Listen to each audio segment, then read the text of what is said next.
mean that, family. Our youths, our young ones, our children, we need them, redeem them, and clean them. You see them, or else the enemy will come and scheme them. Family. I mean that, family. Education for the nation that's full of salvation, biology, astronomy, and African theology, geography. Family. I love that, family. Whatever the age or the stage, that youth will be engaged with tutorials, activities, and videos from the studios of the Priest Isaac Institute of Holistic Knowledge. Family. The International Homeschool Program is designed and recommended for all ages. The psychological state of our children is very important, especially in the environment that most of us live in. The International Homeschool Program provides online classes, activities, and videos that are fun for the youth and edifies them of their African heritage as well as the higher sciences. To enroll your family today, visit www.priestisaacinstitute.com, go to the main website, and search for Youth Corner. Or you can email priestisaacinstitute@gmail.com for a course sample. Thank you, thanks.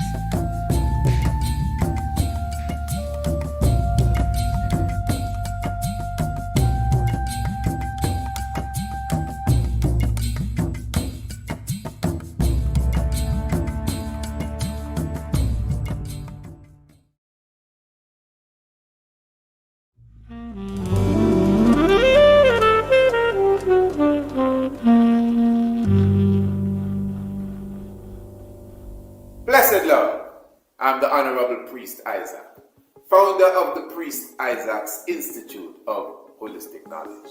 I welcome you to Evolution, creating the best version of yourself.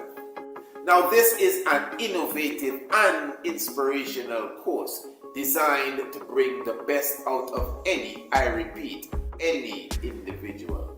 Whether you need the skills to stay motivated or the strategies to promote, market, and to effectively close your sales, this course promises to teach you the techniques to do so and more. Do you have a startup business? Do you have business partners? Are you the CEO, manager, or do you own the company? Well, the contents of Evolution was prepared specifically for you. It is a fact that once applied correctly, you will see an improvement in the standard and quality of your business, your team, and yourself in 21 days. Guaranteed. Evolution, creating the best version of yourself. Evolution is an online business course training. To purchase this program, go to the website priestisaacinstitute.com for pricing and availability, or email courseadmin@priestisaacinstitute.com.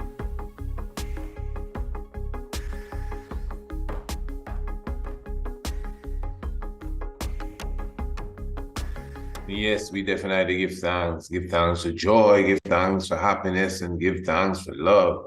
And each and every one in tune with us at this moment, wonderful and beautiful uprising, a wonderful and a beautiful uprising, as it's called, even at this moment, as we continually give thanks and praises to the life giver and the keeper of life. Give thanks for all of those who are definitely in tune with us, even at this moment, all of those who are keeping up happy vibes and a joyful meditation, those who are in strength and oneness and unity. Give thanks for Rastafari forevermore. 10 years, I have hosted the Priest Isaac's African History Month essay competition. Over the years, it would have grown by leaps and bounds to engulf the whole nation and beyond. As His Excellency Marcus Mosiah Garvey has taught us, a people without knowledge of self is like a tree without roots. Give thanks in advance. Yes, Royal Family, blessed love, give thanks for your presence with us. And of course, we are very thankful that you could come and sup with us in the Tigress Nest. We're talking about radio and TV at the moment, telling you truth through the vision, and of course, all a part of stealth media. And of course, let us remember Radio Anu International. Of course, everything coming out of the Priest Isaac's Institute of Holistic Knowledge, priestisaacinstitute.com. The link is in the description below this video. You go straight to the website, you'll go straight to Radio Anu. You see all of our products, our services, all that we have to offer is right there for you. And of course, just reminding you again of the 5th of November. One of the highlights of the 5th of November, Patrons Day, is the great discussion that we will be having. That is when Welcome to the House of Priests will meet Rasta Round Table. Again, that will be at 3 p.m. in the services, Radio Anu TV, all a part of Patrons Day. It's going to be a packed house. Make sure you are in the house on Radio Anu, the international flavor, the universal spice. Now, what I just wanted to touch upon quickly, I noticed that the conversation has risen its head again, and on social media and different places, ones are arguing about the authenticity of the Sabbath, and ones amongst Rastafari are bringing, of course, our Divine Majesty, Emperor Haile Selassie I, into the discussion. And of course, many of us are very dogmatic and very religious. This is where the problem of religious outlooks comes in, because ones are saying, well, you know, Haile Selassie I had nothing to do with the Sabbath day. Haile Selassie I never acknowledged that, and so forth and so forth. But again, not a religious argument really, but just a factual reality, I would say, I would like to put on the table. And the reality is that not only did Emperor Haile Selassie I observe and recognize the Sabbath day, but he also, I would say, enshrined it into law as it relates to him being the governor of Harar. Now, let me just first of all show you the source of the information that I'll be bringing to you. This is the autobiography, My Life and Ethiopia's Progress, the autobiography of Emperor Haile Selassie I. Now, not the biography, the autobiography. So in other words, it's not a book somebody wrote about him. It's a book that he himself wrote about himself. And in the 4th chapter of the book, and in this case, we are looking at page 40, he, under the section entitled Proclamation, he highlights as the governor again of Harar certain proclamations that were brought forth to uplift the environment around the people and to give them a better life to live. And I'm just going to give you a small excerpt from this chapter. And it says here, and I quote, "If the roads in your respective governorates fall in disrepair, build roads in order not to make things difficult for the traders going up and down the country. Hitherto, work on the Sabbath day was the description below this video. You go straight to the website, you'll go straight to Radio Anu, you see all of our products, our services, all that we have to offer is right there for you. And of course, just reminding you again of the 5th of November. One of the highlights of the 5th of November, Patrons Day, is the great discussion that we will be having. That is when Welcome to the House of Priests will meet Rasta Round Table. Again, that will be at 3 p.m. in the afternoon, Radio Anu, Radio Anu TV, all a part of Patreon's Day. It's going to be a packed house. Make sure you are in the house on Radio Anu, the international flavor, the universal spice. Now, what I just wanted to touch upon quickly, I noticed that the conversation has risen its head again, and on social media and different places, ones are arguing about the authenticity of the Sabbath, and ones amongst Rastafari are bringing, of course, our Divine Majesty, Emperor Haile Selassie I, into the discussion. And of course, many of us are very dogmatic and very religious. This is where the problem of religious outlooks comes in, because ones are saying, well, you know, Haile Selassie I had nothing to do with the Sabbath day. Haile Selassie I never acknowledged that, and so forth and so forth. But again, not a religious argument really, but just a factual reality, I would say, I would like to put on the table. And the reality is that not only did Emperor Haile Selassie I observe and recognize the Sabbath day, but he also, I would say, enshrined it into law as it relates to him being the governor of Harar. Now, let me just first of all show you the source of the information that I'll be bringing to you. This is the autobiography, My Life and Ethiopia's Progress, the autobiography of Emperor Haile Selassie I.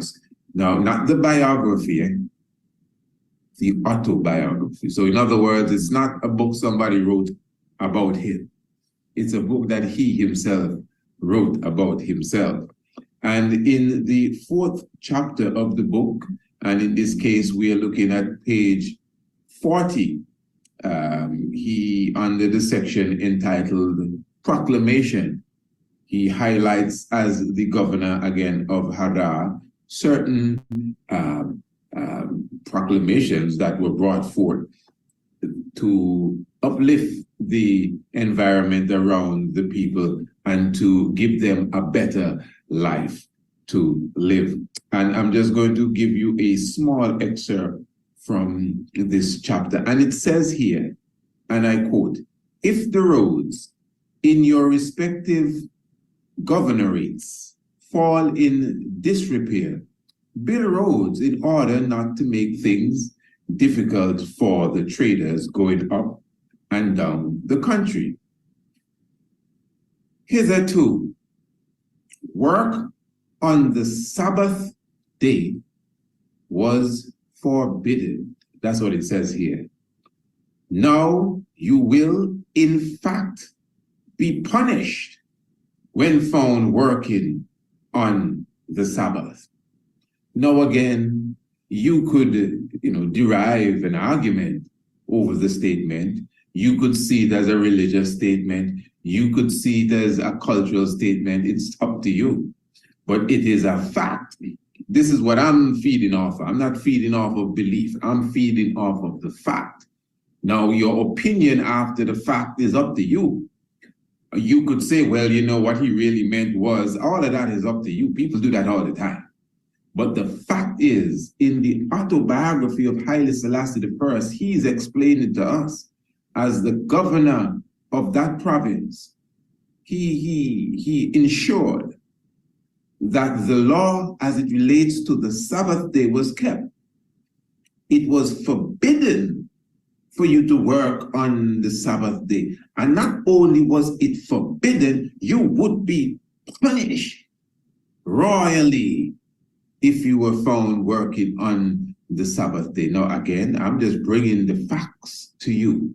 If you have something to the contrary, it is up to you. I'm sure you could prepare a nice little video and we could hear your opinion on it. But the point is, I don't think none of us can run from the facts that Haile Selassie I himself would have observed the Sabbath day, to the point that if those around him wasn't observing it, they would be punished. And again, I'm just adding to the ongoing debate that I see going back and forth as it relates to Haile Selassie and his position and outlook on the Sabbath day. And that's just my little piece as it relates to that discussion.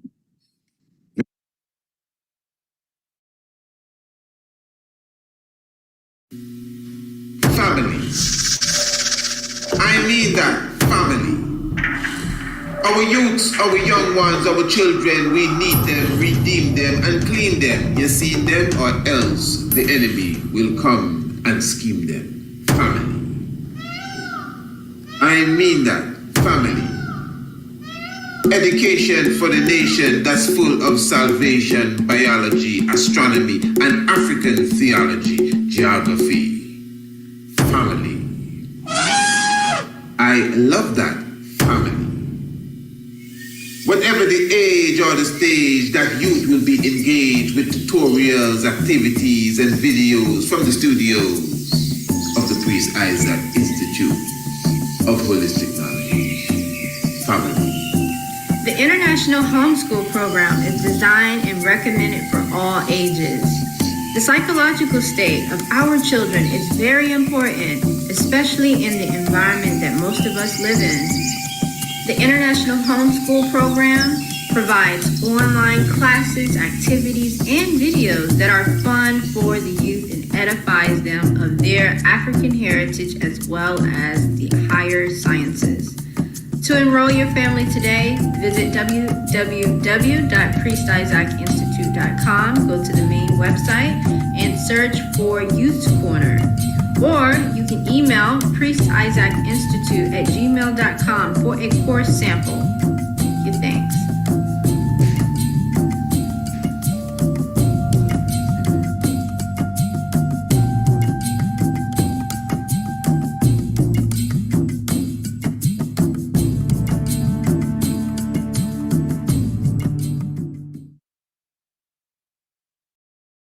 Prosperity is a herbal remedy that has been naturally designed to nourish the prostate gland. Prosperity uses a combination of leaves, roots, and barks to create a tincture designed to nourish your prostate gland. It also will assist in prostate-related issues such as erectile dysfunction, swollen prostates, and problems related to the passage of urine. Call or WhatsApp 728-8289, 728-8289 and get your bottle today. Prosperity.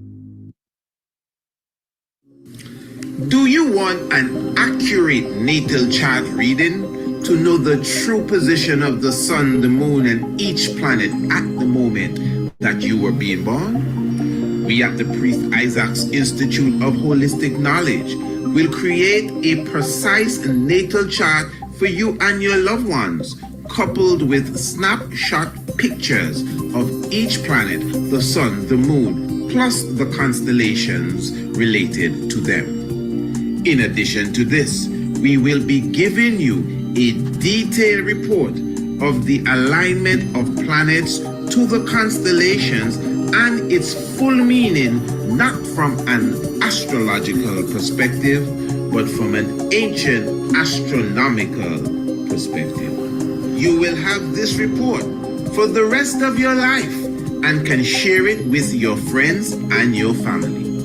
To order your accurate natal chart today, visit our website, priestisaacinstitute.com, or email us, priestisaacinstitute@gmail.com. Blessed.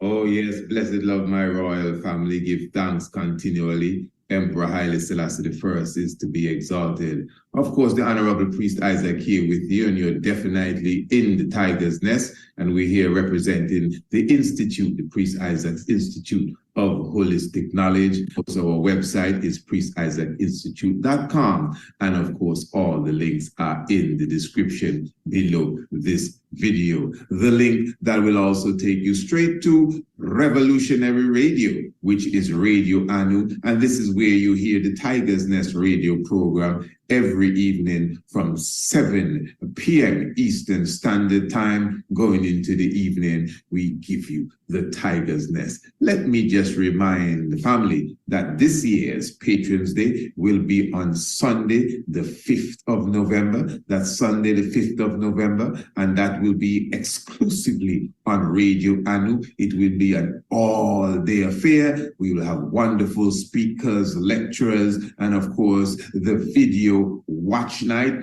We will be looking at the documentary known as Apedimek, the conquering lion hath prevailed.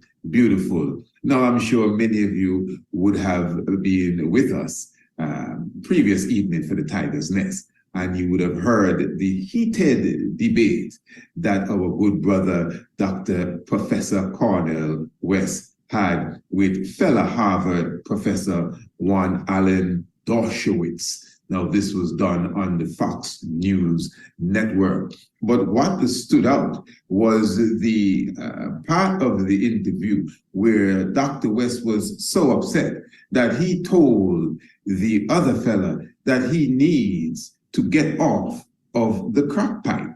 Now, the discussion was really over the invasion and, of course, the occupation of the land of Palestine by the Israeli government. And of course, the ongoing massacre that is taking place even as we speak.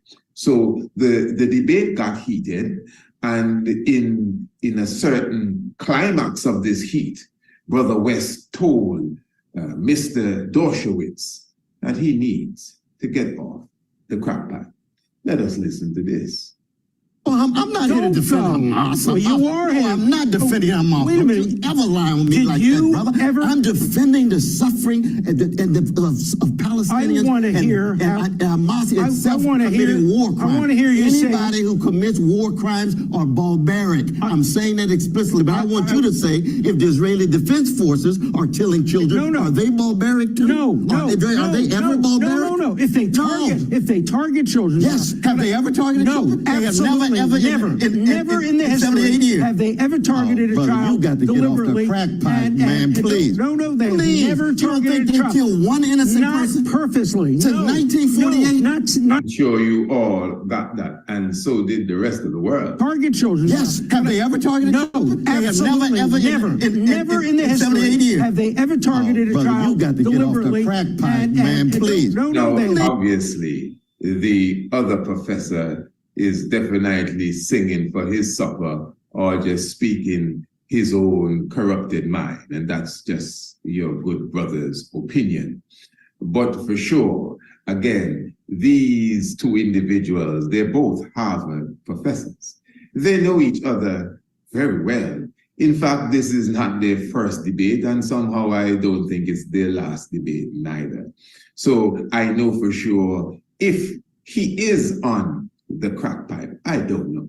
But I'm just saying, if Mr. Dershowitz is on the crack pipe, I believe our good brother, Dr. Cornel West, would have some insight as it relates to that. Now, you may just say, hey, you know how we roll. We will just tell our brother, hey, man, come on, man, whatever you smoking, you need to get off of that, because you talking some real foolishness. Yeah, that's how comrades speak to one another sometimes. I agree. But this may be more than meets the eye. What do you think? I would like you to comment on this specific issue, because again, it may seem as if it's just semantics and flinging a word or say, hey, listen, man, you crazy as hell. Yeah, but is he really crazy as hell, or is he literally mentally insane? You better get off the crack pipe. Yes, my brothers and sisters, just a moment that I decided to spend with you. Remember, the Tigress Nest comes to you each and every evening on Radio Anu, 7 p.m. Eastern Caribbean time. The link is in the description below. Blessed love, give thanks to the life giver and the keeper of life. Yeah. Do you want an accurate natal chart reading to know the true position of the sun, the moon, and each planet at the moment that you were being born? We at the Priest Isaac's Institute of Holistic Knowledge will create a precise natal chart for you and your loved ones, coupled with snapshot pictures of each planet, the sun, the moon, plus the constellations related to them. In addition to this, we will be giving you a detailed report of the alignment of planets to the constellations and its full meaning, not from an astrological perspective, but from an ancient astronomical perspective. You will have this report for the rest of your life and can share it with your friends and your family.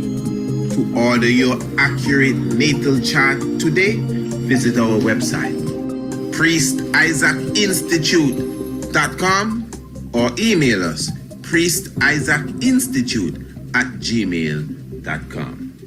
Blessed.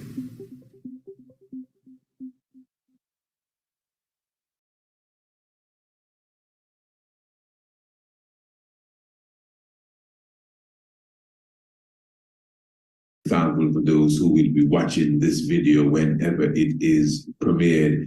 Yes, Royal Family, just reminding you for sure, just to make sure that you are in tune and locked in with us for the 5th of November. Now, before I get into some of that, let me just prep you to what you're going to hear right about now. We have one of our faithful listeners, one of our faithful followers has been nudging at me for a while to look at a specific video that was done by a Hebrew Israelite group, the ISUPK in Jamaica. And I finally got a look at the video. It's a video entitled something about Marcus Garvey hating Haile Selassie. You could check the video for yourself, but I'm going to give you just a bit of the audio here. And, you know, even when I was listening to it, I said, should I even comment? But I mean, the reason why I'm going to comment on it is not to disrespect the brother that was doing the video. I mean, to be honest, I more felt sorry for him because the level of ignorance, you know, you will see for yourself. The things that he's speaking about and trying to disrespect Haile Selassie and Marcus Garvey. He's speaking as if he's trying to big up Marcus Garvey, but he disrespected Marcus Garvey. Those of you who are serious scholars, those of you who take your time to study and even listen to the programs that we would have done, you would see for yourself that it's a lot of ignorance, lack of knowledge, a lack of understanding of the truth that will be oozing out of our good brother's mouth. And that's just the reality of it.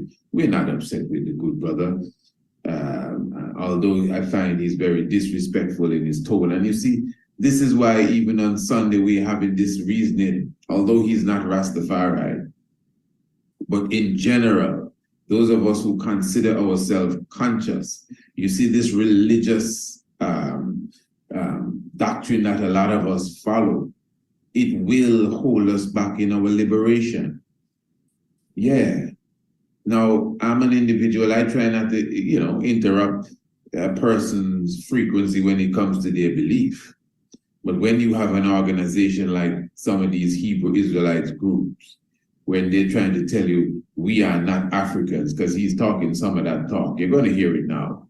He's saying we're not Africans, and the Ethiopians are heathens, and the Africans sold the Israelites into slavery. I don't think he said exactly that, but yeah, he said that too, because he's trying to say Haile Selassie sold Marcus Garvey people into slavery, all sort of things the man is saying. You know, he's a Jamaican, ISUPK, Jamaica. And I mean, as I said, even listening to him, no disrespect to him, the video is up like about a year now. The video is up about a year now with about 24 views. And I'm saying, no. And I myself, I would have written to the ISUPK several times concerning the challenge of the true biblical land of Israel and other issues, to the point that I just, I don't, as you know, I don't even push that anymore. So I'm going to make you hear a bit of what the brother is saying. And as I said, this is not in no way to either mock anyone, because it's a lot of ignorance you're going to hear. And I'm not disrespecting him at all, although I find he was very disrespectful to Rastafari, the people, to Rastafari, the man, and even to Marcus Mosiah Garvey, although he's trying to act as if he's defending the mighty prophet. So again, just reminding you, family, Sunday, and this is why it's important. You know, I myself showed to you already that a sister contacted me years ago. She used to follow one of these same Hebrew Israelite groups. And she's from New York. Her mother is a so-called American, and her father is from Africa. And when she joined, but she was born in America, and when she joined the Hebrew Israelite group, nobody gave her any problems whatsoever. They considered that she was one like her, like them. You know, she was an Israelite, a Hebrew Israelite. But then someone found out who her father was, and all of a sudden she became a heathen. She's one of them stinking Africans. She reached out to me. She reached out to me to explain that situation. So I know the situation firsthand, and you're going to tell me that is not sheer ignorance and pure rubbish, a doctrine that has more holes than a strainer. I'm telling you, I'm not here to diss no one's doctrine, you know. But if you're going to try to pretend you're too brave with us, we'll eat you up, man. This is the Tigress Nest, Rasta. Don't come play around trying to diss the King of Kings with your little weak, crippled doctrine. I'm telling you, believe me, we don't play, eh? Yeah, so this is why even amongst Rastafari, we got to be careful with our doctrine. There have Rastas amongst us still talking about a woman shouldn't even open her mouth in the church. Now tell me, how far are we going to go with that? That's why I'm saying, when you have a doctrine, Rasta or otherwise, where you're telling me as an African, you're not an African, you're a Hebrew Israelite. Yeah, you may be an Israelite, but the true Israelites must be the Ethiopians, must be the Africans. But you're making this distinct separation. So how on earth can we sit around the table now to move forward? When I know that you are of African descent and I am of African descent, but somehow you totally disregard that. You see yourself as the biblical people, and that alone, don't try to link you with no African, then you can't sit around the table. Because there's no way you can leave that religious ideology at the door. This is not Sabbath and read up and read down. This is a people that clearly throwing away their identity because of belief, to the point that they hate their own self. You're going to hear the brothers speak in a moment. ISUPK Jamaica. And again, no disrespect to the organization. No disrespect to even the brother that is going to speak. Any disrespect is he disrespect himself. So family, Sunday the 5th of November, I'm inviting everyone to come on in. Remember, to the sealing and the setting of the sun. That's Sunday radio station. You don't know how to get to us. Just find any video and press the link in the description below. That carries you straight to the Priest Isaac's Institute of Holistic Knowledge. And remember, we're going to have special offers throughout the day. And of course, the webathon. You already saw the ad for the webathon. You already know what we are promoting. And of course, you already see our target for the day. So again, as I said in that ad, that infomercial, we are definitely looking for your assistance as it relates to such. All right, family, you know, before I go into all of this, let me just give you a bit of what the brother was saying. Now, this is, again, coming from the brothers of ISUPK, specifically coming out of Jamaica. Just take a listen of this, please.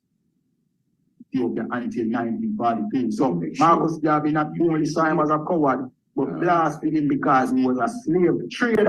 Okay, good. He was still selling slaves. Let me just make sure you can hear everything here. You understand? And the Rastafari community laud themselves to say that, well, Haile Selassie stopped the slave trade. Saying, but if it wasn't for Marcus Garvey speaking against Haile Selassie for the same trade, slave trade, Haile Selassie would have not, seized the slave trade. Saying, and Haile Selassie's family has been selling our people for years. Invasion of Benito Mussolini's troops a year earlier in Ethiopia until 1942. So Marcus Garvey not only saw him as a coward, but blasted him because he was a slave trader. He was still selling slaves.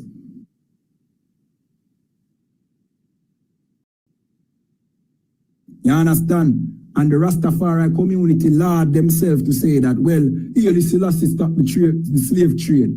Saying, but if it wasn't for Marcus Garvey speaking against Haile Selassie for the same trade, slave trade, Haile Selassie would have not, seized the slave trade.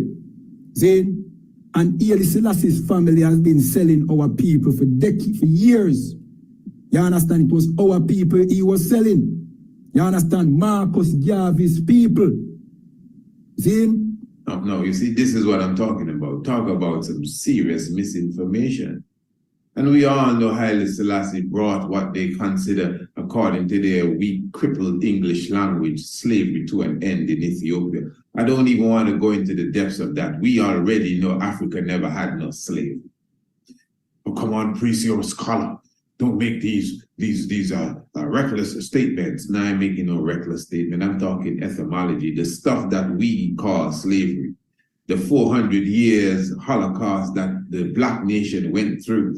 There's nothing in Africa you can compare to that. You need to change the definition of slavery then. You understand? This is what I'm talking about. That's why people can't call anything else the Holocaust except the Jewish Holocaust. You know, to them, you're insulting what they went through. To call anything else a Holocaust, okay, fair enough.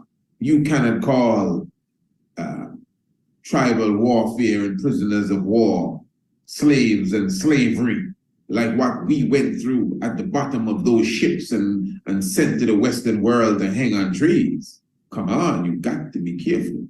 But again, we understand what Haile Selassie did in Ethiopia and their practices that were there for a while, for centuries, and the emperor came and brought them to an end.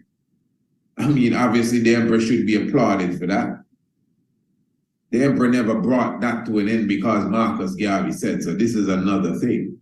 Talk about, I mean, a lack of understanding and a lack of knowledge. And the man said Haile Selassie sell our people into slavery. This is what I'm talking about. Just loose talk. Haile Selassie sold Marcus Garvey people into slavery. Loose talk. That is who Haile Selassie was selling. You understand? So now, how can somebody be selling your people into slavery? You know what I mean? And you worship them as a god. And then your thing is that, well, him ended the slave trade. Well, by that argument alone, you should worship the King of England because they ended the slave trade. So now, would you make them God, or would you still want justice for your people? That is no grounds for you to call a man God. And you know the problem is, when you bring out this information to the Rastafari community and let them know. No, and I must say, see, this is why, no offense to no one, but sometimes, even I myself, I would be speaking to people and just their response, I'm wondering if they understood what I said. It's like you're talking to a wall. This man said, if you're going to worship Haile Selassie as a god, it's best you worship the King of England because they ended slavery. No, I mean, wow, what kind of rationale is that? Well, by that argument alone, you should worship the King of England because they ended the slave trade. So now, would you make them God, or would you still want justice for your people? That is no grounds for you to call a man God. And you know the problem is, when you bring out this information to the Rastafari community and let them know that, look, you had it wrong the whole time, The man was not prophesying about Haile Selassie. He actually disliked Haile Selassie. Why are you still following Haile Selassie? Then them don't really have a real answer. Them just stuck in them ways like Christians. Like the Christians do, them still stuck in them ways. You understand?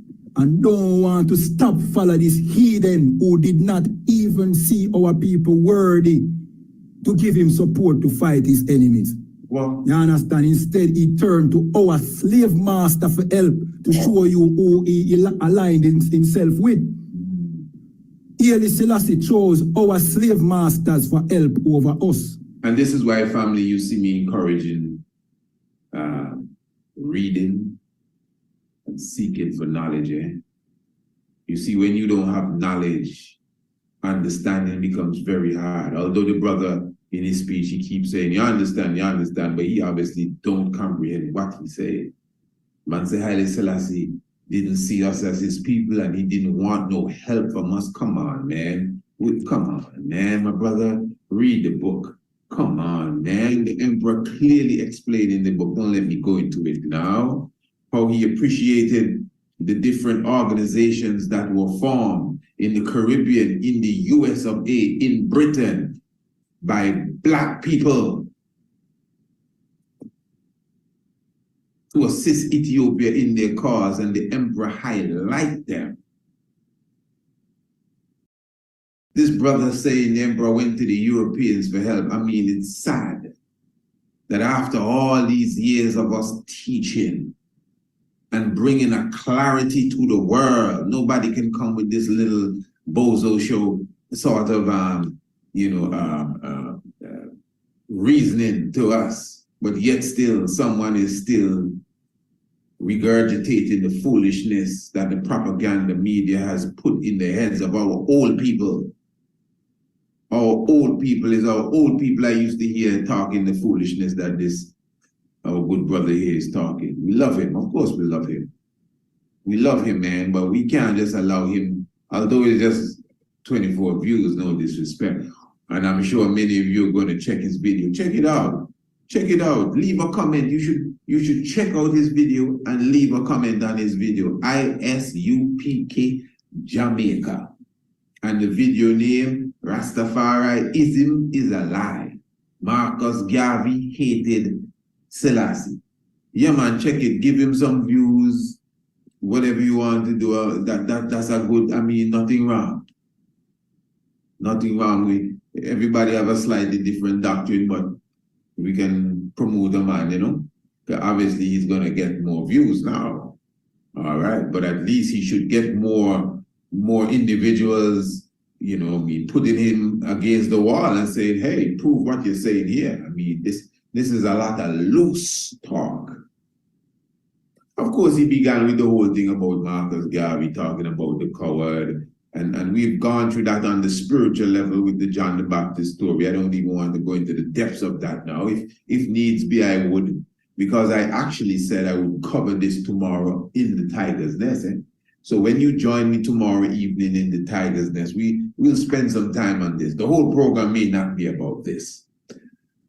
And if it's about this, it surely ain't going to be about him.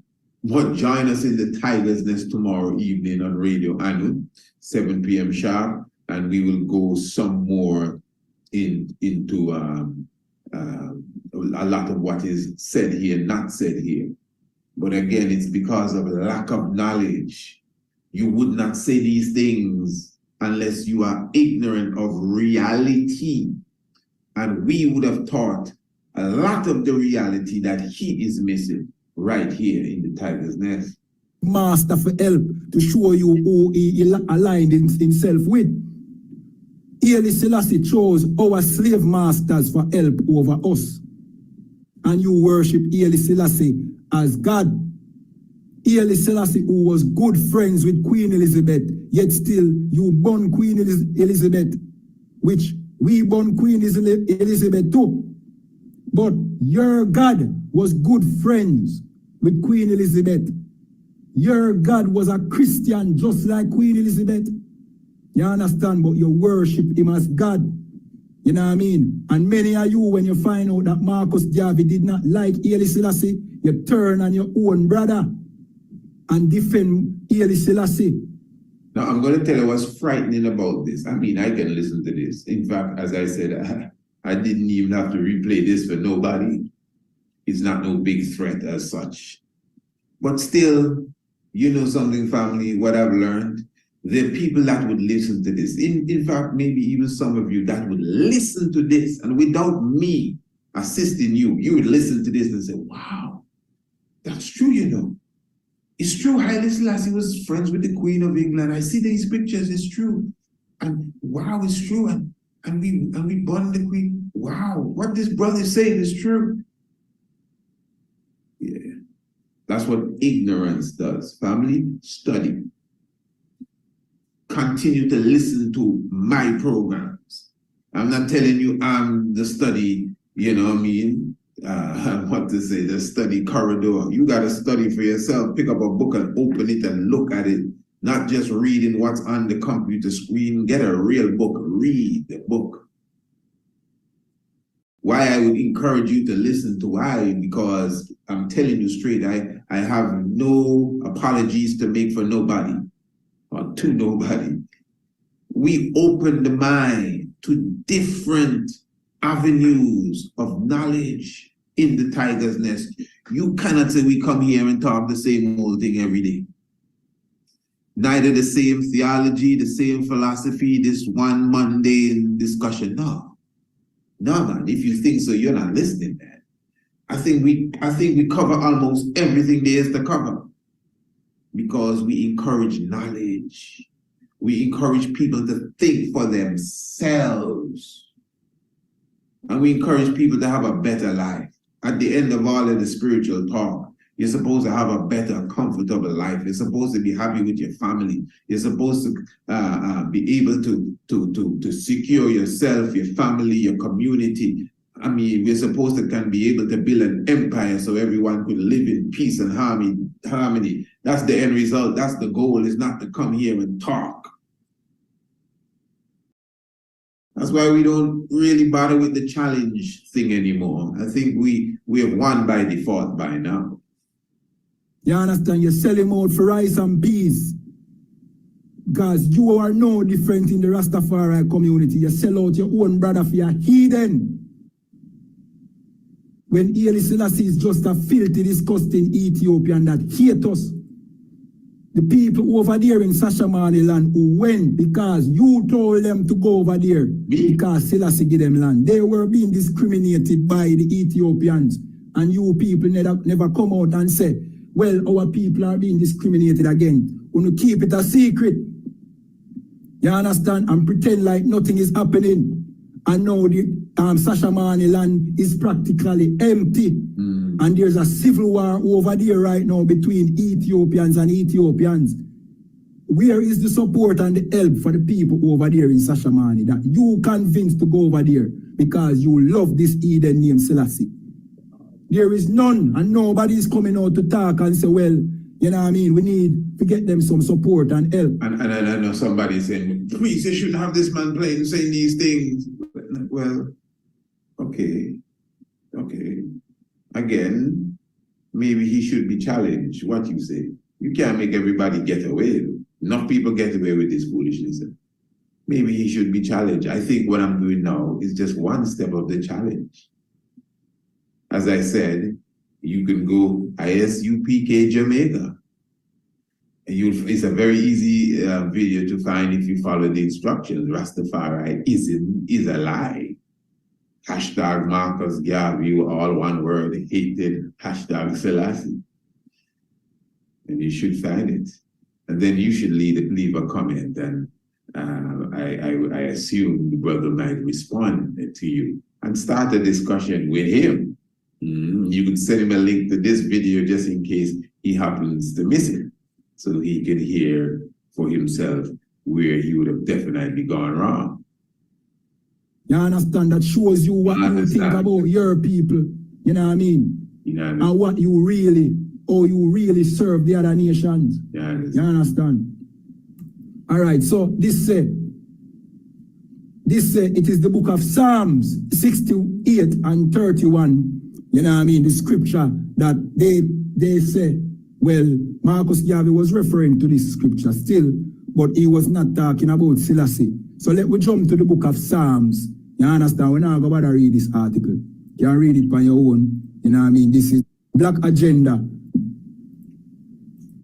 I remember, you know, Marcus Garvey was not an expert on the Bible, you know. It is. Marcus Garvey was just a black revolutionary who wanted to see better for his own people. Marcus Garvey was not in the truth like we in the ISUPK. He did. Marcus Garvey was not in the truth like we in the ISUPK. Imagine that. Now tell me. You're right, Marcus Garvey didn't have no mental misunderstanding, trying to think that he was an Israelite and not an African. Marcus Garvey wasn't twist up in his mind for real. This man said Marcus Garvey wasn't no Bible, no expert in the Bible. You crazy. You crazy. No, I'm sorry to say that about the brother, with all due respect to you. Eh? You going to diss Marcus Garvey like that? The most well-read. Marcus Garvey don't have to be religious. Marcus Garvey is a clean expert in the Bible. Marcus Garvey know the Bible inside out. Marcus Garvey know the Bible better than you and the whole crew. Come on, respect yourself, man. This is another thing. You see, this is total disrespect. You know disrespect on on them levels there. You have to know how to, even if you have a qualm with your elders. I have qualms with some of our own elders. But yet still I approach them with the highest of respect. And I believe where they would have disrespected, I think they would have disrespected her, just like this brother. I don't care who you are, you cannot just get up and tell lies about Haile Selassie. Even if you have a problem with something about him and that's your opinion, but to just come with these rash lies like how Dr. Ben and Dr. Clark would come with these terrible lies. Yes, I said it. And I hope you would have heard of other episodes where I would have explained myself, because I'm not going there now, but they would have told some serious lies similar to this on the emperor. We don't play them games. You understand? If we disagree, we disagree. Don't be making up no foolish lies and come and try to bring it to the forefront. And this is the same thing that is being done here. Manzi Marcus Garvey was not an expert in the Bible. Are you crazy? Marcus Garvey is an expert in the Quran. Are you mad? Come on, man. Did not know that we were Israelite. Yeah. It was just a black man who did not have enough knowledge, but had enough love for his own people. All right. And him could see through Selassie's bullcrap. All right. You understand? Because he loved his people and took pride in his people and saw that Selassie, you know what I mean, was indifferent to his people. You understand? So let me read, Zin. This is the book of Psalms, chapter 68, and let me start at verse 20. And I'm going to entertain him too much more. There's a few things he said at the end I want to pick up. I was going to listen that through, but now I mean... Sela. This is not talking about Selassie. You understand? That is not what it's talking about. You don't understand the Bible. Okay. You understand? Verse 33. To him that rideth upon the heaven of heaven, which were of old, lo, he does send out his voice, and that a mighty voice. Verse 34.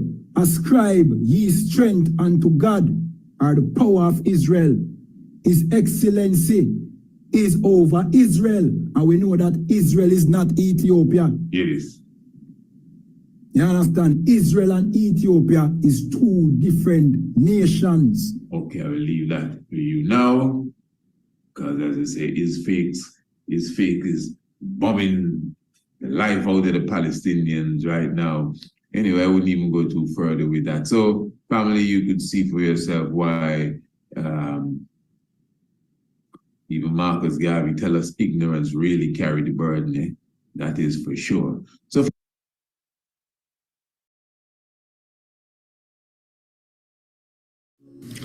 Do you want an accurate natal chart reading to know the true position of the sun, the moon, and each planet at the moment that you were being born? We at the Priest Isaac's Institute of Holistic Knowledge will create a precise natal chart for you and your loved ones, coupled with snapshot pictures of each planet, the sun, the moon, plus the constellations related to them. In addition to this, we will be giving you a detailed report of the alignment of planets to the constellations and its full meaning, not from an astrological perspective, but from an ancient astronomical perspective. You will have this report for the rest of your life and can share it with your friends and your family. To order your accurate natal chart today, visit our website, priestisaacinstitute.com, or email us, priestisaacinstitute@gmail.com. Blessed.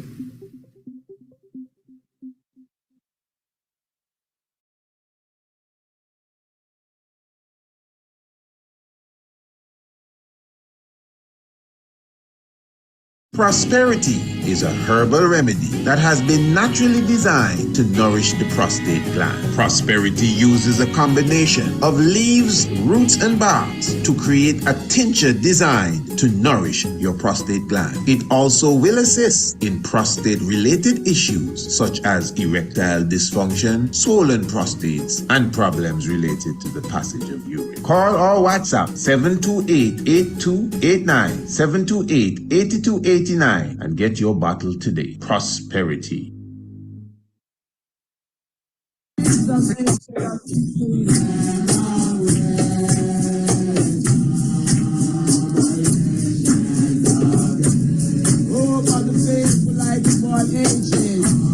All right, family, we're here again. We're here again. Just hold tight.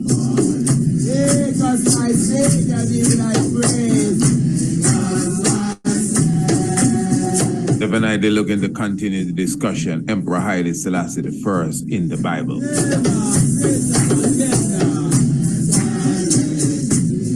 So since we had to take that quick intermission, I'm just going to relight this chalice here, continue and burning, and we'll continue with the reasoning. Tigress Nest.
Say blessed love to the one, Prince Mosiah.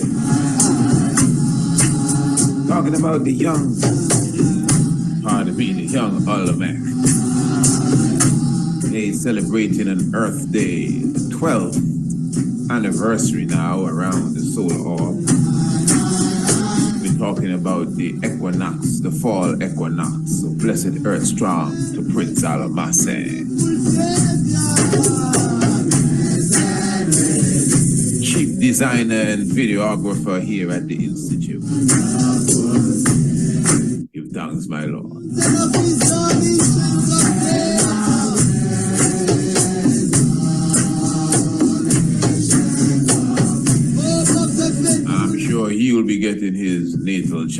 reading document. What about you?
As I said, some low-hanging fruits. Yeah. Now, if you notice what we really did there,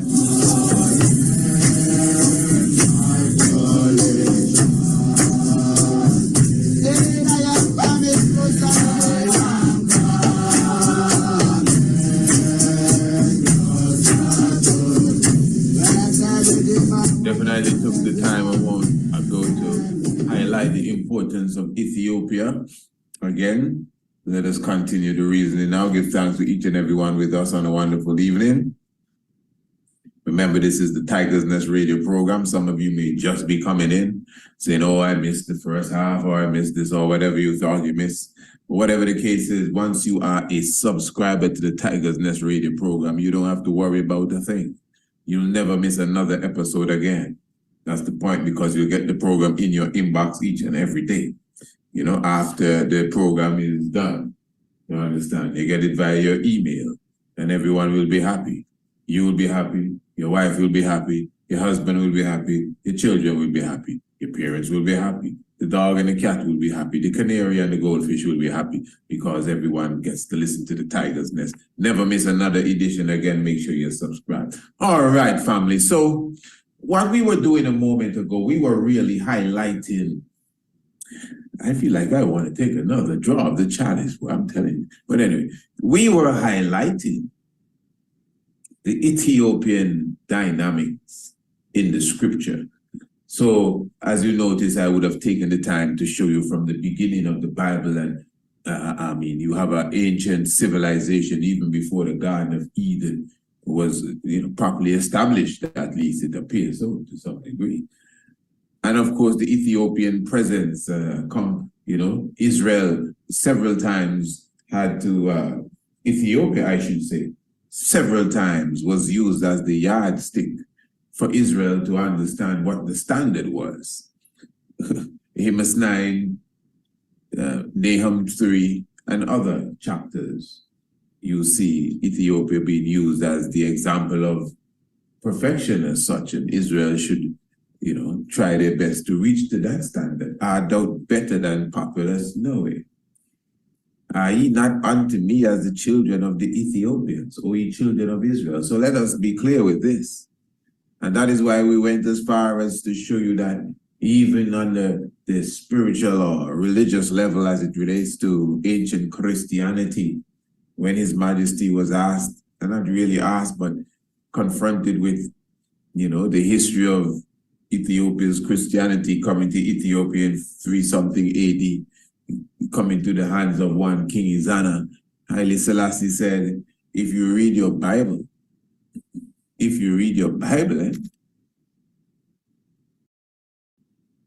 you will know exactly what time Christianity comes to Ethiopia. And that is obviously the scripture in the book of Acts that talks about Philip, the disciple of Christ that baptized the eunuch. We also spoke of, the presence of the Ark of the Covenant, the presence of the Solomonic line, presence of the cross of Christ, all of these different aspects that bring Ethiopia into a very mystic light. And then just its geographic presence, its topography, all of these things we just spoke about for those who may be just coming in.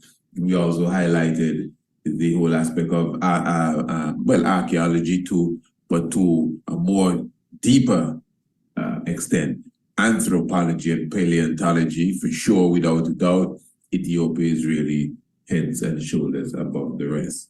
Very good. So the question really is, Haile Selassie's presence inside of the book, Haile Selassie's presence in the Bible. Now, and again, this is why I would have taken the time to highlight Ethiopia's presence in the Bible, first of all. Because when you say Ethiopia, you say Haile Selassie. I think we all know that. When you say Haile Selassie, you say Ethiopia. I think we all know that. Of course, Ethiopia really, has, Ethiopia brands more than Haile Selassie, but yet still Haile Selassie goes beyond Ethiopia too. But yet still they both work together. Everyone knows this.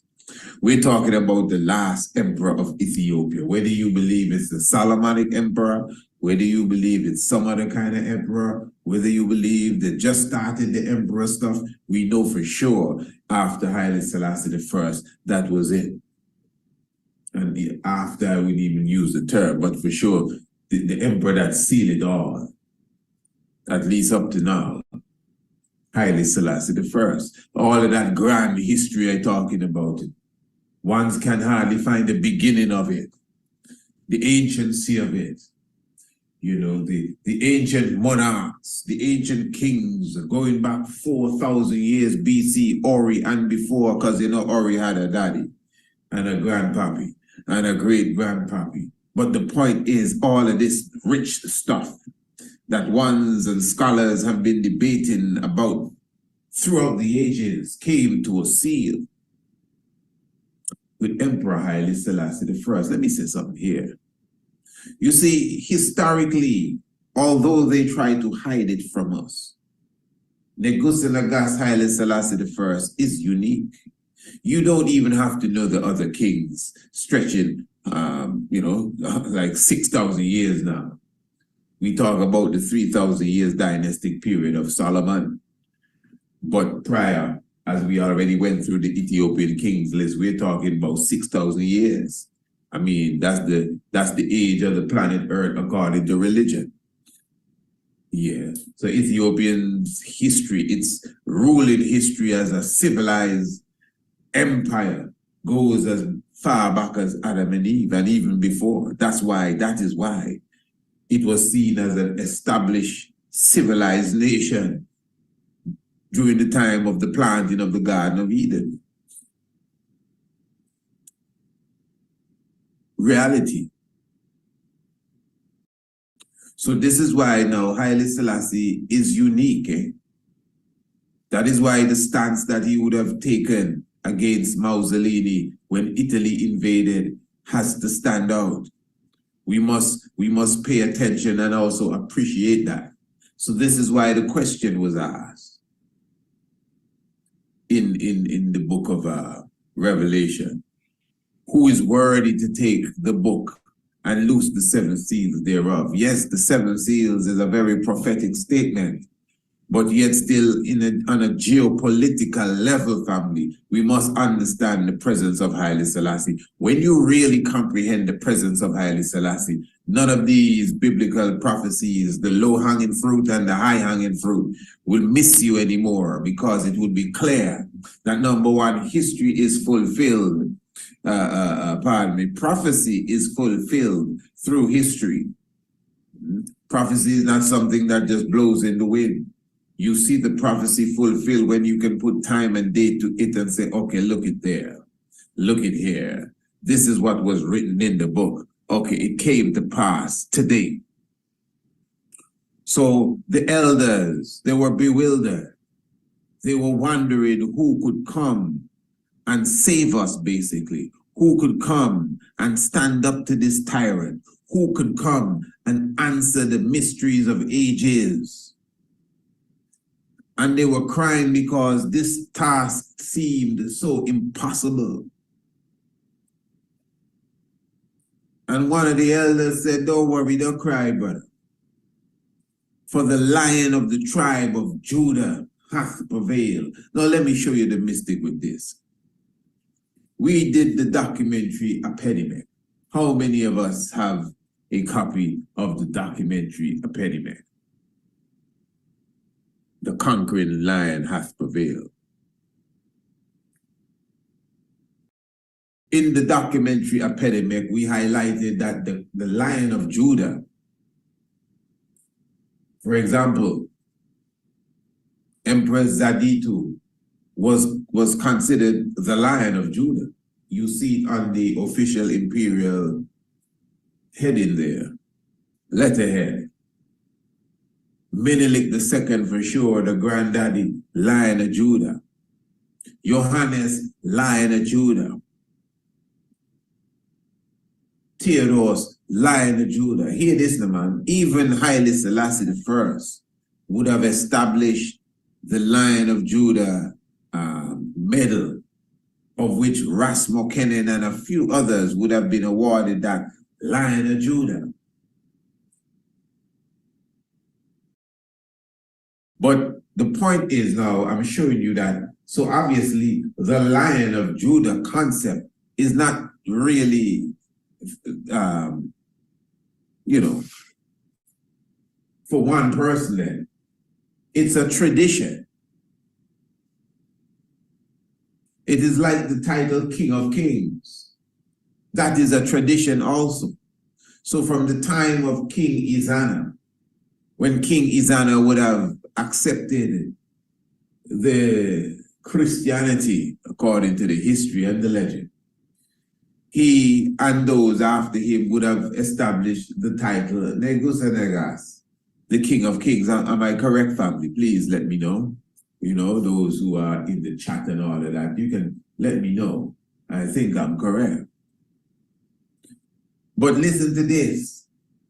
When Revelation speaks of the Lion of Judah, yes, maybe on one level it is speaking of a conception, but it's speaking of a specific human being on a deeper level. On its most realistic level, it's speaking of a specific human being.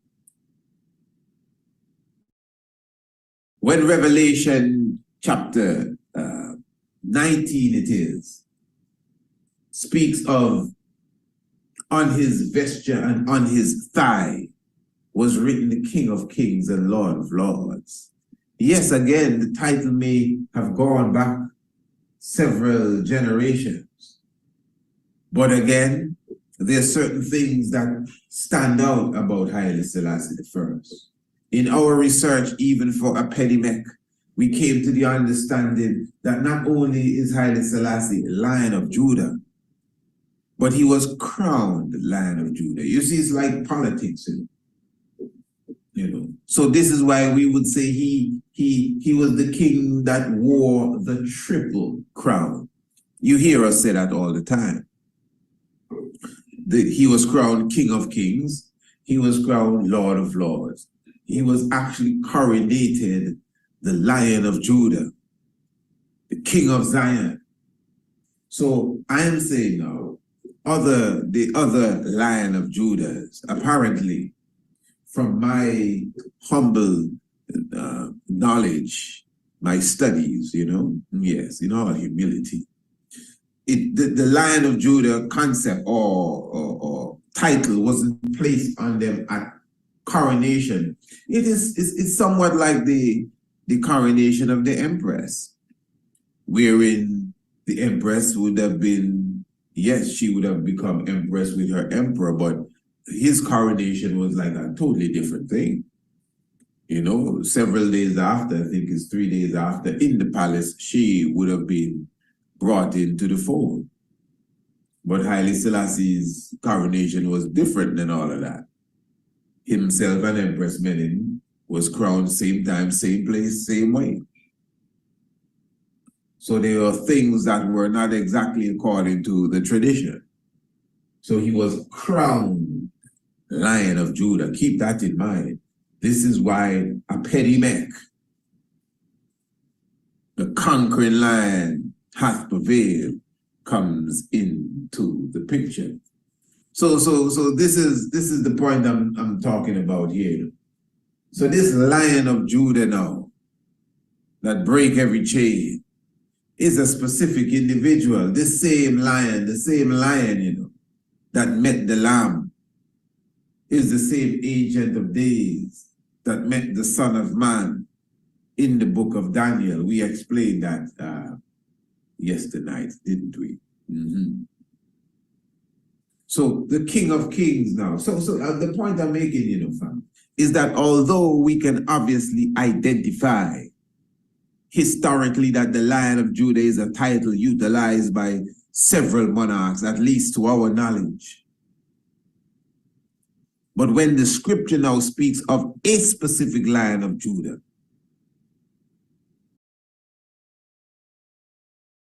all you have to do is understand history properly. Who is the most famous of the Lions of Judah? Haile Selassie I. Who is the most famous of the King of Kings? So even when Revelation speaks of one that should be called the King of Kings and the Lord of Lords, the said Lion of Judah. This is why I say that this is low-hanging fruit. Like it's just too easy.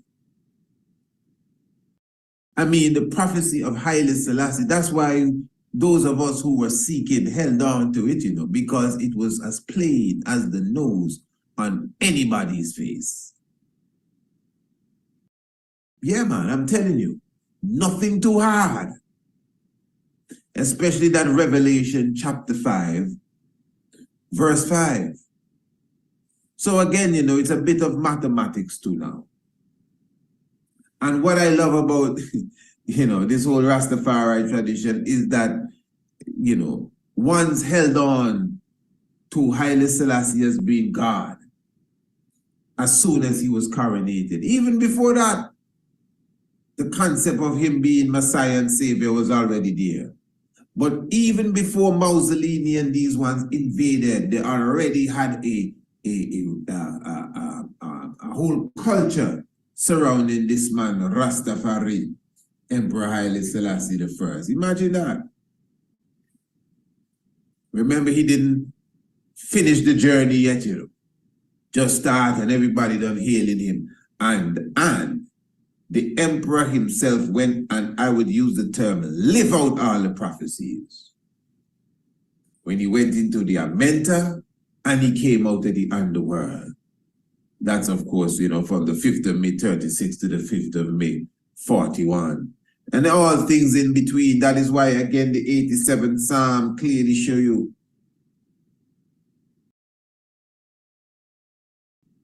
the highest himself shall establish her. Her is Zion. Her is the place where the Lord loveth more than all the dwellings of Jacob. And it is the highest himself that established her. We all know Haile Selassie established her. Ethiopia itself, you know, the headquarters of the Organization of African Unity. Ethiopia, even the headquarters of the United Nations program in Africa. The headquarters, you know. Ethiopia, the headquarters of Africa, is propaganda and misinformation, and tear it out of the history book. Why we don't even know that, realize that, not even nearly closely aware of that. Can you imagine that? So all of these factors come together for the highlighting of the Lion of Judah. And then, of course, we have other prophecies going down into the prophets, the major prophets and the minor prophets. As I said, Isaiah is one of the major supreme messianic prophet that speaks about the suffering Messiah. And again, who shall believe our report? And to whom is the arm of the Lord revealed? And Zephaniah and Zechariah, Nahum and Hosea, all speak of the Lord himself coming on the battlefield and the Ark of the Covenant putting on flesh and coming on the battlefield. That is why it is in the book of Zephaniah. You find the prophecy in the 3rd chapter of the Lord gathering all the nations together to pour out his wrath and his indignation. That is why it's in the book of Zephaniah, where it clearly shows you that this Lord that gathers all the nations together shall speak unto them in a pure language that came from beyond the rivers of Ethiopia. Sometimes, every time I go through that chapter there, I always say, how clear can it get? Tell me. The brother Garvey that said he wanted to debate Peter. Peter, you don't need too much, man. If the topic is Haile Selassie in the Bible, this is a sure shot. This is a first round knockout. If that's the subject. It's clear as clear can be. The language came from beyond the rivers of Ethiopia. The Lord, the Lord. And whether you agree or disagree, we all know that Haile Selassie is a prime candidate in the religious world for the Lord. And the Bible said the Lord shall gather all nations together. So he can pour out his wrath and indignation. Of course, we're going to look at this as, the Lord in the heaven, and of course, the voice coming from behind the cloud, and everybody got to stop, do what they do in rice, and so burn up on the fire because the Lord is talking now. No. All nations represents the same head of the nations. The League of Nations, that's the name of the organization. The League of Nations. The organization is not called the representatives of the League of Nations. The organization is called the League of Nations. So the Lord shall gather all nations, Rastafari, the European nations, where he shall pour out his wrath and his indignation. Do you remember the program previous night? When Haile Selassie was speaking before the League of Nations, who was he really speaking to? He was speaking to Europe, Rastafari. He was speaking to Europe, France. He was speaking to Spain. He was speaking to Germany. He was speaking to Italy. He was speaking to the Netherlands. He was speaking to England. He was speaking in Switzerland. He was speaking to them all. These are the 10 toes. Listen to me, eh? These are the 10 toes that were at the feet of the statue that Nebuchadnezzar dreamt about in the 2nd chapter of the book of Daniel. The 10 toes mingled with clay and iron. That is why when the stone that was formed without hands came out of the mountain and it hit the toes. Where did it hit? The toes. It didn't hit the head. What's at the head? The head is like almost 3,000 years ago, huh? The head is the kingdom of Babylon. That was destroyed by the chest of silver and the arms of the same silver. What are you talking about? Where were you previous night? Weren't you in the Tigress Nest? No? Well, you need to be a subscriber. It sounds like we have to do some reviewing now. What do you say, class? We can re-review for those who were absent? I did say I want to take another draw, like we're going to be here all night. I hope everyone is okay, eh? Hope everyone is blessed. Give thanks. Again, family. Listen to it good.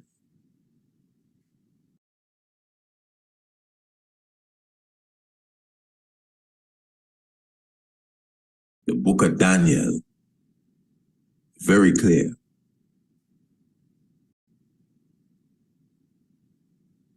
Daniel chapter 2 and Daniel chapter 7. You can go for the book now. In Daniel chapter 2, Nebuchadnezzar was the one that had a dream. You get that? Very good. In Daniel chapter 7, Daniel also had a dream, but true, Daniel is a Rasta man. Rasta has a dream. He had a vision. Good. Nebuchadnezzar's dream was of a statue that in all the artwork happened to look like him. And the statue had different body parts. This is a very simple thing. Eh? Daniel's vision was of animals. But the thing is, each animal in Daniel's vision aligns to a body part in Nebuchadnezzar's dream. Do you have that? Chapter 2 and chapter 7. 2772. Good. The head of gold in Nebuchadnezzar's dream is Nebuchadnezzar himself and his kingdom, Babylon. That is equated or equal to the lion with wings in Daniel's vision, Daniel chapter 7. The next body part is the chest and arm of silver, which represents the Medo-Persian kingdom. That is equal to the bear in Daniel chapter 7 in Daniel's vision with the 3 ribs in his mouth. This bear went up on one side. Let me just remember or remind you here that Daniel basically just gave us a clue and set us off into one of the most, to me, remarkable fulfillment of prophecy ever, the Daniel prophecy of the nations conquering. The only way you could tell me this is not on point is that you'd have to tell me they wrote Daniel after the fulfillment, the historical fulfillment of what the prophecy is saying. Because what the prophecy is saying, family, is this. Daniel is saying that the lion with the wings, which is the same head of gold, is Babylon. It says so right in Daniel. Right in Daniel it said that. And the rest of the animals that follow and the rest of the body parts going down to the feet are the different nations that will rise up one behind the other and conquer each other. Man, this is so clear. And Daniel goes on to say now, so listen, right in the book of Daniel, the Medo-Persian kingdom, Darius the Media specifically came in and moved the kingdom of Babylon. The Medo-Persian kingdom took over. That's the bear that rose up on one side, because one of those 2 kingdoms became more the dominant one. Then now, the leopard with 4 heads and wings in Daniel 7 is the belly of brass. The belly of brass in Daniel 2, Nebuchadnezzar's dream. That's Greece again. We explained that. 4 heads, 4 kingdoms, swift. And then after Greece came Rome. Rome. And this Rome is not the Rome today. This Rome in Daniel 7 is the beast with the teeth of iron. And in Daniel 2 is the legs of iron. Are you listening to me? Very good. That's why the beast in Daniel 7 had 10 horns. And that's why the legs in Daniel 2 had feet of iron mingled with clay with 10 toes. The 10 toes and the 10 horns, because remember Daniel 2 and Daniel 7 is the same one scripture, the same thing. Okay. The 10 toes represent the original 10 kingdoms of Rome. Went through this previous night. So that's why you could highlight who they are today. I'm a bit rusty on them, I think the Germans are the Lombards, the British for sure are the Angles. I think the Italians are the Burgundies. Then you have the Sueves, the French, France is the Franks. These are different kingdoms. Rome had 10 kingdoms. As I said, the Burgundies, the Sueves, you had the Herules, the Ostrogoths, the Vandals. These are all kingdoms of Rome. Original kingdoms of Rome. In other words, Europe is really Rome to a large degree. A lot of Europe is actually Rome. That's ancient Rome. Europe is actually Rome. So these 10 kingdoms. Now hear what happened here. 3 of those kingdoms. That's why in the book of Daniel chapter 7, it says 3 of the horns were plucked up. And this is what proves Daniel prophecy is so correct. Because the Roman Empire lost 3 of its kingdoms. Not lost, it destroyed them. It didn't lose them. Rome destroyed them. The Pope of Rome destroyed the Ostrogoths, the Heruli, and what was the third one? The Vandals. That's why they call people Vandals, because there was a kingdom in Rome named the Vandals. So they don't represent no country today.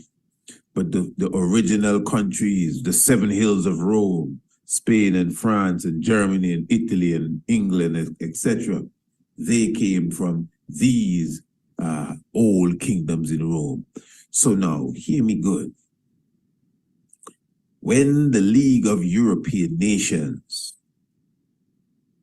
and their division and subdivisions were sitting in the League of Nations, listening to Haile Selassie the first speak unto them, these European nations, although they're now subdivided into different pieces, Austria and Prussia and all of that kind of stuff, but they originally represent, not Russia, Prussia, they originally represent the 10 toes from Rome. So according to the prophecy now, after all these kingdoms defeat each other, the Medo-Persian defeating Babylon and Greece defeating the Medo-Persian and Rome defeating Greece. After all of that, a stone is supposed to come out of the mountains, formed without hands. And this stone is supposed to hit the 10 toes, not the chest, not the belly, not the thigh, because the stone is not even in the days of the chest.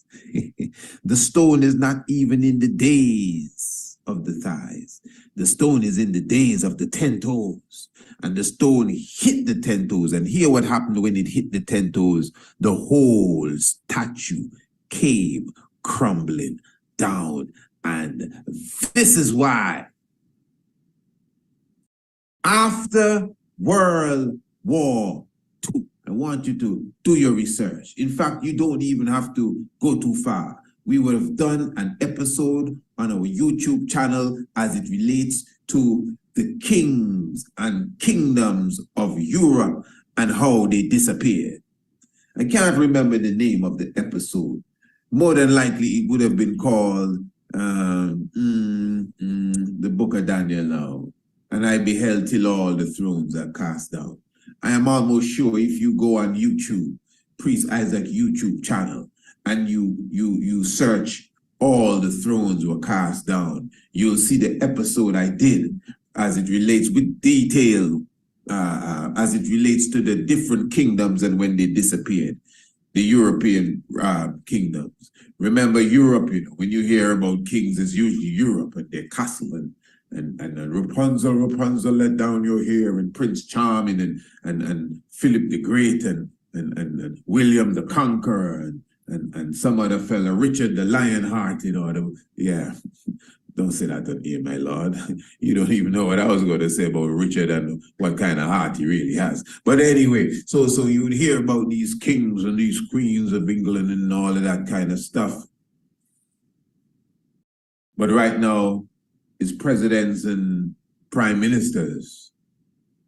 What happened to all the monarchs and the kings and queens, not just in Europe, in other parts of the world? Listen.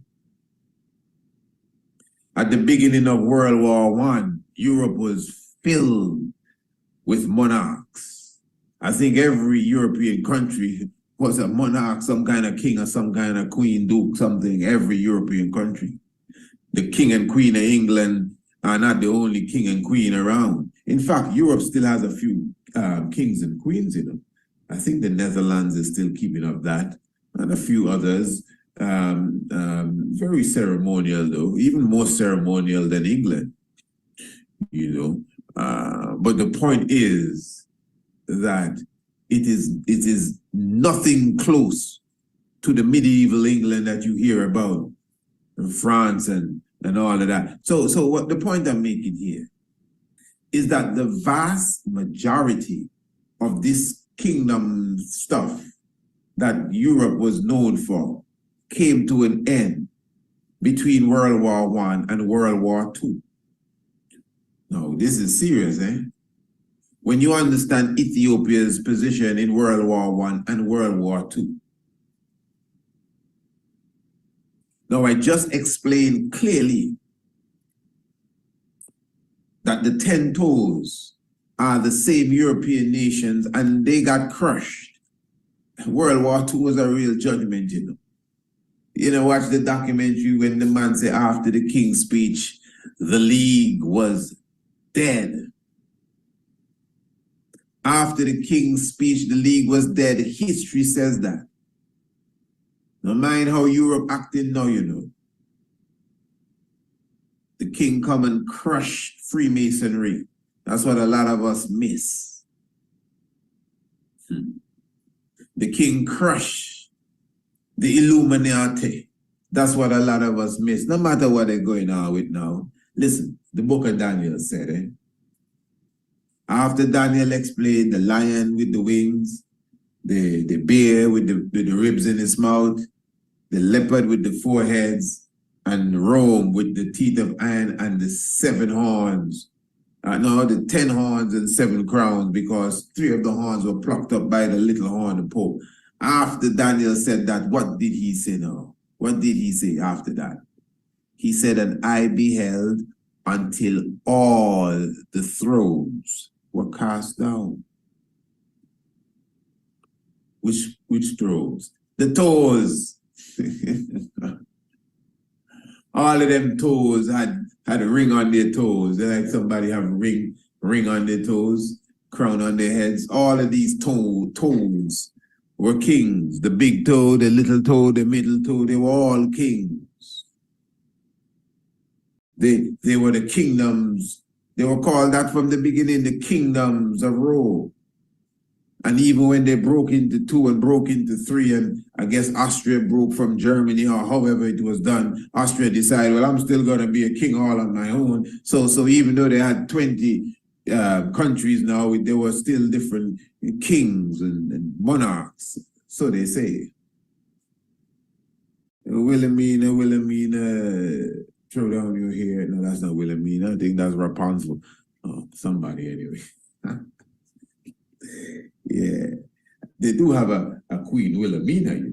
Oh yeah, but I'm showing you geopolitically. Go and read the what happened to the Tsar of Russia when we were watching the documentary and doing the episodes on grandpa was an emperor. His granddaughter, that was one of the stories she was studying heavy, how the Tsar of Russia and the family of Russia came to their demise. That is one of the more outstanding thrones that were cast down. Daniel said he beheld until the thrones were cast down. That's history. And the Ancient of Days did sit. That's it. And you know, the question usually comes, oh, but England still have a throne. Oh, perfect answer, or perfect point, or perfect observation. Because the scripture says, but the beast was given a little time to prolong. Yeah, just a little time. Just a little time. What's interesting again in Daniel, it clearly says that the king, the Ancient of Days, in the night vision, one like unto the Son of Man was brought unto the Ancient of Days and given power and a kingdom ever living, Rasta. This kingdom here, the Bobo Shanti kingdom, you better believe it. The same lamb that came to the lion was given the same kingdom of royal priesthood. This is it. Those of I and I that say we are Bobo Shanti, we played with this thing, You know, like I gone somewhere else there. Yeah. So when ones are talking about, you know, Haile Selassie not in the Bible and all of that kind of jazz, to be honest, maybe this conversation might just be a little too much for them. You know, as they say, maybe a bit over their head. Yes, family, give thanks again for the life giver and the keeper of life. Give thanks for your presence with us. Of course, you know, if you know your Bible and you do not know your history, the knowledge of your Bible will become a mystery. And yeah, it takes some realize the real lives that are amongst us. Hey, give thanks. Holy Manuel, Selassie, Jah, Rastafari, blessed love. Prosperity is a herbal remedy that has been naturally designed to nourish the prostate gland. Prosperity uses a combination of leaves, roots, and barks to create a tincture designed to nourish your prostate gland. It also will assist in prostate-related issues such as erectile dysfunction, swollen prostates, and problems related to the passage of urine. Call or WhatsApp 728-8289, 728-8289 and get your bottle today. Prosperity.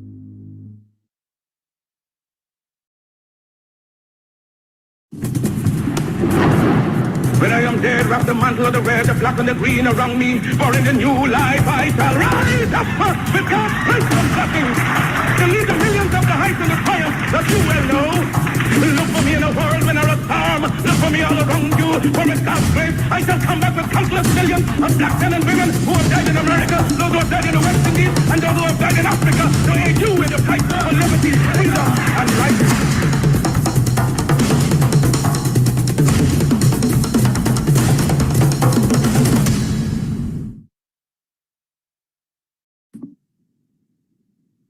Blessed love.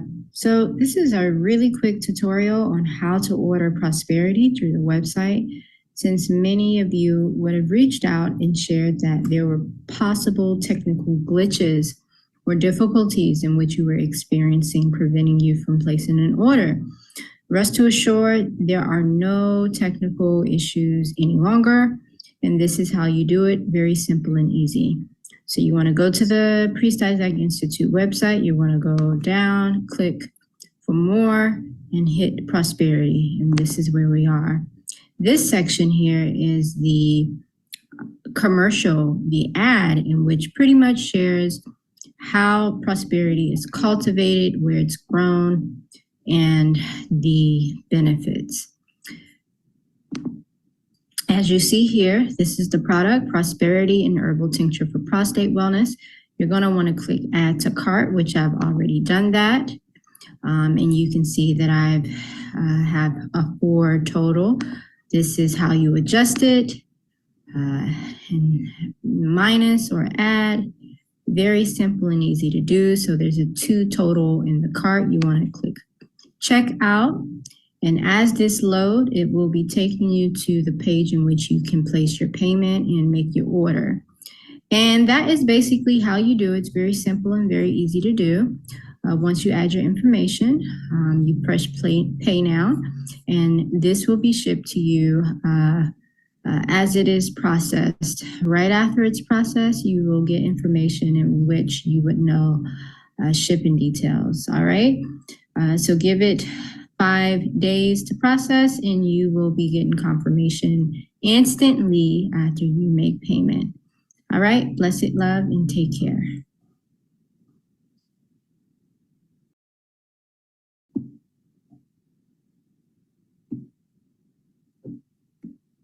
Prosperity is a herbal remedy that has been naturally designed to nourish the prostate gland. Prosperity uses a combination of leaves, roots, and barks to create a tincture designed to nourish your prostate gland. It also will assist in prostate-related issues such as erectile dysfunction, swollen prostates, and problems related to the passage of urine. Call or WhatsApp 728-8289, 728-8289 and get your bottle today. Prosperity. Prosperity is a herbal remedy that has been naturally designed to nourish the prostate gland. Prosperity uses a combination of leaves, roots, and barks to create a tincture designed to nourish your prostate gland. It also will assist in prostate-related issues such as erectile dysfunction, swollen prostates, and problems related to the passage of urine. Call or WhatsApp 728-8289, 728-8289 and get your bottle today. Prosperity. Yes, royal family, blessed love, give thanks for your presence with us. Of course, you know, we glorify the life given. Remember Haile, Selassie first. Of course, Honorable Priest Isaac here with you. Definitely giving thanks for your presence with us. Radio Anu TV, and remember Radio Anu International, we're talking about right there on the Priest Isaac's Institute of Holistic Knowledge. Remember, the link to the website is in the description below this video. I'm very thankful to each and everyone once again who were with us on Sunday, the 17th of September for the wonderful relaunch of our website. Beautiful. Remember, today is Wednesday, the 20th. So what are you telling us that for? Today is the day that all the offers will come to an end. You remember that. Remember all the offers we gave on Sunday? You had a 3-day window to fulfill your desire. So again, those of you who got your Zoom link or request your Zoom link, remember you had a special offer for your natal chart reading document. Do you remember what that was? Of course, the precise natal chart reading is $175, but those of you specifically who requested your Zoom link to be in the VIP Zoom room, remember you would have gotten it for a special offer of only $75. And remember, this offer would have lasted for how long? 72 hours, which is 3 days. And today, when the day comes to an end, that offer will seal for the moment until whenever it comes around again. And remember, there were so many things on the board. The International Homeschool Program. How many of you enrolled your young ones in our International Homeschool Program since Sunday? Remember, when you enroll the young ones in the International Homeschool Program, which is a very comprehensive program that we would have put together, you know, for sure, the parent would be enrolled for free into the Ancient Astronomy Course, which by itself, again, is a very comprehensive program. So there were so many other things we had on offer there. Those of you who would have shopped from our holistic whole food store, you know, those who went to get their grains and their honey and their Garvey and all of that stuff, remember, you would have received some free gifts as well.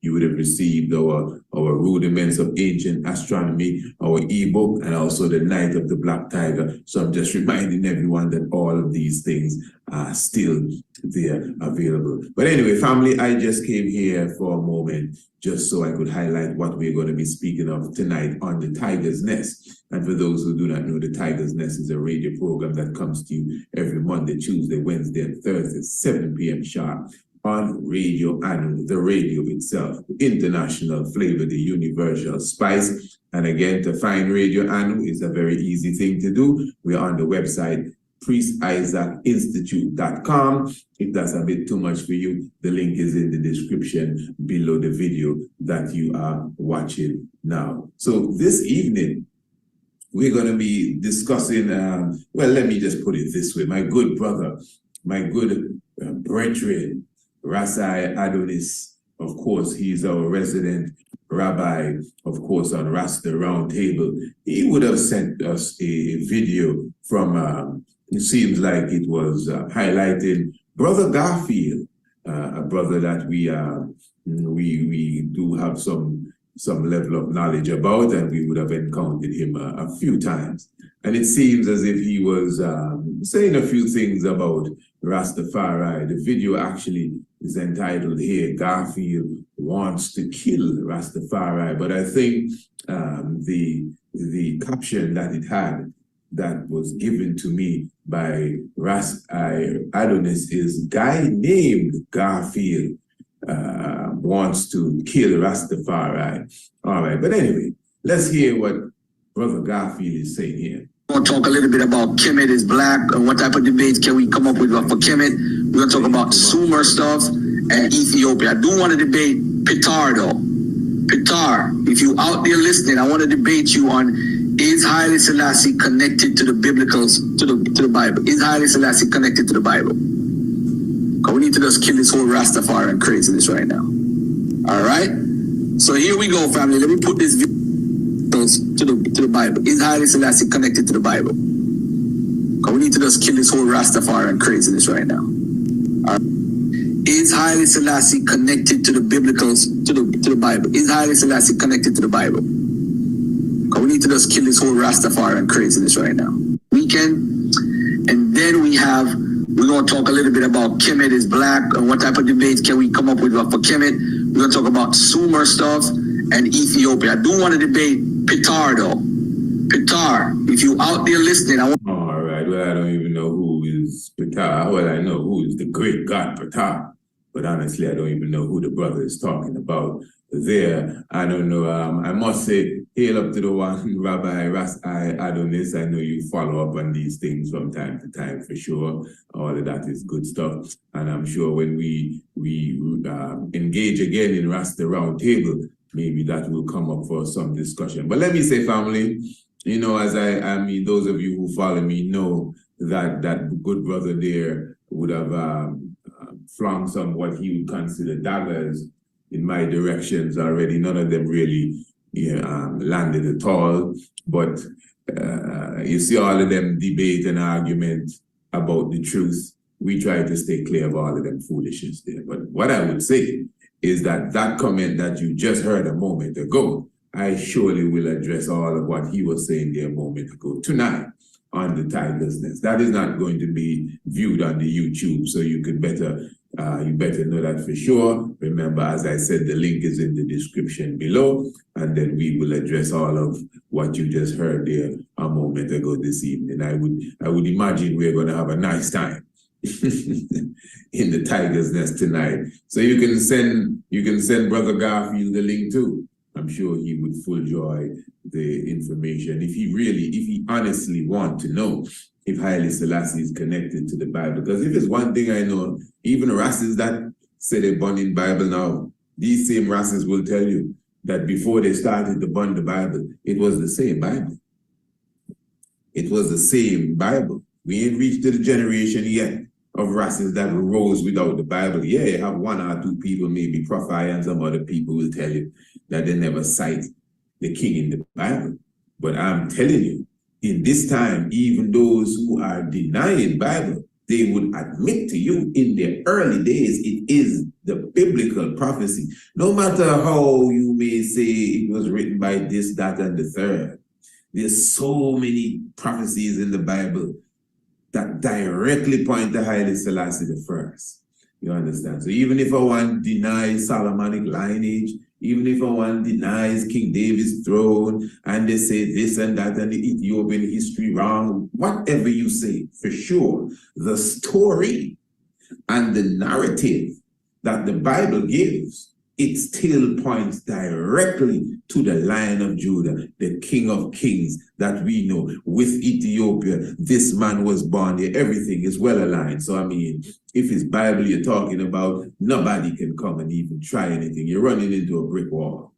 I'm telling you, you're running into a brick wall. But anyway, as I said, we for sure, we will be discussing that, and maybe to just kind of assist anyone who, you know, comments like what I just played for you a moment ago, really playing too. Comments like what we just played, you know, sometimes the simple in mind gets caught up and led astray by these simple comments like what the brother was speaking there a moment ago. But for sure, as I said, if you're serious about real knowledge, real scholarship, when it comes to Rastafari, I suggest that you stay amongst, you know, those who actually know the truth. Hey, give thanks. Looking forward to your presence this evening, 7 p.m. sharp, Radio Anu, the Tigress Nest.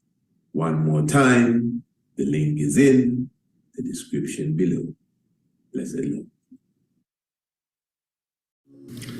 Do you want an accurate natal chart reading to know the true position of the sun, the moon, and each planet at the moment that you were being born? We at the Priest Isaac's Institute of Holistic Knowledge will create a precise natal chart for you and your loved ones, coupled with snapshot pictures of each planet, the sun, the moon, plus the constellations related to them.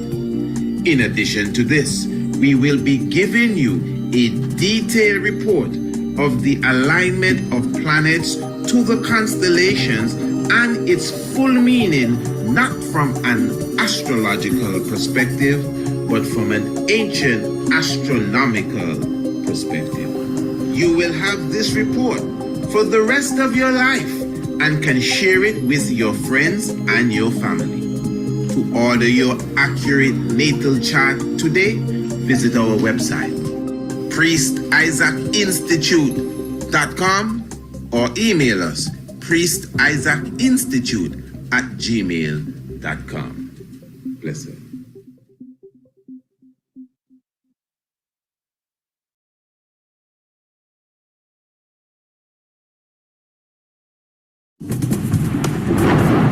When I am dead, wrap the mantle of the red, the black and the green around me. For in the new life I shall rise up with God's grace and blessing to lead the millions of the heights and the triumph that you will know. Look for me in a world when I a storm. Look for me all around you. For with God's grace I shall come back with countless millions of black men and women who have died in America, those who have died in the West Indies, and those who have died in Africa to aid you in the fight for liberty, freedom, and righteousness.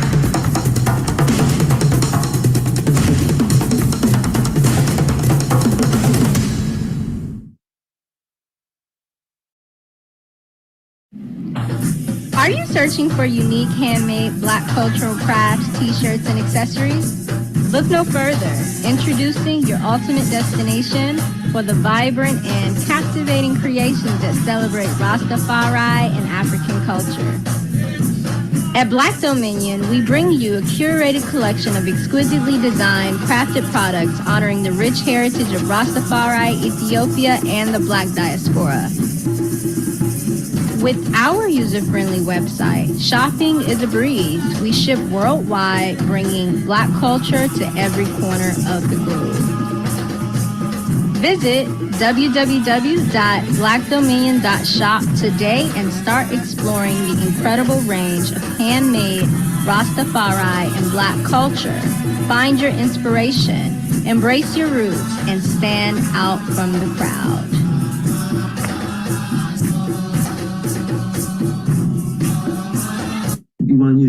Majesty's birthday will come back to be the beginning of that Gnostic cycle. Every 1461 years, because don't forget, through procession there's a drift.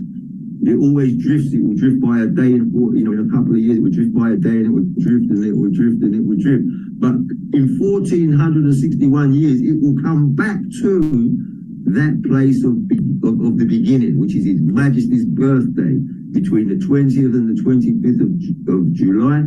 And that is the optimum date, the 25th of July. And what happens when that happens on the 20th to 25th of July, when that Sirius Haleical rising happens, the River Nile floods.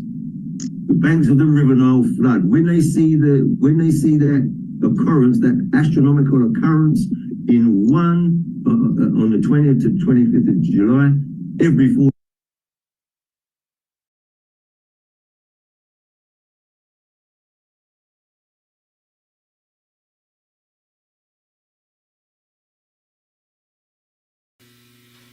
family. I mean that family.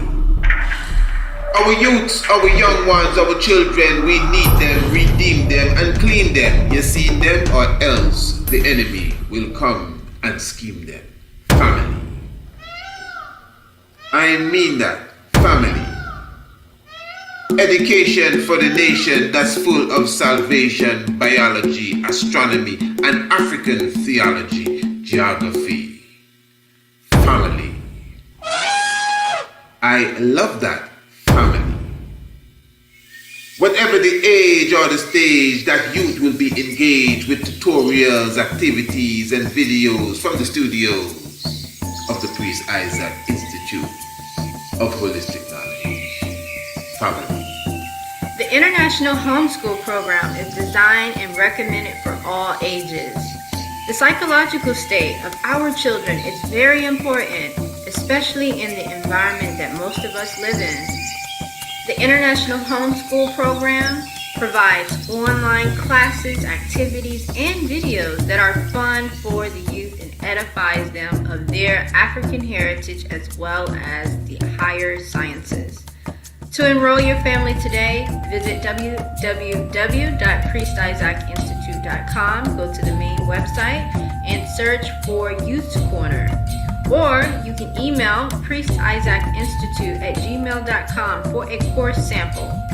Give thanks.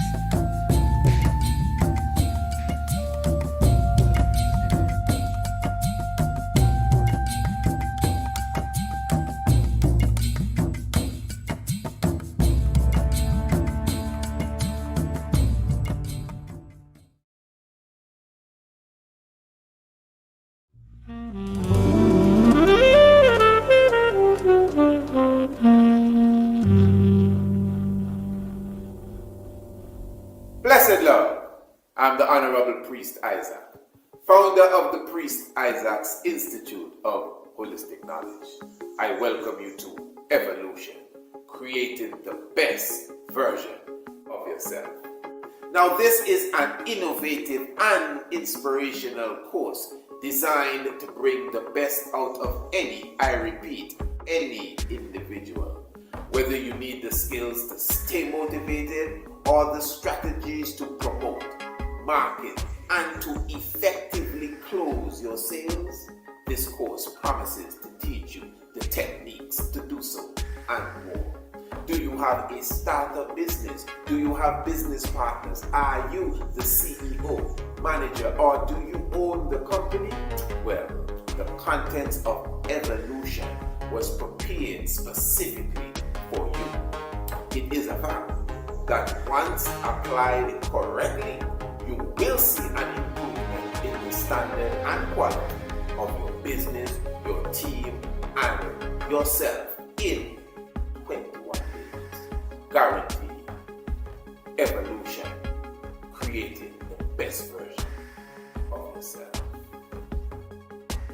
Evolution is an online business course training. To purchase this program, go to the website priestisaacinstitute.com for pricing and availability, or email courseadmin@priestisaacinstitute.com.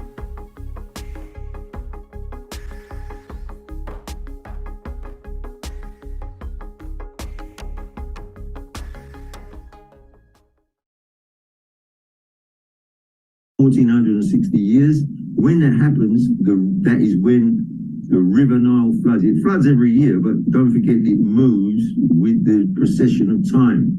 When it comes back to occur on that date is His Majesty's Earthstrong, because His Majesty is Almighty God. He's the one related to this star. Now in the Bible it tells us that it's Him, because it tells us in Numbers 24:7. It says in Numbers 24:7, it says, He shall pour the water out of His buckets, and His seed shall be in many waters. Pouring His water out of the buckets is the symbol of Aquarius. If you see in this symbol of Aquarius in the zodiac signs, you'll see it's a man pouring with two pitchers in his hands, pouring water out of his buckets, or pour them out of his pitchers. So that is the image there. And then also then, in the last verse of 24:17, it says, a star shall rise out of Jacob, and a scepter shall rise out of Israel. You know, the scepter and so we've got the star. So they're prophesizing this man in Numbers 24:7 and Numbers 17. That's telling you that it's Majesty that they're dealing with, because it's in the age of Aquarius. So the age of Aquarius is now. When did it begin? Now, according to this, now in the science of this zodiac wheel, right? You say, well, it's got here 1877. Now this is 1877. When it begins, this is the cusp of Pisces to Aquarius. Now you might say, well, hang on a minute, how could it happen in 1877? We haven't got there yet. Well, the reason is because that is when the transition begins. The transition takes 430 years. The reason it takes 430 years is because it's written in Ezekiel, chapter 5. Chapter 4, verse 5, it says that 390 years for the iniquity of Israel, 1 year for every, he lays on his side for 1 year for 39 days or 390 days for the iniquity of Israel. Yeah, we give thanks, family. Life given, the keeper of life. Ever living, ever faithful, ever true. Give thanks for your presence with us, royal ones. Give thanks to the international community. Give thanks to all those who are coming in. Of course, you know, we definitely greet you in the name of the Father and the Mother of creation. Give thanks continually for the prophet and the priest and the king. Thanks for Holy Melchizedek order. Thanks for the royal heavenly hosts. Thanks to the ancient ancestors even with us. We're thankful also, saying Asante Sana, for life itself, the life giver and the keeper of life, and being a part of the universal oneness and the spirit of life. Pray the Mosiah just guide us going through this reasoning this evening as we come together to uplift the spirits and thoughts, even as the incense unto the land, praises unto the man. King Selassie, Jah, Rastafari. Yes, Royal Rastafari Round Table, give thanks for everyone that is in the house. Blessed love again for a moment that we could come and sit in. You know, even as we began the program, we were just harping on some of the information we got on our last program, our previous program from Brother Cypher Selassie. In fact, that was a YouTube episode that I was just watching. We put it up about 3 to 2 days ago, and we see that the people took a very strong interest in it. So I know a lot of ones who will be listening, plus eventually watching what we're doing this evening, will be, you know, just like us, basking in the second part of what started, you know, last week or, you know, previous program. So really, we have myself, we have the rabbi with us, Rasai Adonis, yes, my Lord. We have Ras Isern, not on camera at the moment. I know Ras Kwamai came in, I don't know if he's still there. And of course, we have Anko Madrid, and we have King Cypher Selassie. You know, we're not even going to waste no time. I know King Cypher, I know there was a lot that was said and a lot that you wanted to even say more. Let me just say quickly before anything else goes forward, I think the reason, right, just so we be clear, especially for our audience, the reason why the program last week went like that is because in our ongoing discussion as it relates to the authenticity of history and liturgy and concepts, that's really where it went, because we were going very far and very broad. And Brother Cypher had, within his Selassie briefcase, he had some special, let's say, elements that he considered that maybe most of us missing. So we decided that we should sit down and give the brother a time period so that we could listen and we could reason.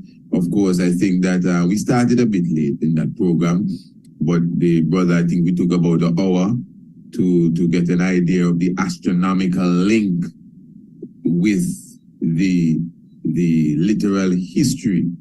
And that's just from my perspective. So I'm just going to ask the good brother, in 5 minutes or less, if you could give us a quick summary of all what we took in, Brother Cypher Selassie, even before we go around the table and maybe ask a few questions or try to cipher. I saw someone put in the comment of that video, only Cypher Selassie can cipher out what he's saying. So that's an interesting one. So yes, my brother, and I must say I'm gonna play the timekeeper on this one. Just 5 minutes or less. A summary of what we gathered, and then we will just go around the table with it. Yes, my Lord, give thanks again. Blessed. Unmute yourself, Cypher. Let me see if you're not unmuted. I might have to. Okay. Yes. Yes, you're good. You're unmuted. Okay. Today still in. Yes. Negus Salam. Greetings to one and all. Greetings to all of the family on the panel today. Greetings to all of the audience. Give thanks for the day again. Give thanks for Kadamari Haile Selassie every time. Blessed love. Yes, well, beloved, and quickly I would just say the presentation that I gave last week is basically to highlight who Kadamari Haile Selassie is in an astronomical sense, to bring out the idea of him being the Almighty One of creation, being the related to the star Sirius, that his birthday is on the date that the Sirius star comes around to begin the cycle again, the 1461-year cycle. His Majesty is the catalyst of that, and that phenomenon itself causes the River Nile to flood. It is to do with the Nile god Happy, that in the ancient Kemet, and then it has come through to His Majesty, and His Majesty is the catalyst, and the Sirius star, as I said, there was 4 wheels altogether. There's 2 big wheels, one going forward, one going backwards, and the Sirius stars are I would say spark plugs to make the wheels function. There's two cycles, a male Sirius cycle and a female Sirius cycle. So I think I got that point out. I think that was made very clear that His Majesty's role in that he's a progenitor, master of creation, we can call that, a progenitor. And then I went on to say as much as I could, although I didn't get as far as I needed to say, with what His Majesty's use of the thing, because I finished mentioning a 787-year measure. That 787-year measure coming from 1959 when His Majesty made the church autocephalous, dropped down right into the time of King Lalibela. King Lalibela is the new Jerusalem built on earth. This is the point of it. This 787 step it drops into the new Jerusalem perfectly. So His Majesty has highlighted that, and the 11 churches of Lalibela plus the one extra one, excuse me, plus the extra one in belonging to the female nunnery. is a reason, but the 11 churches are related to the Shabaka stone of the 11 ribs of the wheel. So that is the correlation there. And then if we jumped another 787 years back from then, it dropped us into the 4th century AD. The 4th century AD is when it is alleged that Ethiopia accepted Christianity. So that is another point in time which is very relevant and pertinent to the whole science of the matter. And what I didn't get to do was to bring down the crown and the scepter and give it to Emperor Menelik I, which is very important. And I know the item would have liked that, but we didn't get round to that. But we need to reason on what we have already, and you know, we can get to that. Anything you need to be clarified, I would welcome any questions, because we have a thorough understanding of everything, or overstanding, understanding as it goes. Well, before we go around the table, and we're not, we're not tight on the time or anything, so we're supposed to kind of express ourselves. But before we go around the table, King, let me say the presentation was well done. It was obviously an academic, mathematical presentation. It wasn't just no speech. It wasn't a talk. If you didn't come with calculator and pen and pencil, you weren't really serious for that. You could hardly comment on anything that was said if you were not behind the numbers. But even if a person didn't get the numbers, because let's just be clear, a lot of ones, even those that are genuinely listening, everybody don't really come to school as such to pull out their calculator and pen. And people come to a presentation. Sometimes it's almost like entertainment, like, yeah, man, and they get a good vibes. But to say they have to sit up now and start to do the math.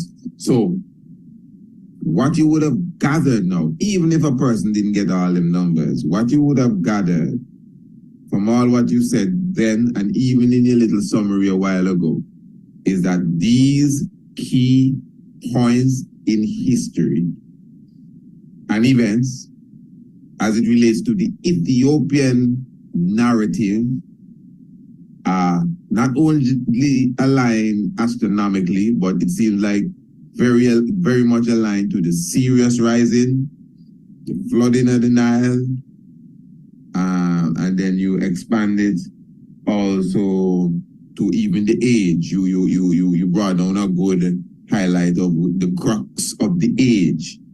I think it's 1877. So again, even if you didn't go into the scepter and Menelik I, I think anyone that's listening keenly get the idea that, okay, even if they don't know what you're going to say, but you obviously going to find some astronomical fact that is going to point straight to, I guess, a story that some people would argue maybe myth or just be an allegory or a legend. And I think that's, in a nutshell, what you were bringing forth to us. But yes, yes, family, that's a good summary. That's a good summary. And I think everybody could glean what the ayah said in simplicity. Without we're taking the mathematical evidence out of it, but the mathematics is an evidence, is an interpretation and a translation.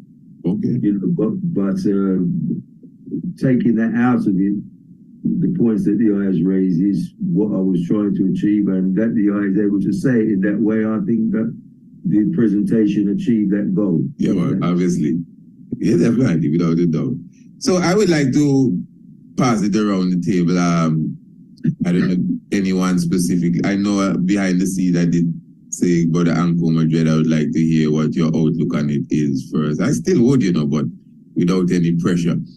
If yourself would want to secede to anyone, or anyone would want to step up first to say anything, yes, feel free. Yes, man, give thanks, Rastafari, bless up, give thanks to be here again, joining the Rasta Reasoning panel. I wasn't able to make it the last one or two reasonings, Well, you sent the presentation from Cross Cipher Selassie, I take it in a little earlier. Because you know, but I find there's some hard homework to do, you know what I mean? Like listening to really right. some difficult homework you have me doing and thing, you know. But I suppose why I get out of the presentation is that I trying to bring the significance of His Majesty Earth Strong as being highly significant astronomically, as aligning with the rising of Sirius or the Sabbath star, you know what I mean?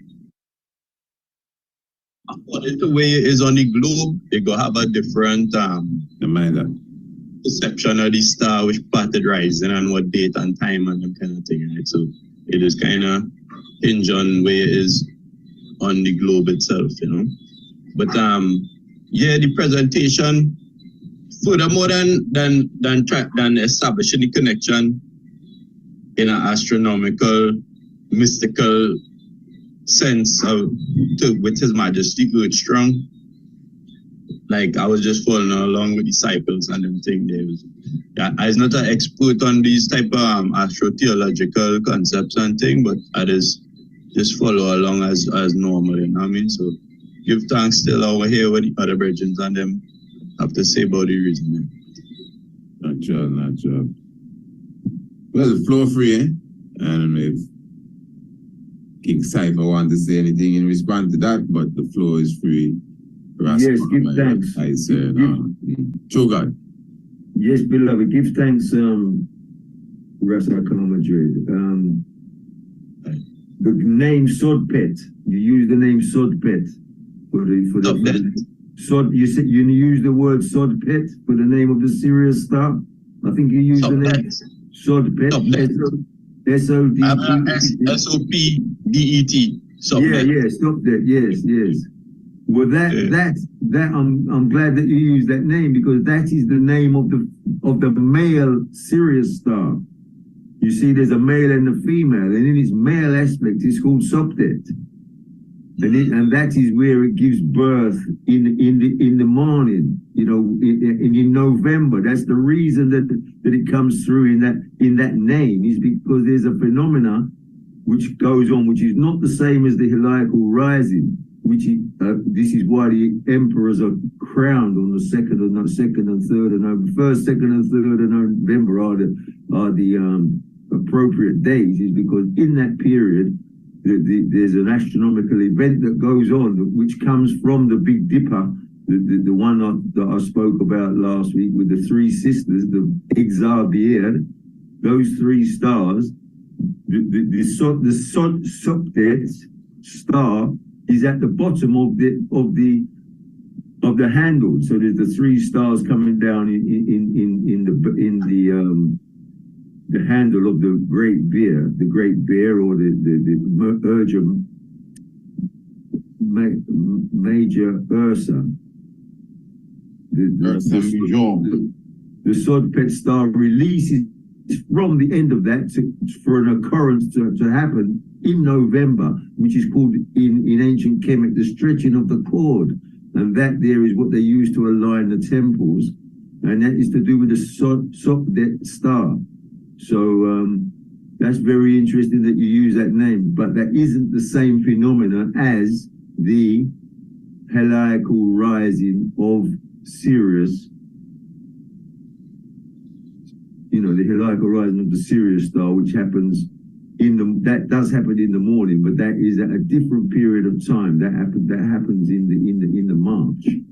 You know, that happens in the other side of the year. But if we use the Christmas period as a fulcrum again, because Ethiopian time, there's 3 months of Ethiopian time before the Christmas time.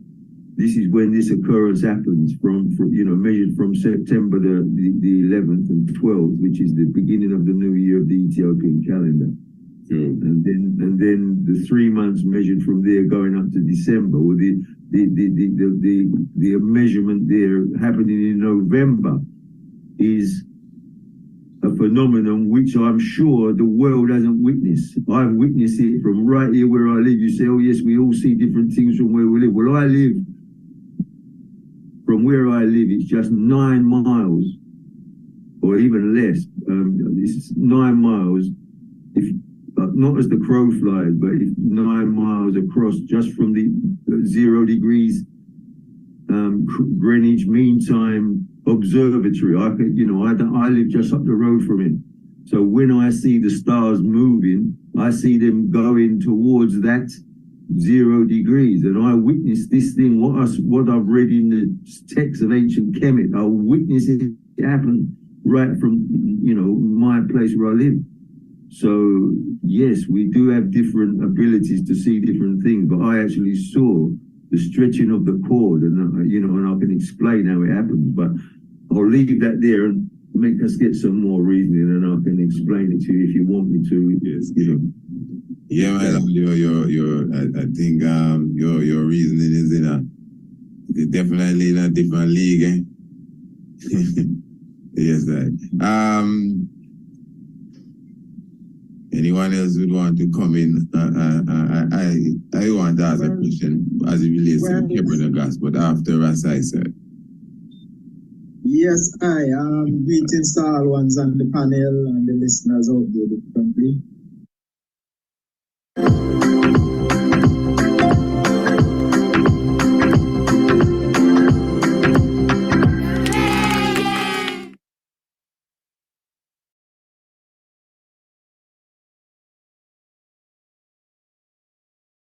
Greetings to all ones on the panel and the listeners out there differently. I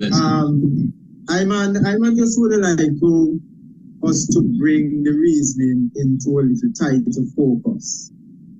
Very good. All right, and to do so, I just want to put forward some questions. Rasai, no doubt will be able to just then put the added words to it really. But what I see still, according to the whole presentation that he did, and then making that correlation, making that connection with His Majesty birth and so on, he seemed to suggest that just as these astral bodies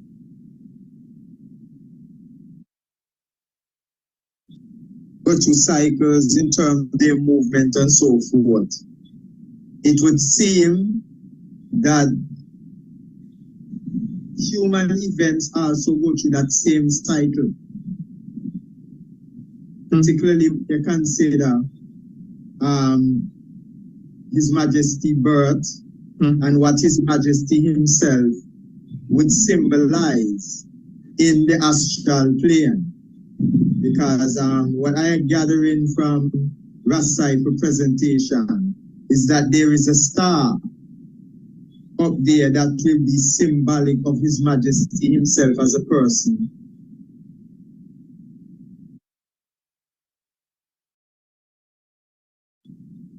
So would I be correct, aside to suggest that the cycles that's happening with the astral bodies, that it also go in tandem with the unfoldment of human events, where there's a certain cycle of activity that will happen throughout human existence? Would that be correct?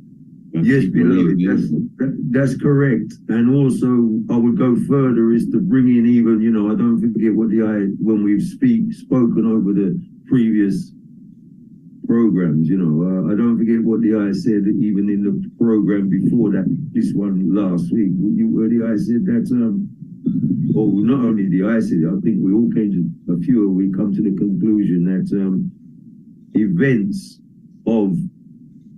events that are happening in the human plane, when they're happening, then we relate them to the astronomical plane. What is going on in the astronomical plane, we relate them to it.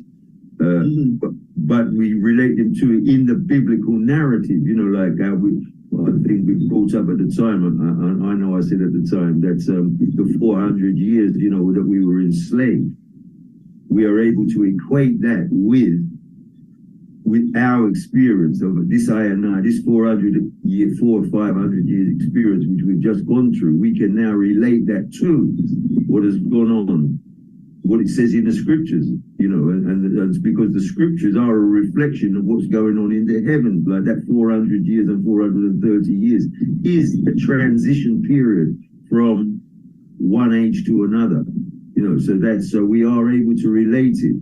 And also we can also say, I mean, maybe somebody could correct me if they could think I'm wrong, but that manifestation of the 400 years where they said that Abraham's descendants will be taken captivity in ships for 400 years, which it says in Deuteronomy 28:68.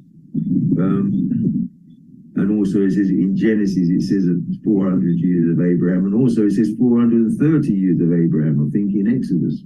So it's been, you know, these numbers are being bandied around, but until we actually know the significance of it, you know, we cannot give it a proper interpretation. But we can, you know, who else has gone through this 400-year slavery syndrome in ships? This is the manifestation of history in this time. So that is a prophecy that never happened before, as far as I'm concerned. I think that, you know, the Bible is actually being manifested now, you know, this time here. I'll leave that there for the eye to come forward. Yeah. Because when I think about it, you know, it's just like a baby, from a baby to an adult, that there's a basic cycle in the growth from a baby to an adult. It would seem that that's also is a cycle that happens even in the social environment with us as human beings. We go through certain experiences, just like you get heartbroken, there are certain phases that you're going to go through in that process in terms of depression, feeling down, and whatever. It's a basic track that every human being that go through those kind of trauma, they go through that same process. And yes, to me, much of life is set up like that. That's what referred to by some of the spiritualists as the archetypes, because they're already preset process for certain experience that the human being will have. So as the human being go through this certain experience, this is just the natural process. Just like the process of growth from a youth to an adult, and the same process they go through with different things that you experience in life. Yes. And that is referred to as an archetype, meaning it was already pre-designed. The process itself that you go through was already pre-designed by the universe life. And you're just in that cycle and just having the experience. Yes, I agree with that. And also I would say, I mean, the idea, we're all over, you know, we've all reached, you know, over our young ages. And I would say, if we can remember when we were growing, you know, as we're growing up through life, when we reach kind of 18, 20 years of age, you know, we have a certain aspect, outlook on life. And then when we reach kind of 25, we kind of start maturing a little bit. But when we reach 30, I think 30 is a milestone in your life, you know. So, you know, things happen and shape your life to a degree when you reach 30. And then, you know, which sets your life on a certain path. I think 30 years of age is a very important junction in the human program, you know. Sure. And then when you reach 40, and then when you reach 50, and then when you reach, you know, these are different stages of life. But you know, your attitude changes, maybe the type of person that you have been, and think, you know, you mature and change your ways and all of those things. But when you're young, you're wild and going on with it, wherever you're going on with. As you start to mature now, at these milestones, so like what he's saying is very relevant, you know. Yes, sir. Respect.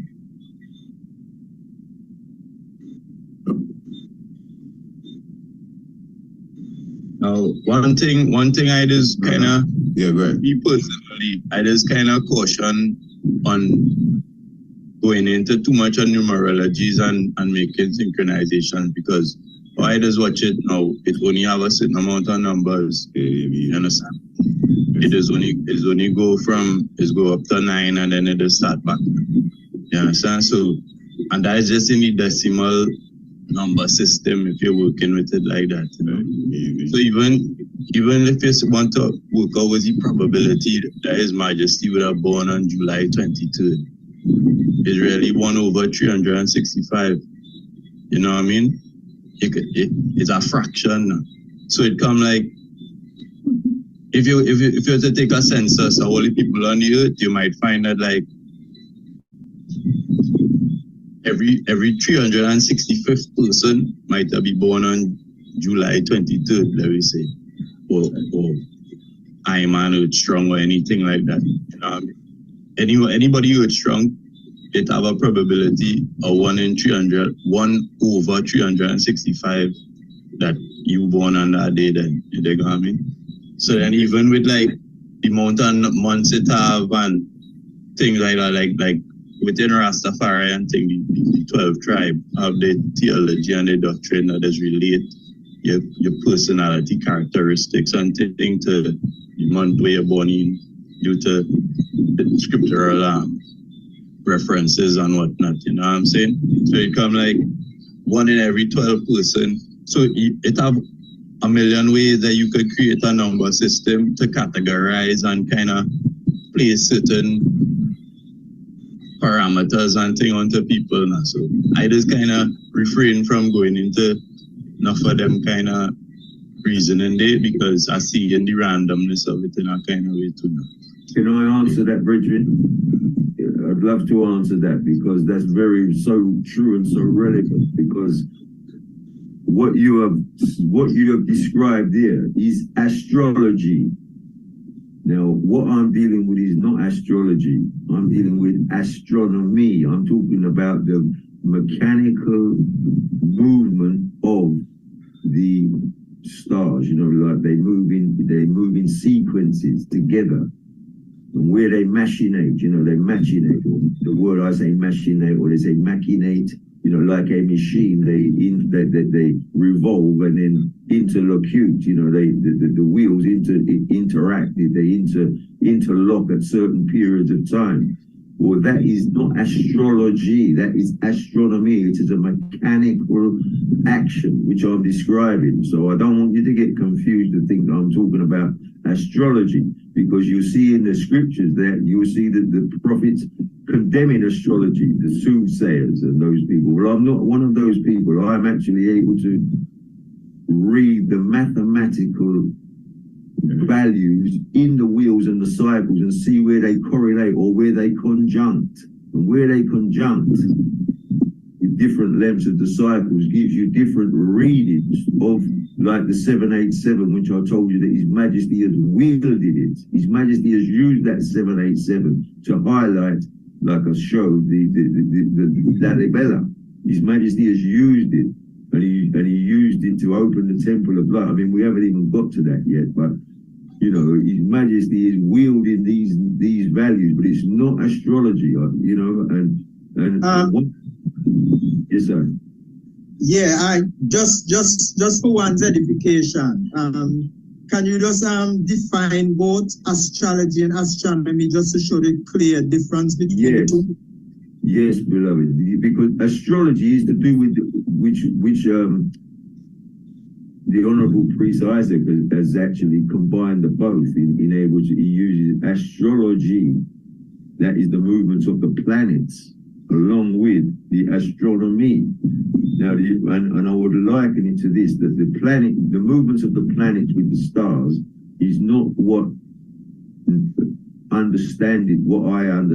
I don't particularly know the movements of the planets, because there's a saying that we have in England, and maybe you have it in the Caribbean, because we're all in the Caribbean, you know, in English speaking. We say, let the, in terms of economics, you say, look after the pennies, and the pounds will look after themselves, or look after the cents, and the dollar will look after, you know, and the dollar will look after itself. I don't know if the I didn't know that's an analogy.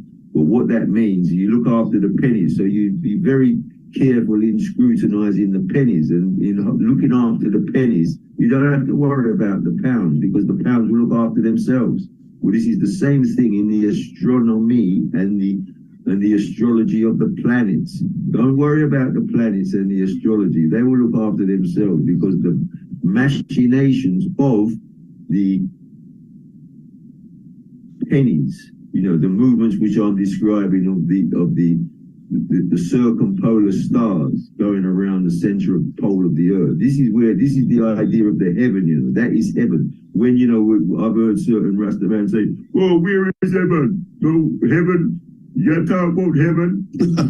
where is Zion? Well, all of these places, that place is the region around the circumpolar region around the central pole of the earth.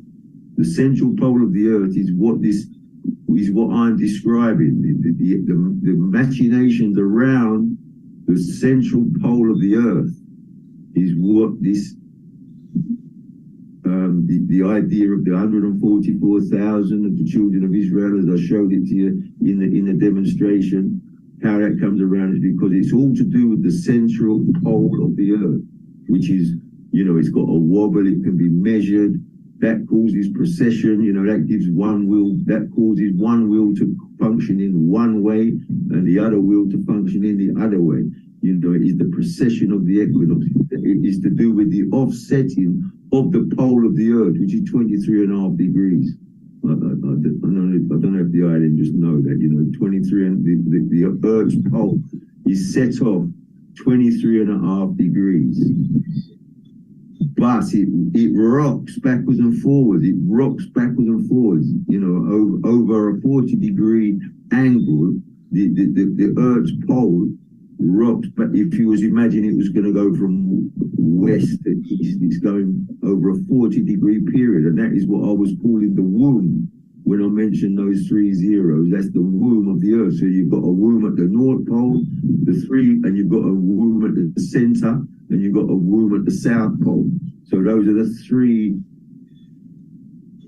entrances which hold the pole into the position in the center of the earth. He's been able to imagine this thing. He's been able to imagine a clock working, to imagine a spinning top, a spinning top, how you see when the little spinning top where you push it and it spins, and that is that principle that the earth is working on.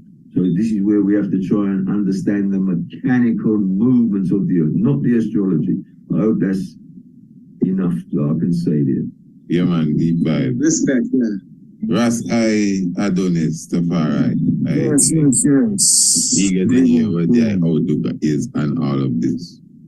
Yes, we highly encourage, this sort of reasoning, and also Safer Selassie, yes, Nagu Salam, the King's Peace on that presentation right there. In fact, we're working on some things. The brother has, written more and also published, and looking to, publish more. And I think that more of us who are, use the word loosely, when we say science basically goes back to a Latin word that means knowledge. And then there are scientific disciplines. And he definitely brings out more of the discipline of this. And for us as Rastafari people, and Ethiopian, we say Ethiopian people, even just speaking in general, this is very important to encourage these sort of studies, to encourage the presentations, and also the peer review. What we're having here is a peer review, and I took a few notes. First of all, Priest Isaac, at the beginning, how you summarize, the presentation, some key points.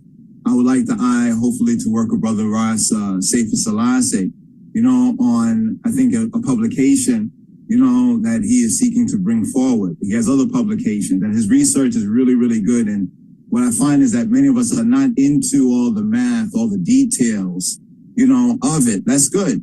There's a lot of things, ones can't explain all the details of a lot of different sciences. But we do know that these sciences, differing from, say, astrology, has to do with more of a discipline and a repeatability, a testability, and to some extent a provability of it.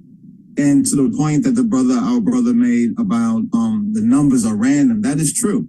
Because we know that numbers, math can be used for a lot of things. Depends on one's knowledge of math, you know? And astrology has more to do, at least how it comes down nowadays, to like kind of a fortune telling, you know, and kind of limits people's ability to really maybe choose for themselves if they get deeply into that belief system. But astronomy basically just is revealing what is the facts. So he presented facts, you know, from his research and observation, you know, and connected these facts with Rastafari and Amawi Haile Selassie revelation.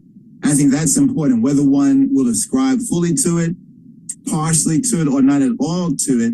I think the generations to come should know that we as Rastafari, you know, and I encourage each of the IRAS, ICERN, and ICOMA, and, you know, of course, Priest Isaac has some writings and books that he has published. We should really encourage that, you know, because a lot of the things that we refer to now are based on what others before us, whether we call it science or history or even mythology. It's important to articulate that and to encourage it. So I definitely encourage this work, and I give thanks, Honorable Priest Isaac, for having this presentation. I made a few notes, just a few notes right here. Yeah. One was about times and seasons, you know, and just from a biblical, the book that's called Genesis or Bereshit, which is interesting how you want to look at it because it's also linguistic science. I'm saying knowledge, just knowledge, presenting the facts, and we might dispute about these facts because more can be learned later on. But times and seasons in Genesis, in the book they call Genesis, Bereshit, or Orit Zed-Se'at in the Ethiopic, the Orit Zed-Se'at. Well, actually, that's Exodus. Orit Zed-Fitret. Fitret means creation. It has two names, Genesis, from the Goodness. One is Orit, which is a way of referring to Torah or Ra, a perfect example or almost like a teaching, like the word Torah. But the example of creation, Orit Zed-Se'at, Fitret, excuse me, I'm keep going to Genesis. Fitret is creation. And then we have the word Lidet. You probably know the word Lidet, from Melkam Lidet to say, generally is happy birthday, but usually in a religious sense with the Ethiopians and the Orthodox, they will use this more exclusively for Jesus Christ. But the book has two names, Genesis, in the Ethiopic conception. One is Orit, the Torah of Fitret, which is creation, and the secondary name, well, actually, I'm not too sure which name is first. I think Lidet is first, Lidet of birth. And in that book, one thing me and a brother, Ross Seymour, hail up to Ross Seymour, you know, duly elected international chaplain, you know, first unit of the Federation. Me and him have these reasonings, and we was reasoning on Genesis. You know, everybody talk about 6,000 years, 6,000 years, 6,000 years, 6,000 years. And from another perspective of studying the book, it doesn't really even say 6,000 years. In fact, another way of studying the book, we can include the scientific research that's found elsewhere into the thousands of years. But here's the point. It's only on the fourth day of creation, according to Moses' first book, Genesis, that the sun, the moon, the stars are not created. They're not created. The word is not used created, but they become visible.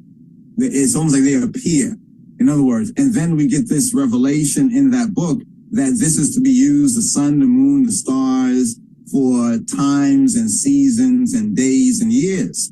This means that from a right thinking perspective, even using the Bible, the sun, the moon, the stars are like timekeepers, you know, are ways that we keep time. And often, like if memorable events happen on certain periods of time, we will liken it, the ancients no doubt, to how the heavens looked, what was going on, what season it was. So next season it comes around, we can remember this particular event. So I think as a discipline, it's very important. As Rastafari people, I give thanks for the round table because it's like a peer review, right? And even though I might disagree with another one's perspective on a detail, major or minor, I think we should encourage the articulation of this. You know, we should encourage and even going back and forth on it.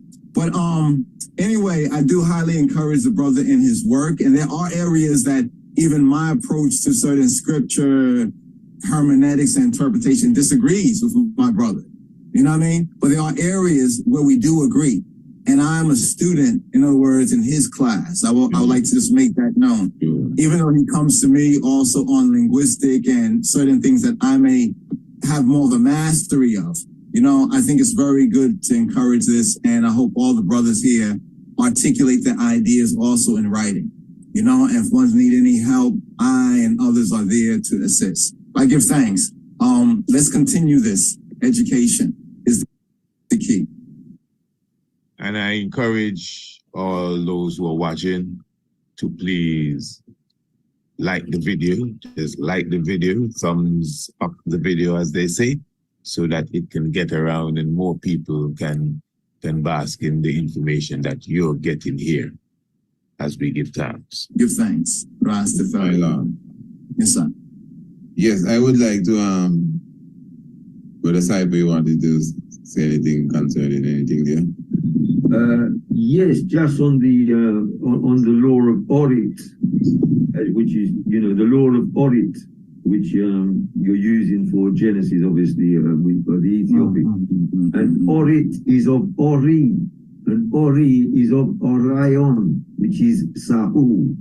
You know, so the law of it again is the law of Orit is the machination of ultimately it is the machination of the Orion cycle, or the Sahu cycle, because that is the catalyst. That is what represents the kings on earth. You know, that cycle. One monarch will pass into the stars, and he goes up into the Orion, and then his successor on earth becomes the earthly Horus. You know, the kingship passes through that process, going to the stars of Orion, which is Orit. You know, is the law of it, and also in the Ge'ez, I'm sure the Honorable Rabbi would maybe know this, is that also that cycle, you know, we mentioned Yebu, the kingdom on earth, Elephantine Island, they call it Yebu, which is Yebu as in Jerusalem, you know, Yebu. This is where it originates, the city coming down from the heavens to Elephantine Island. And why it's so important is because the two confluences of the River Nile come into Elephantine Island, and there are they picture it as two breasts of the feet of Mother Earth. And then one of those breasts is what this young God, happy, suckles on. You know, that is him, that's his majesty in the 1461 year cycle of the Sirius star. He is suckling on the breast of the mother, and then at his time, which is His Majesty's Earthstrong, when the River Nile overflows, she's giving birth, you know, her canal waters are breaking, and she's giving birth to the earth, and then the flood then ferments the earth. The flood then wets the earth, and the seeds grow, and it happens in September. This is, you know, this is the idea of it all. So that is one point. So the God happy is Kadamari Haile Selassie, you know, to bring the merriness.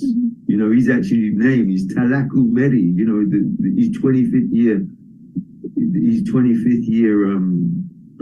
coronation, silver jubilee. If you see that there's on the YouTube, you'll see there's a film there of Talaku Meri. Meri. You'll hear our brethren, them who are the Kemetians, people who talk about Kemet and trying to burn Bible and talk about Kemet. They call the place Tameri.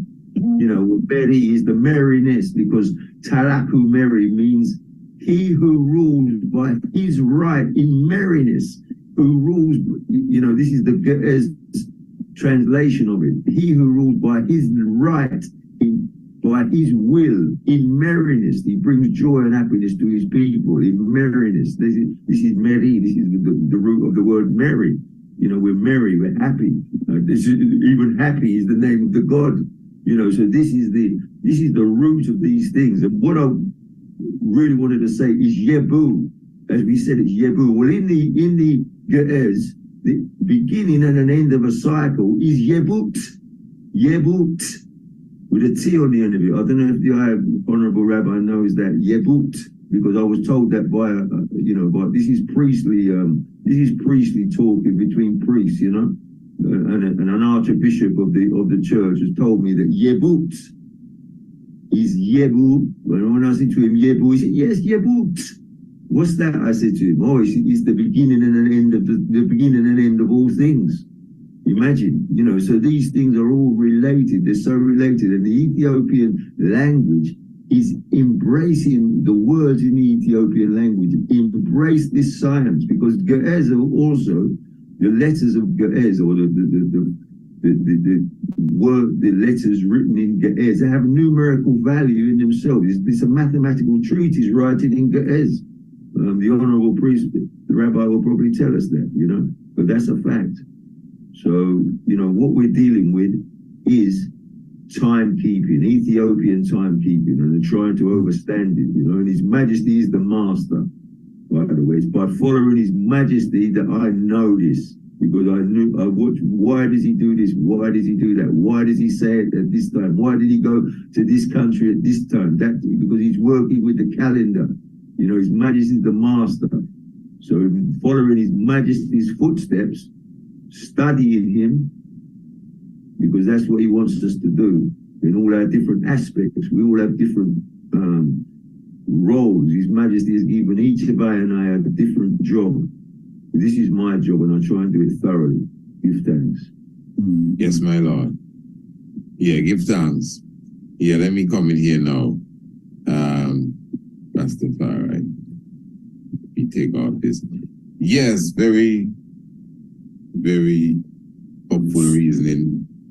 And I must say that the presentation that King Selassie would have done would have kind of humbled for the moment a lot of the discussions that we've been having.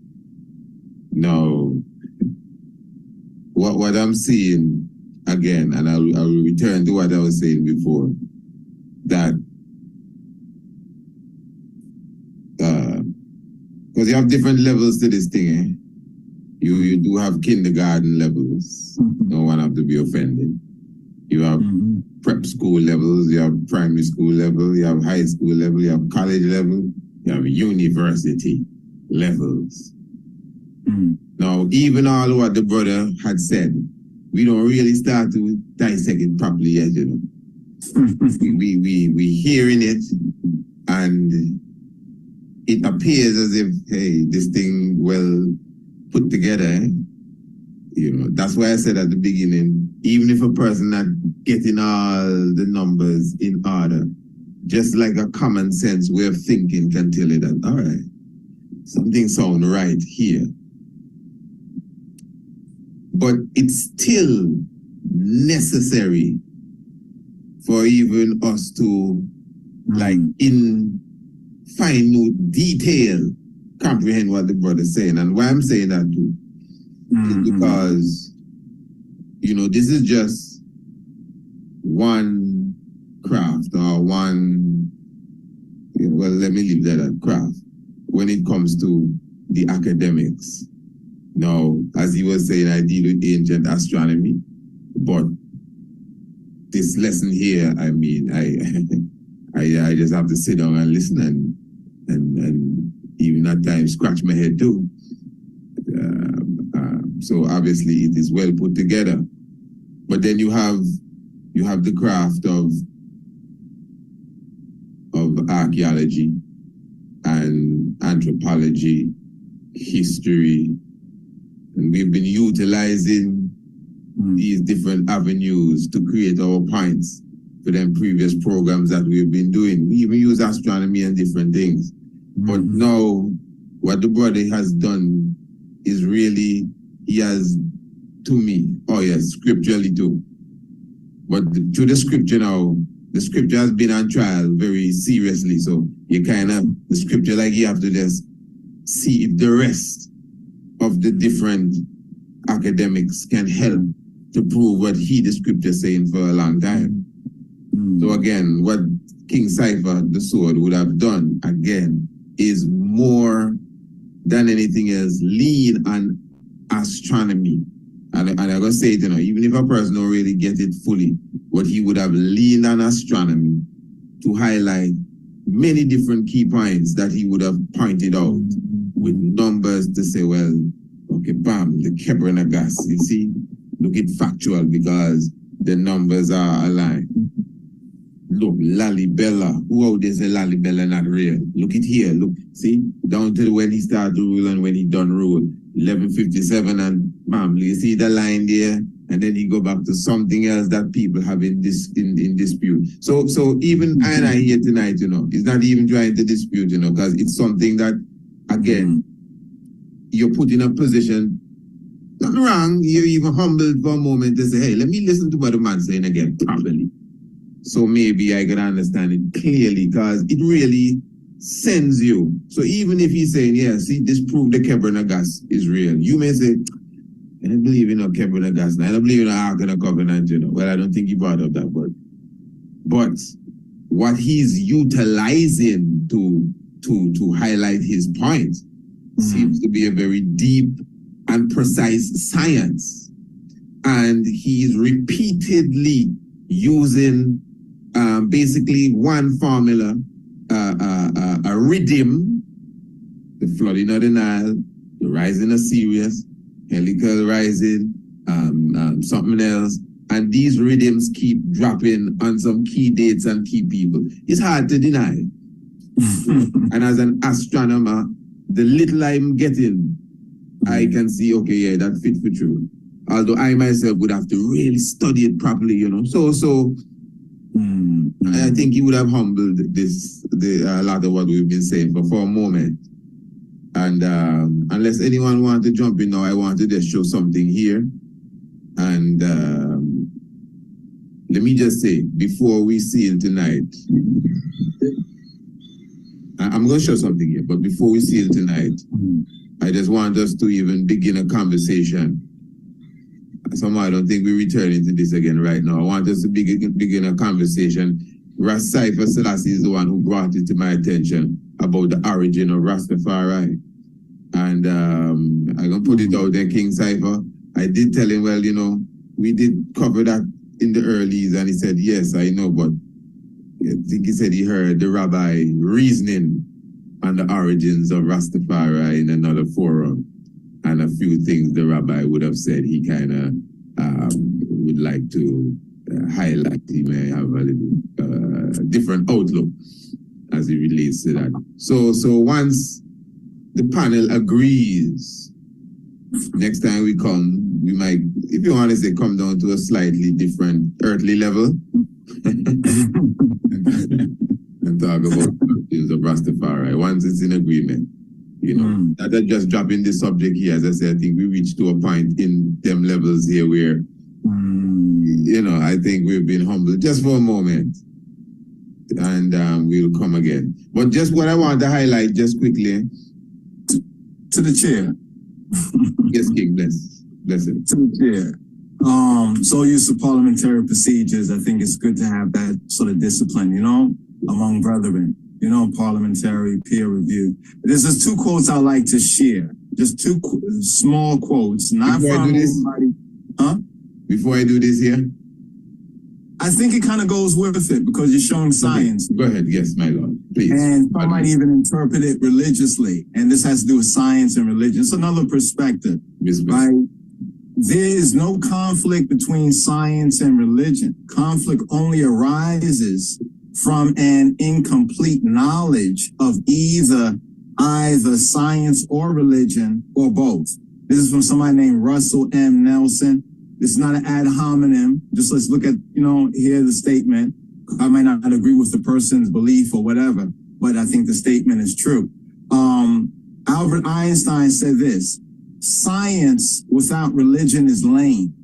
Religion without science is blind.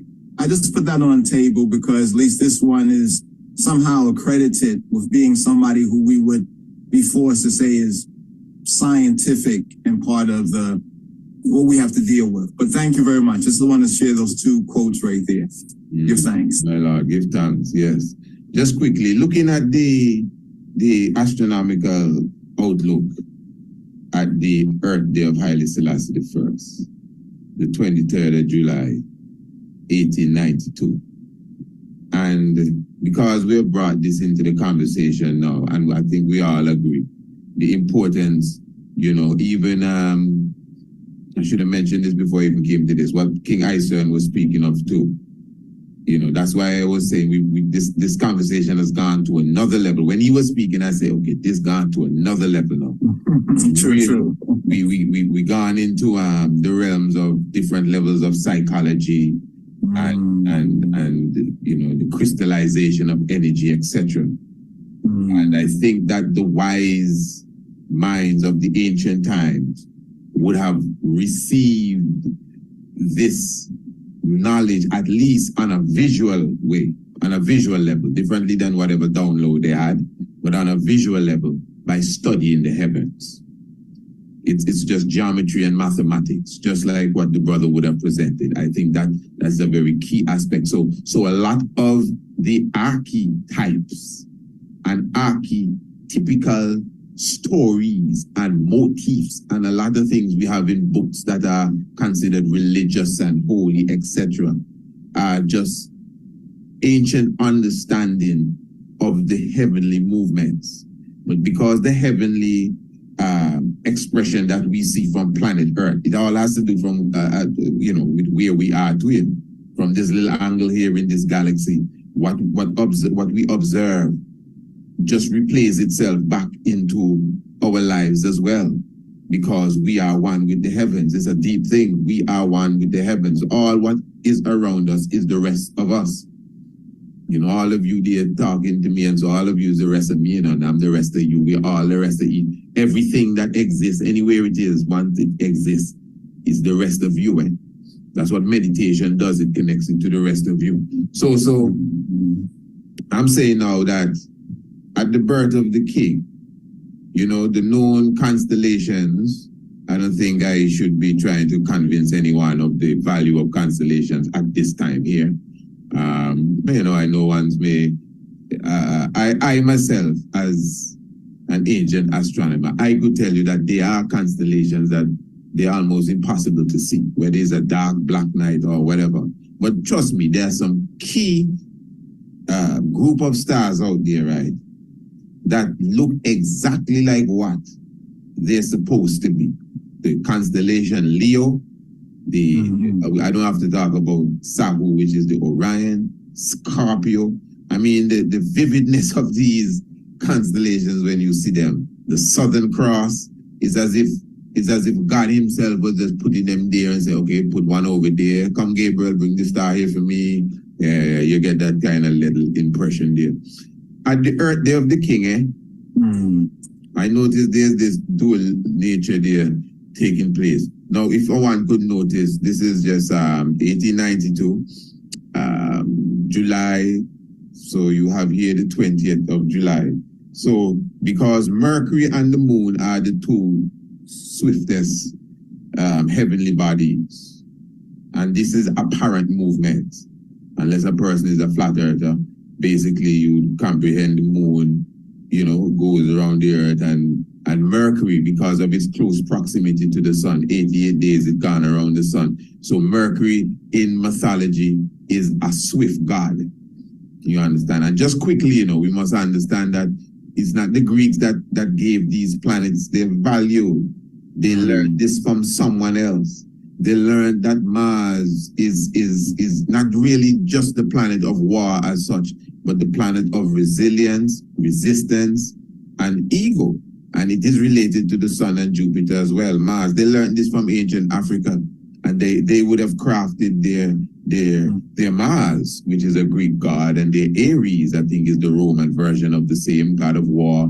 Their Mercury, their Venus, these are the names they gave them, but the value that they added to them is something they learned from Africa, and that's very, very important. So Mercury now, that's not my dog, let's put it in there. I just want to put the pre-Christian Ethiopian name for the same Aries and thing is Marem. You understand? Marem is name. We guys speak. There's a synergy going on. Another brother was studying the same thing and mentioning those same things. Give thanks for saying that. Aries like that. And Aries is the same Amun-Ra. But so just to highlight quickly so I don't stay too long in it. So you see the moon and Mercury. King Isan was asking if a star would have represented Haile Selassie the first, which I would say several, the heavens really declare. But anyway, the star known as Regulus is a very key star. It is really one of the key paws in the Lion constellation. The picture you're seeing really is the Greek version, the Greek rendition really. This is just, I guess, to assist ones. Even the lines are there to assist the ones too. But when you really understand the heavens, you see the real beauty of the lion here. So Regulus, of course, Mercury doesn't stay by Regulus every day. The 19th, the 18th, the 17th, the 16th, the 15th. You can see every day you can see Mercury. Going backwards is a bit further away from Regulus. Okay, I'm just going to put back the line and the pictures just for the audience and everyone who will be watching this. Then now, so the 15th of July, that's my father's birthday.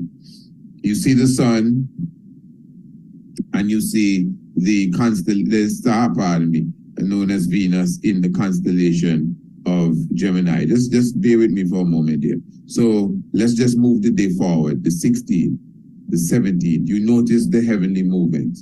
The 18th, Venus doesn't move that much. The 19th, Venus is like in a retrograde state there, I believe. The 20th, the 21st, the 22nd.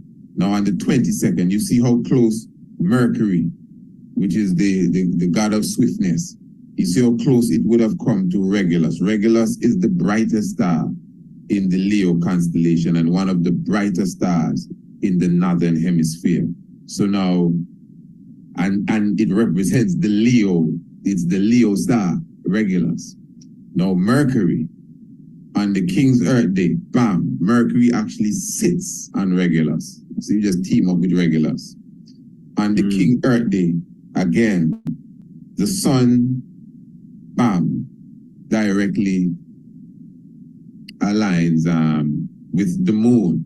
So within the constellation of Cancer the Crab, which we say is Kepara, the resurrected beetle, you see it's like this, the double pair of spirit. This is very important because now what you have here is the moon teaming up with the sun when the king born. That's new moon vibes. That's why you get all the red. You have Mercury teaming up with Regulus. Now Venus, yes, by itself, but Venus is inside the constellation that represents a team again.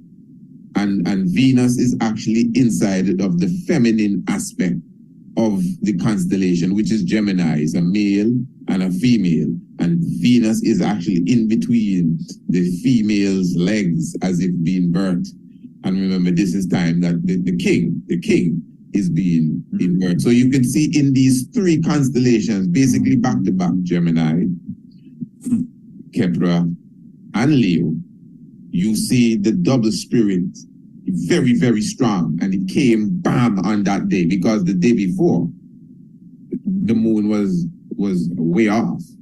Even Mercury didn't touch Regulus, but on the very day, bam, you could record that. And then if you check for Jupiter, which is the king of the planets, Jupiter is very much snugged in between the fish constellation. Now, just quickly, I don't know if ones did see the video I did the other day, but I want to just fast forward it now to today. All you gotta do is just press this here, and you're in the modern day time, 2023. Now, to today, just quickly here, and just to explain how important the heavens is, not just in its spectacle, but how it can explain the I would say even history. Oh, I was supposed to show you one other thing. During the time of the king's birth, Mars was in the mouth of Capricorn. Mars was in the mouth of Capricorn. Of course, you know, as the planet of war. When the king had to speak to the League of Nations, it was the sword that Revelation speaks about that shall come out of his mouth. Now, just quickly here, I just want to show the item what I consider a mystic phenomenon which took place just the other day. Now, again, this is the king's Earth Day. And for an individual that would follow, even follow I&I program, you would know that we would have been observing Venus and Mars basically for the whole year. Now in May, going into June, you know, we've been observing their movements. This is very important. Now, both Venus and Mars, just quickly, both Venus and Mars in May were lodged in the same constellation of Gemini. Now, Venus and Mars, male and female in energy, and they were lodged in the male and female constellation. I won't stay too long on that point.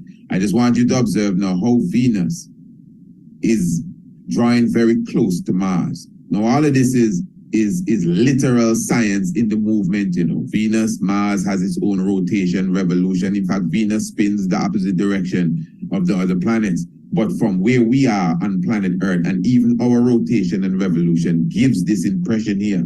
Now, what would have happened in June? Venus and Mars would have crossed over a specific part in the Crab constellation known as the Beehive cluster. The Beehive cluster is just right there, and both of them would have passed over the Beehive cluster. Now, that's not a usual thing because they are planets, sometimes their path is higher or lower than regular. This year, follow me in good enough family, this year, both Mars and Venus crossed over the Beehive cluster. That was a big thing in astronomy. Now, when Venus passed over, if you observe, watch them good, Mars, Venus. Venus is coming very, very, very, very close to Mars. Now, on the King's Earth Day, which is just the other day here, the 23rd day of July, this thing is trying to play me. Get out of here, man. What are you trying to do me here? On the 23rd day of July, yes, pardon me, dear. What would have happened is that Venus would have literally stopped in front of the Lion constellation. Of course, it takes a couple of days. So we have the 15th. Now watch Mars, you know, please, just bear with me a second. This is very important. Both of them, Mars, Venus, this is the 29th of June. They're very close to each other.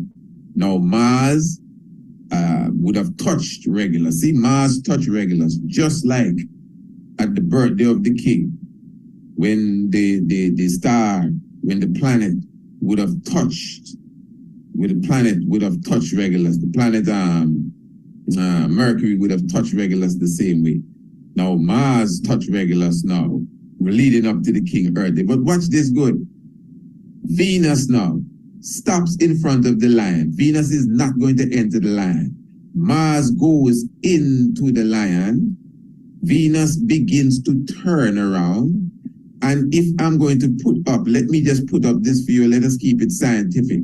This line here, the 10th hour line, Venus stops on the 10th hour line and literally turns around on the 23rd day of July. I clearly have an outlook of that on my website, also family, for those who want to take a look. So my point is just quickly here, that Venus and Mars, as you could see, they were together for a very long time. As I said, for the whole year, we covering them. And they were just like on the exact same path. That was a very unique thing. That's not me saying that, you know, that's astronomy saying that. To the point that they both walked over the Beehive cluster. That's not me. That was a big thing. But I'm sure you know, as the King's Earth Day approached, they came very close. Mars went over Regulus, another big event. And Venus stopped right in front of the line. Look at here, right on the 10th hour line. Stood there for a little while. but turned around, which means it went into retrograde on the 23rd, and now it's already on its way back towards the Crab constellation. Now, all of this is the King's Earth that this is taking place, you know. And within all of what I say there, now what I just put forward is nothing no one can deny, but there's a lot of deeper meaning to everything I explained. That may be several series of programs, maybe Venus itself. The reason why Venus would have stopped and turned around, there's a meaning behind that. The war planet went right through. There's a meaning behind of that too. In fact, the Mayans consider Venus as a war planet, but it turned back. There's a reason behind of that. And then I didn't even show you what Mercury is going to do, because Mercury is going to follow behind Mars, and Mercury is going to turn around on Marcus Garvey's birthday. So you see,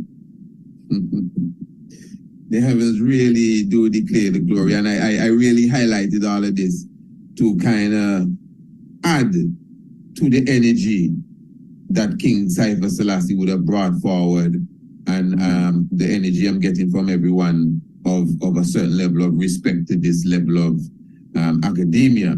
So since it's the King's Earth Day and Garvey Earth Day, I said, let me just add this in. From the time the King born, I showed you that however the spirit was doubled up.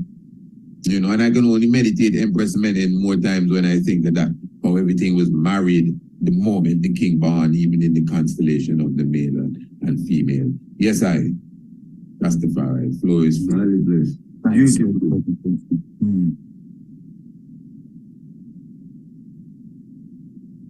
Yes, can I say something? Yeah, Flo.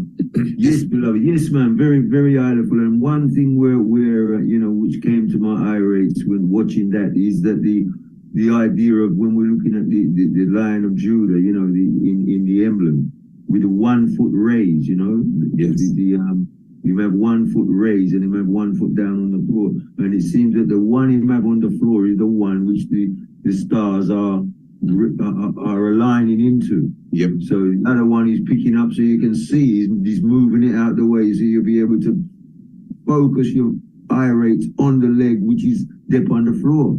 So I see that, and also in the male aspect of the Sopdet, which happens in November.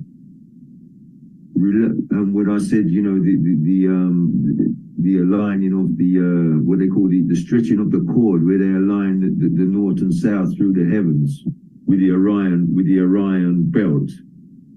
That, you know, that's something I've observed, and I'd love to explain it to you, I did.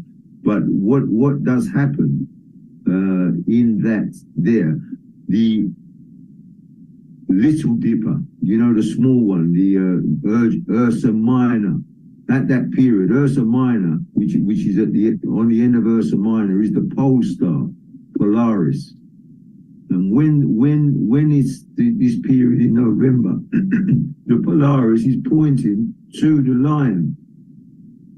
If you're looking across the zodiac, the Polaris is in the center of the Earth, and then if you look at the Lion, which will be on, say, the west side of the, if you're looking at the star map, say it was on the west side, well, on the east side would be perfectly in alignment with that, would be the Aquarius sign. If you put a ruler across from the Aquarius sign through where it is on the ecliptic belt, the star of the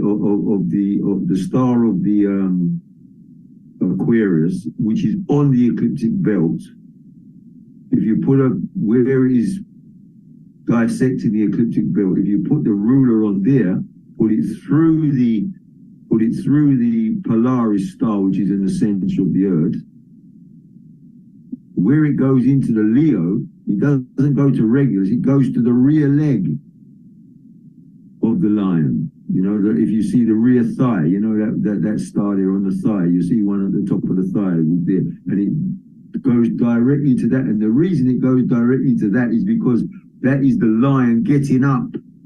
You know, the Lion, when the Lion is crouching down and then the Lion's going to get up, you see that, it's highlighting the rear rump of the Lion, of his rear leg. Well, that is because that Lion walks with, that Lion is getting up to walk with Orion. because the Orion cycle now is going to move on.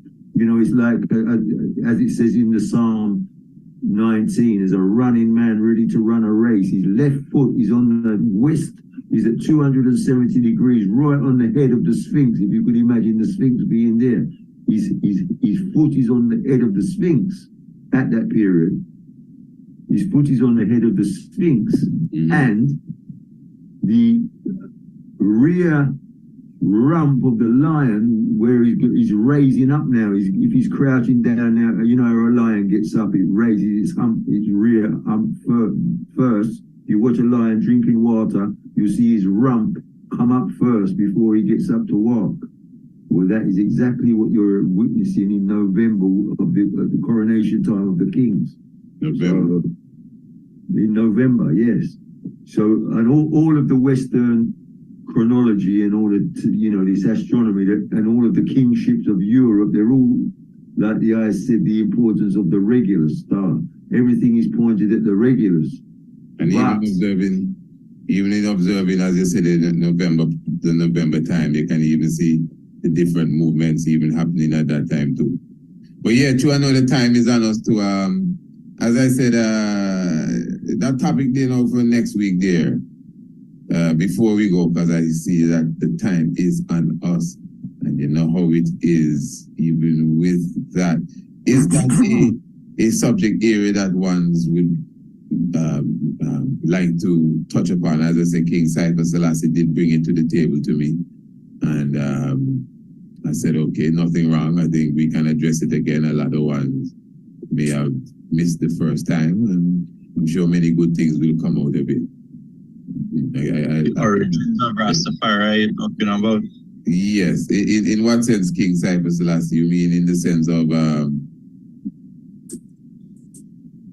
what was it, brethren? I'm not with you. What is it? No, the I itself said that we need to talk about the origin of Rastafari. The origin of Rastafari. Remember, right. You heard King.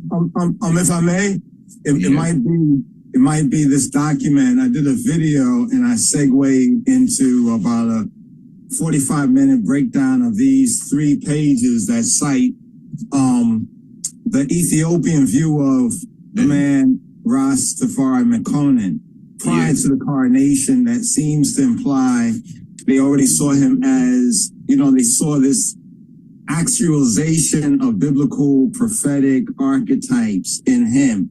And therefore saying, like in the Bible, it says that as lightning come from the east and shine to the west. Yeah. So Jamaica and the Caribbean becomes like a lighthouse and elsewhere in this North country. So I think you might be talking about this.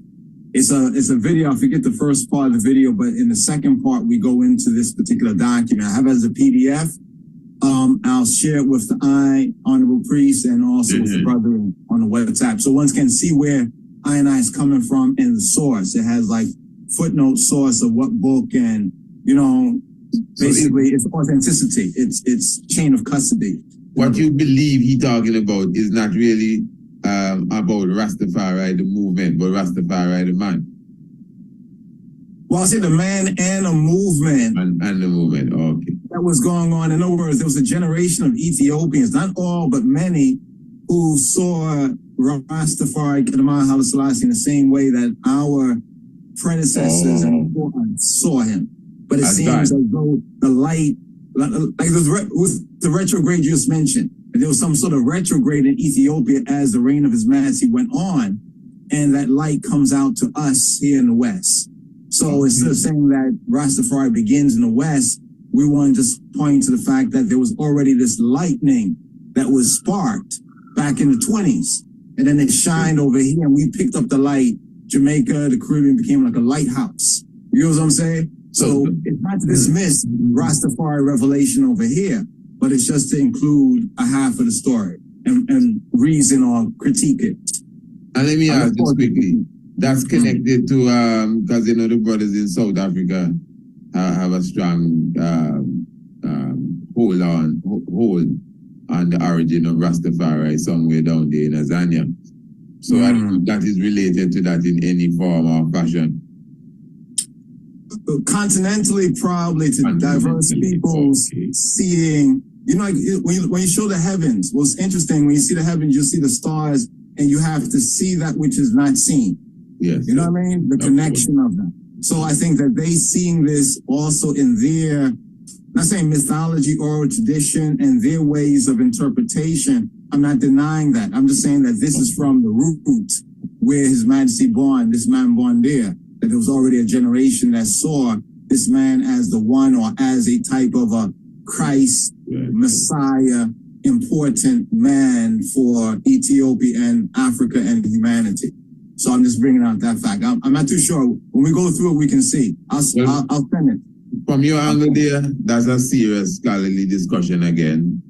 From that angle there, because people talk about the Sadhus and the Indian influence from blacks, marijuana, and of course it's all there.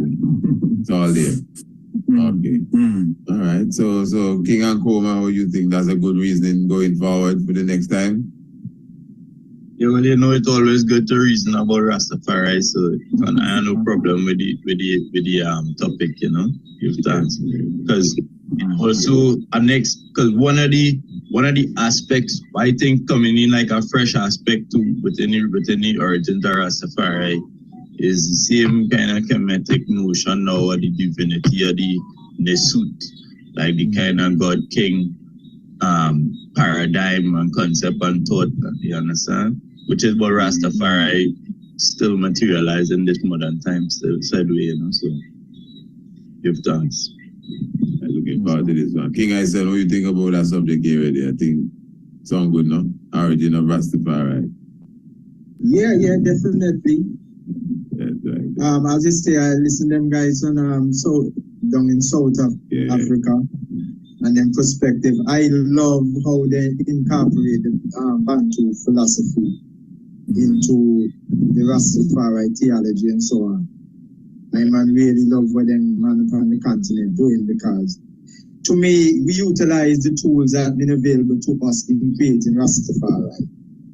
You see, and what available and known to us is the biblical narratives. And we were able to utilize them and see who Babylon. You understand? And we open the world eye to who Babylon be and what Babylon all about. And we do that using the same biblical writings that their religions used. You understand? We use the tool that's available to us, you understand? But, as we learn more and more about the book and the depths and interpretation and different perspectives in interpreting the Bible now, it becomes necessary, in my opinion, for us to familiarize ourselves with some of the same African tradition, like the Bantu and so on. Because we know from history that the European adapt the different principles, theosophical thoughts, and so on, from Egypt in creating their three major religions. So if that which they adapt the information from still exists in original form, it only makes sense that we align ourselves with that, in my opinion, Of course. But it makes for a richer pool for Rastafari, because then you show the many, many different ways and perspectives that Rastafari can use the Bible, use Bantu philosophy, different things, and still make the case for the divinity of the king. So it just makes for a richer pool anyway, either which way, you know what I mean? Rather than say like you dismiss the Bible part and you only do it the African way. Because we do it both ways. On Egypt. That's proven. You don't see much man get delivered just come into the tradition using the same Bible. You know what I mean? At the same Bible, at the road of the Bible that I'm a walk for each I'm at now. So you clearly show that there's substance to the path there, and you can find your way through that path, you know what I mean? Yeah. So yeah, I might embrace the topic. I mean, it's a surer, a more concrete way of making a case when you can show the astronomical connections between these historical unfoldments, you know what I mean? Because as I said, a cycle in a human expression, you understand? Everything that we do socially and otherwise, there's a cycle attached to it too. So when you develop the eye for that cycle, I mean, you make your case concrete. Nobody can shake that. You know what I mean? That's not belief. You know what I mean? That is stronger than belief, you know? That's the bad. Well, yes, King Cypher, before you get that word there too, let me just remind the family too. I wonder if I could, once could check the website again, priestisaacinstitute.com. And there's a wonderful, this is a wonderful blog written on the explanation as it relates to the movements of the planets with Leo for the King's Earth Day this year. So give thanks to the Honorable Empress even in putting that blog together. One can go and read all about it right there on the website, priestisaacinstitute.com. Give thanks. Yes, King Cypher Selassie. Yes, family. Give thanks. Words for us. Yes. Well, I would say, the transition or the pathway, the crimson thread, the royal crimson thread running through history, which is coming through the astronomy into the Bible. I think, I hope that the IDM get to see that the continuation into the time of Kadamawi Haile Selassie in the revelation of the Holy Bible, that we can now see that there is no, to burn the Bible would be a real folly, because it is, the crimson thread is visible once we are able to bring it into from the astronomy through the Bible, because it's coming through Kemet. So His Majesty is the fulfillment of all of the works which we've been studying in Kemet. Unless we get a full understanding of it, we can't see His Majesty. But when we can get a full understanding of what is happening and how the crimson thread winds its way through history down into His Majesty through Kemet, because what they're talking about in Kemet is only 3,100 years old. Let me tell you, we're talking about millions of years.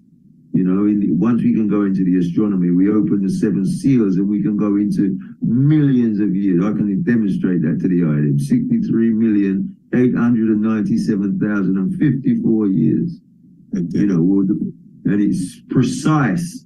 And what's the difference of the 54 years? Oh, well, I can take that. I was thinking about it today with Priest Isaac's work with all His Majesty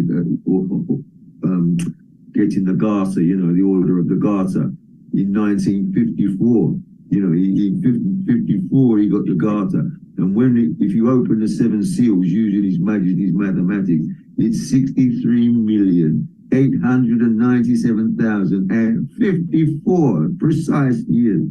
What is 54? 54 is half of 108. What is 108? 72 degrees and 36 and half, 1.5 degrees. 108 is 1.5 degrees, which is, this is how you can verify whether you're on the right track or not. When you'll be able to translate from one set of figures to another, in another form, So this is the beauty of numbers. And the beauty of numbers is whatever you want, how you can interpret text in many ways.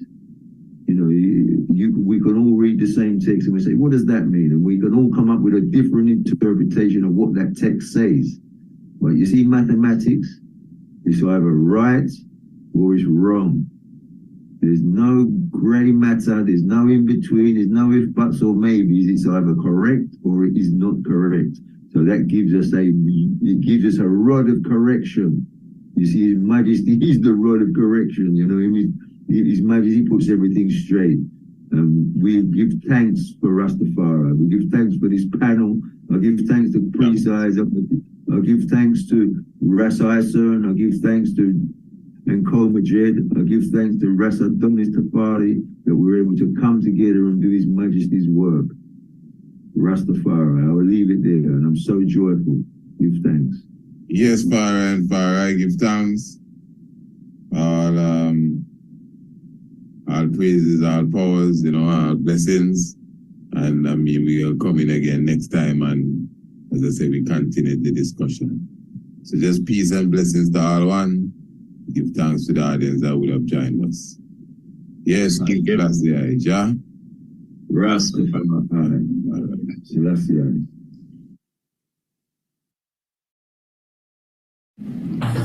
Are you searching for unique handmade Black cultural crafts, t-shirts, and accessories? Look no further. Introducing your ultimate destination for the vibrant and captivating creations that celebrate Rastafari and African culture. At Black Dominion, we bring you a curated collection of exquisitely designed, crafted products honoring the rich heritage of Rastafari, Ethiopia, and the Black diaspora. With our user-friendly website, shopping is a breeze. We ship worldwide, bringing Black culture to every corner of the globe. Visit www.blackdominion.shop today and start exploring the incredible range of handmade Rastafari and Black culture. Find your inspiration, embrace your roots, and stand out from the crowd.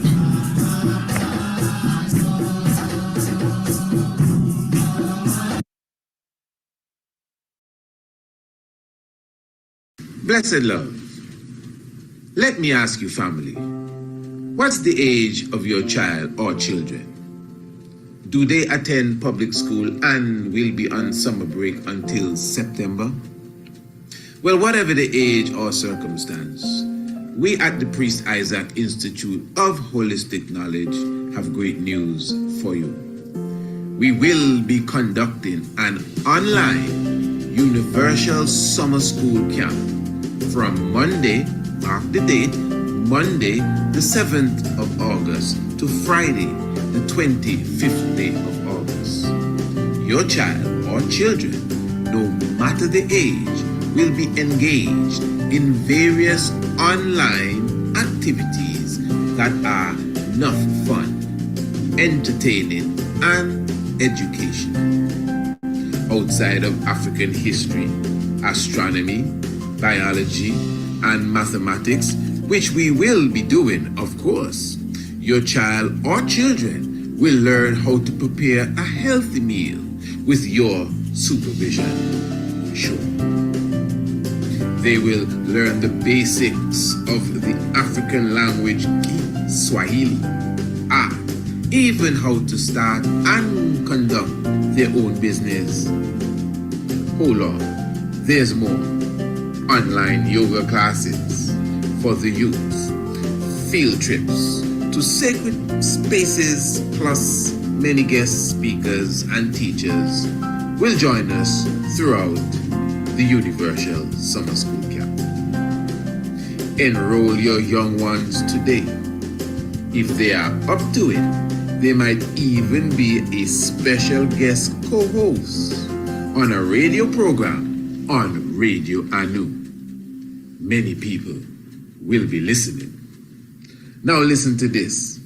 If you are currently or were previously a part of our international homeschool program, you pay nothing to be a part of the Universal Summer School Camp.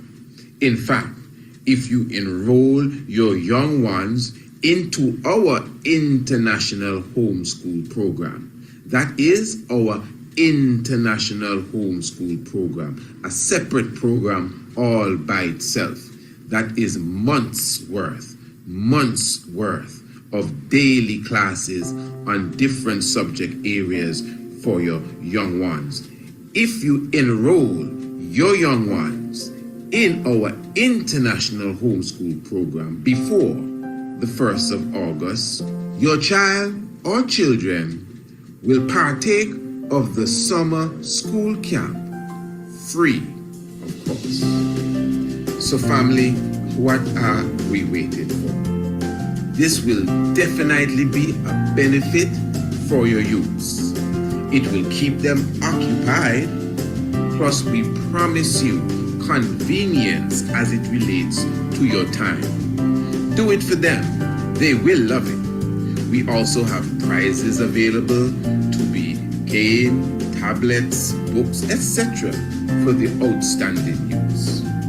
There will even be a special tour of the Prime Minister's office here in the nation of Antigua and Barbuda.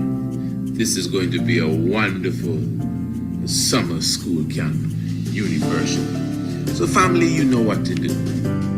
For more information, visit our website, priestisaacinstitute.com. That's priestisaacinstitute.com, or give us an email, priestisaacinstitute@gmail.com. Give thanks. Blessed love.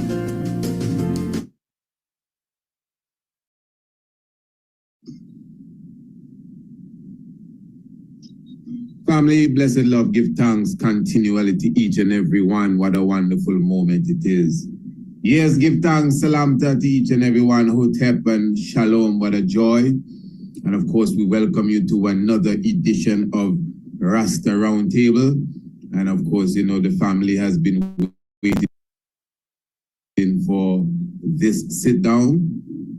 This is a program that comes to you every Wednesday evening now. We started it that Thursday evening, but now we are coming to you every Wednesday evening at the hour of 8 p.m. on Radio Anu. This is really an exclusively Radio Anu program. Of course, you know, Radio Anu is the international flavor, the universal spice. And of course, the link is the website, priestisaacinstitute.com, priestisaacinstitute.com. And as I said, you get Rasta Roundtable every Wednesday evening. But of course, we do have some extensions where we definitely extend the program to different platforms, whether it's clips on Instagram, even TikTok, or you get a rebroadcast on the YouTube. Whatever the case is, we make sure the avenue is open there for you so you can come in, sup in, and get the information. We have a beautiful panel this evening, and we expect to see some extra ones coming in. Those of you who are following the series of programs that we are doing, and for sure, I know, you know, that even our previous program, we started, to go deep into the subject area as it relates to Ethiopian history and its authenticity. So we're going to continue that subject area this evening. We're going to continue the reasoning. And as I said, it's a very layered reasoning. So sometimes to some, it might even appear as if you're going on the next subject when it's it's the same subject you're dealing with. You have different topics, but the same subject area.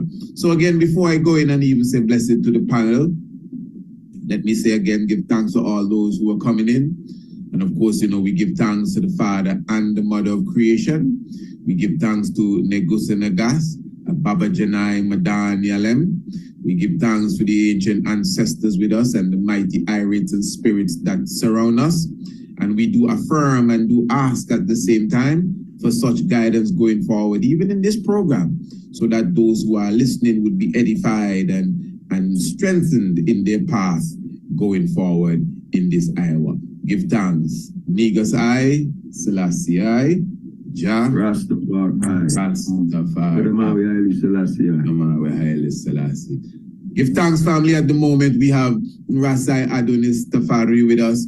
We have Ras and Koma the Jed, and we have Ras Saifa Selassie, and we expect some very important ones also to join us as we enter.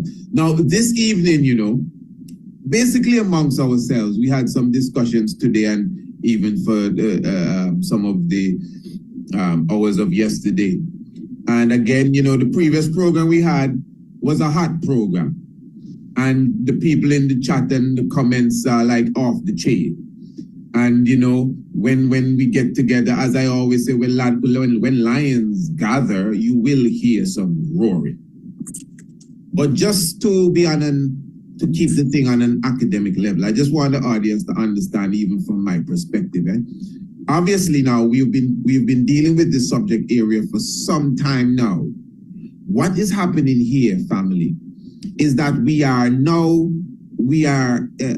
as I said, this is layered. And if you are noticing, we are really dealing with the principle of the subject. In a sense, it's hard for us to touch upon the situations. Okay, so for example, we began speaking about the Ethiopian history as we knew it. Then we went into the liturgical aspect of it. Then we went into the liturgy. We went into the Kebronagas. We ended up speaking about Kingless and Queen of Sheba, Solomonic lineage. We started to talk about the Ark of the Covenant. And again, each of these discussions or topics was dealing with the authenticity of everything that I just mentioned. But if you are a good listener, you would notice that every time we gather, we usually suspend the subject, the topic in mid-ear and just go deep to the root of it. So in other words, that's why I say the principle of it. So in other words, because I'm a good listener, I'm listening. I mean, I speak, but I am listening. So in other words, we are not just cherry picking these different aspects of Ethiopian history, but the argument now has surfaced that, hey, listen, man, there's this one point that we can hit, and that will just dismantle everything. That is what I am gathering, and that is why we usually, in our conversations, end up talking about the source of this. The source. We all are going to the source of it. Now, when we sealed up the previous program, the conversation was somewhat tug-of-war in between Jerusalem, Israel, the true Israel, the region, and of course, His Majesty's perspective of it, plus the Ethiopians' perspective of it in general. So that is why, not myself alone, a few of us decided that, okay, let us, of course, just to make sure we keep the audience aligned with the conversation, let us, this evening, narrow it down to the concept of the Jews/Israelites. As we were speaking before we came on the air, Brother Cypher Selassie already started to show how he looks at this concept. But this is the mystic, this is the mystic about the concept, pardon me. I was the one that added /Israelite to the title, because those of us who are, we study and we read, and even though we have our own concept, especially when you're an open person, you recognize other concepts around you. That is why a closed-minded person don't even recognize the other theories or concepts that are around them. So I know there are people that will tell you that them is Israelites, but they're not Jews. They will tell you there's a difference. Then there are those that will tell you, well, the Jewish people is different than the Jews. Then there are those that will tell you the original Jews or Israelites are the original black man. And then there are those that will tell you they don't believe in Jews at all. That's something that people make up. Then there are those that will tell you the Hyksos that came into Kemet at a specific time, the Shepherd Kings, they're the Jews. Now, if you notice, I pull about 5 or 6 different angles as it relates to who these Jews are, and you would hear different people with these outlooks and many others. So that is why we're bringing that to the table now tonight for conversation, to see, at least from our perspective, those of us who are here and those who will be coming, exactly who are the Jews. And I think, again, the whole concept of the Ethiopians is really where this is coming in, and the Falashas as well. That's another, the better Israel. That's another angle that some people will come from as it relates to who are the true Jews. So I'm not going to say too much. I heard King Anko Madrid coming in there, so maybe we could start, my brother, with you this evening, and then I would like to hear, to be honest, Adonis Tafari perspective on this, because this is a subject he covers in depth for many years. And then, of course, we have Cypher Selassie as well on the panel. And I do expect Ras Lazai, Ras Eisern, and probably Ras Kwamai to come in this evening. So I will leave my introduction there for now, and I will just bless up the one, Anko Madrid, to take over the proceedings. My Lord. Give thanks, my Lord. I disappear off camera for a moment. Please excuse me. I'm right here. Yeah, man.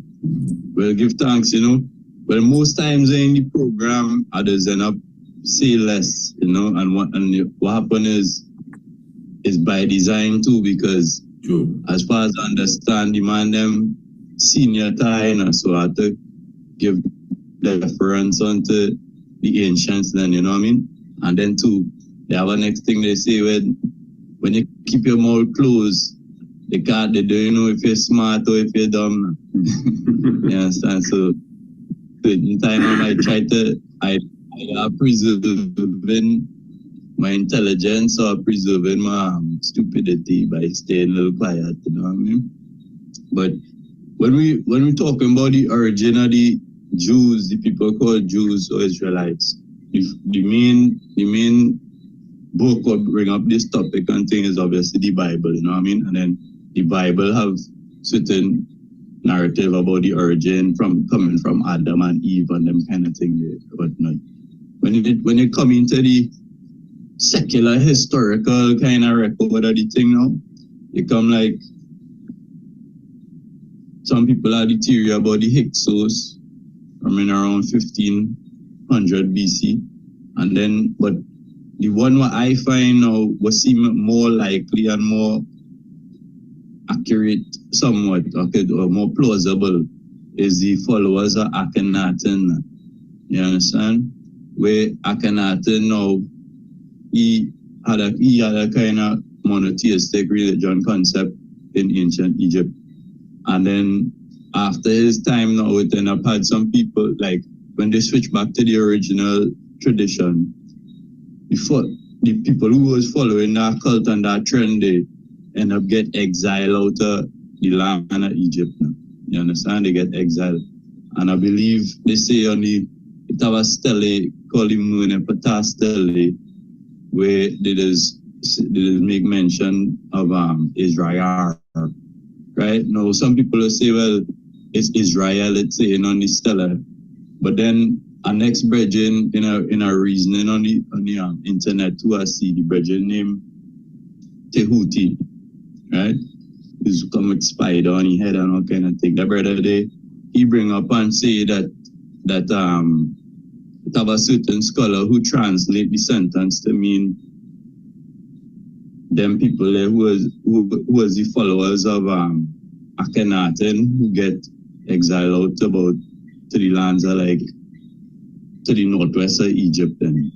So within the concept of the monotheism and the timing of Akhenaten rulership and whatnot, I feel like if that might be the more likely origin of the people known as Jews. So give thanks for these few words, you know, and I will hear what the other brethren and them have to say. Respect. Oh my Lord, respect. Before you come in, Rasai Adonis, let me just kind of see that's the next aspect of it again today. I didn't even bring in that part because it gone a bit deeper than just the Jews. So ones would say that Akhenaten is the real Moses. So yeah, and say that he was the one that left Egypt, I guess, with the Israelites. You see how the thing really turned up. I mean, there's so much different philosophies and so around this, you know. So for those of us who are going to say that, listen, man, that Egypt that you're talking about and Israel captivity, that's not even Kemet, you know. Mm-hmm. So then now, when you bring this narrative to them, they start to scratch their head. Then you have another Kemetic king. I think it's either Amenhotep the first or Amos, one of these ones who were recognized as the main person that drove out the Hyksos. And and even he himself, someone's styling him as one of the biblical heroes that would have assisted, I guess, the Israelites out of Egypt. So give thanks for that. Before we come to even King Cypher Selassie, and I see Rasai Cern has joined us as well. King Rasai Adonis Tafari. Yes, my lord. Your outlook on the subject area. Who are the Jews? I wouldn't even say true Jews. Who are the Jews / Israelites? Welcome, Rasai, sir. Yes.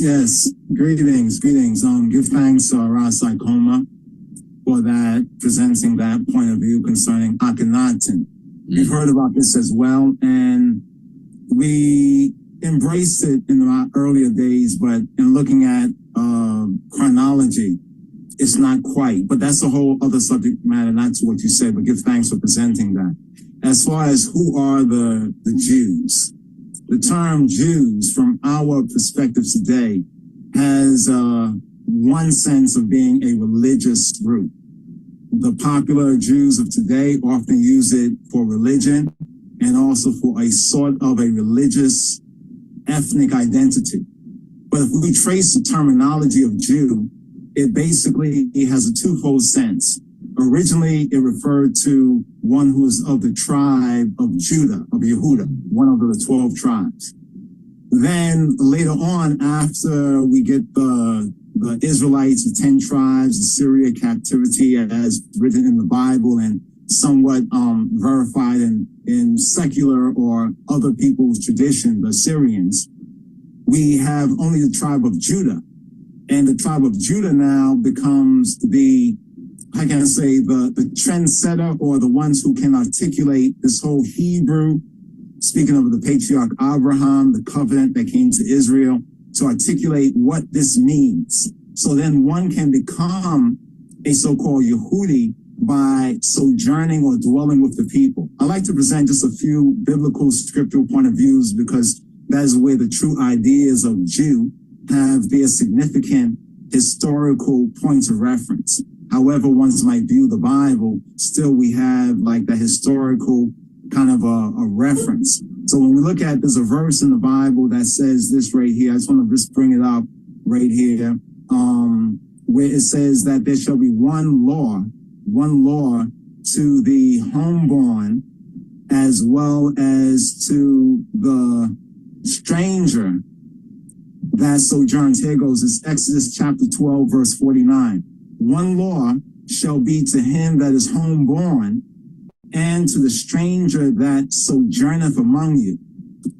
This becomes the basic concept for what is sometimes confusing to people, that on one hand, being a Jew refers to Yehudi and the tribe of Judah, and on the other hand, being a Jew, a Yehudi, refers to some sort of a proselytizing religious conversion.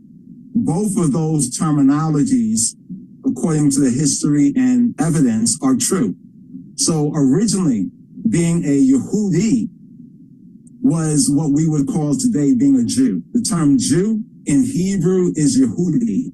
Yehudi refers to being of the tribe of Judah.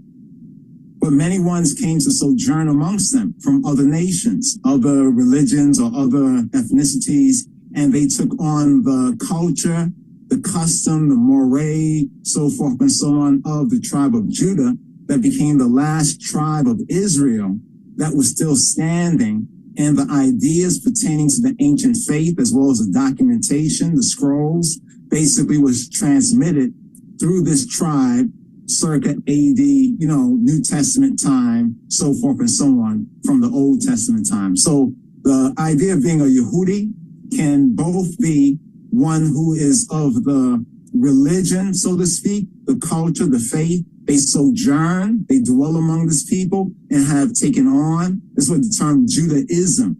We try to address that in a video where the Judaizimo meant resembling or imitating the Jews, imitating the tribe of Judah, living among these people and taking on their ways. I often say it's similar to, in a sense, principally what happens with, one might say, Rastafari, or even certain other elements of Black culture. Other people take on the ways, and even we kind of accept them, honorary or otherwise, as one of us. Although we might not accept that other people, their related family, because they do not dwell among us and they do not articulate. They do not dwell amongst us and they don't articulate our ways. So just to keep it simple right there, that being a Yehudi, a Jew, nowadays is mostly religious, although among the European Jews, they also identify it somewhat as ethnicity, loosely based on this religious faith. In ancient times, it was being of a tribe that became the sole survivor and the articulator of the ancient culture. Other people came along, and they adopted the ways and mores, and they were considered Jew. My final point here is that Paul, in the Bible, he talks about, he's of the tribe of Benjamin, but he's a Yehudi. He traces his lineage to Benjamin because Benjamin was also said to be one of the last of the tribes. It became one with the tribe of Judah.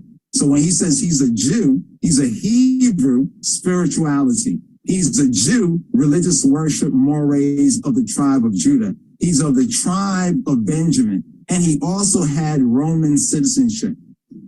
I'll just stop right there. Like, we are Black people, Ethiopian, but we also have ID that we can utilize nowadays under this Roman type empire. I yield to the host. All right. Give thanks, my brethren. Give thanks. I see Ras Kwame, Ras Aisha, and definitely give thanks, my Lord, for coming in. But I know Ras Kwame was with us the previous program, and you know he had to leave suddenly because of some issues. So he didn't get a chance to even comment on that at that time. And since he's here, and of course, as I said, tonight might be a little short program because we did start late. No one else's fault, really. Forgive me for that. But Brother Ras Kwame, give thanks, my Lord. You want to make an input at this time of the program, or you decide to, and anything you want to put in because you didn't get to speak previous time. Yes, sir. Yes, sir. But remember, the whole subject is still the same subject, No mind we touching, we narrowing it down, but it's still, even before you came in, I was showing the audience, it's still encompassing everything. Yes, my brother. Pardon me, you don't see me on camera, I'm right here. Yes, sir. Yes, sir. Greetings to the panel, one and all viewing the audience. Yes, give thanks. The question tonight is concerning who are the real Jews. Am I correct, right? Yes, my Lord. Jews, yes, sir. / Israelites. Who are the real Jews? Well, when I look at it, right,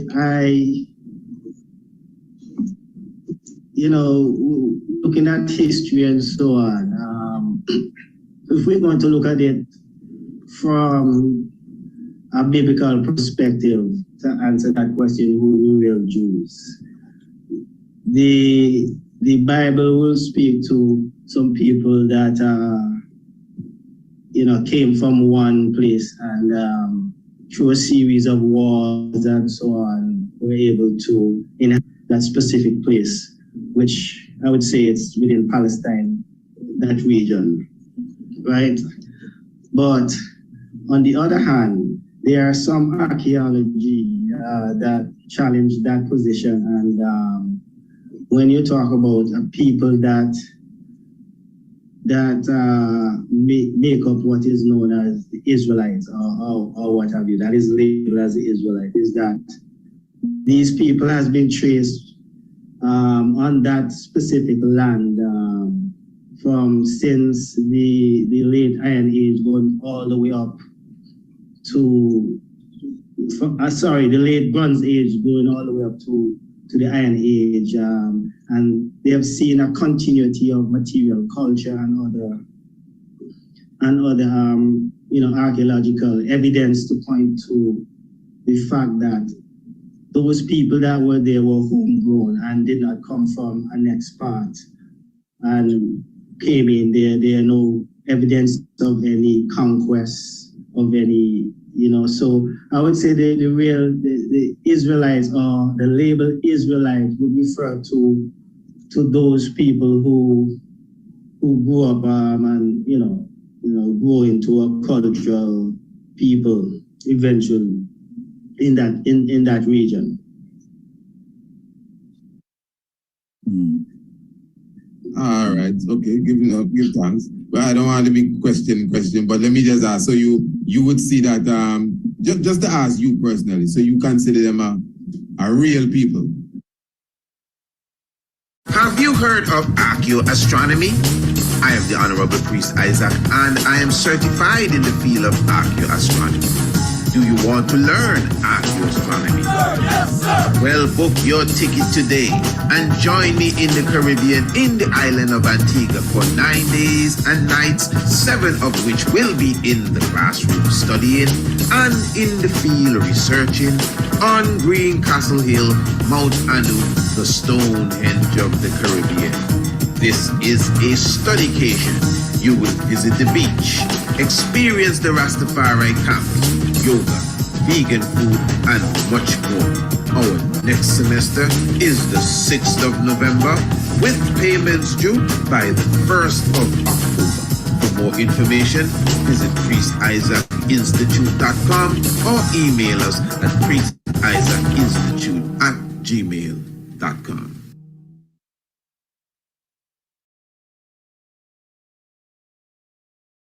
Before the item came in, I gave like about 6 or 7 outlooks to this one theory. And that's the next one where somebody will say, well, yeah, man, the Jewish people or the Hebrews, that's the next term. The Hebrews, because it's Jews, Hebrews, Israelites. I mean, the academics, they'll tell you them is 3 different things all by themselves. One will tell you they have many different Hebrews, because Hebrew is a language, and many different outlooks. So what I'm getting from the eye, just checking it, that yes, they were, I guess, Hebrews, Jews, but it's not necessarily the biblical narrative of how we have received it, I guess, from religion. I'm just checking. Am I correct? Yes and no. The fact that it is in the Bible that we first, come to see people called Israel and so on. So to me, it's much, the term Israelite or Jews are like labels that are placed on a specific people. You know what I mean? So I would say, the Israelites are just, it's a biblical thing. It's it has nothing to do with anything in foundation, anything in reality, as far as what the Bible, what the Bible suggests. As far as the stories of the Bible, there were no a group of people that came from Egypt and started to conquer the land of Canaan and eventually, planted root and, evolved into a monarchy and so on and so forth. No. Fair enough.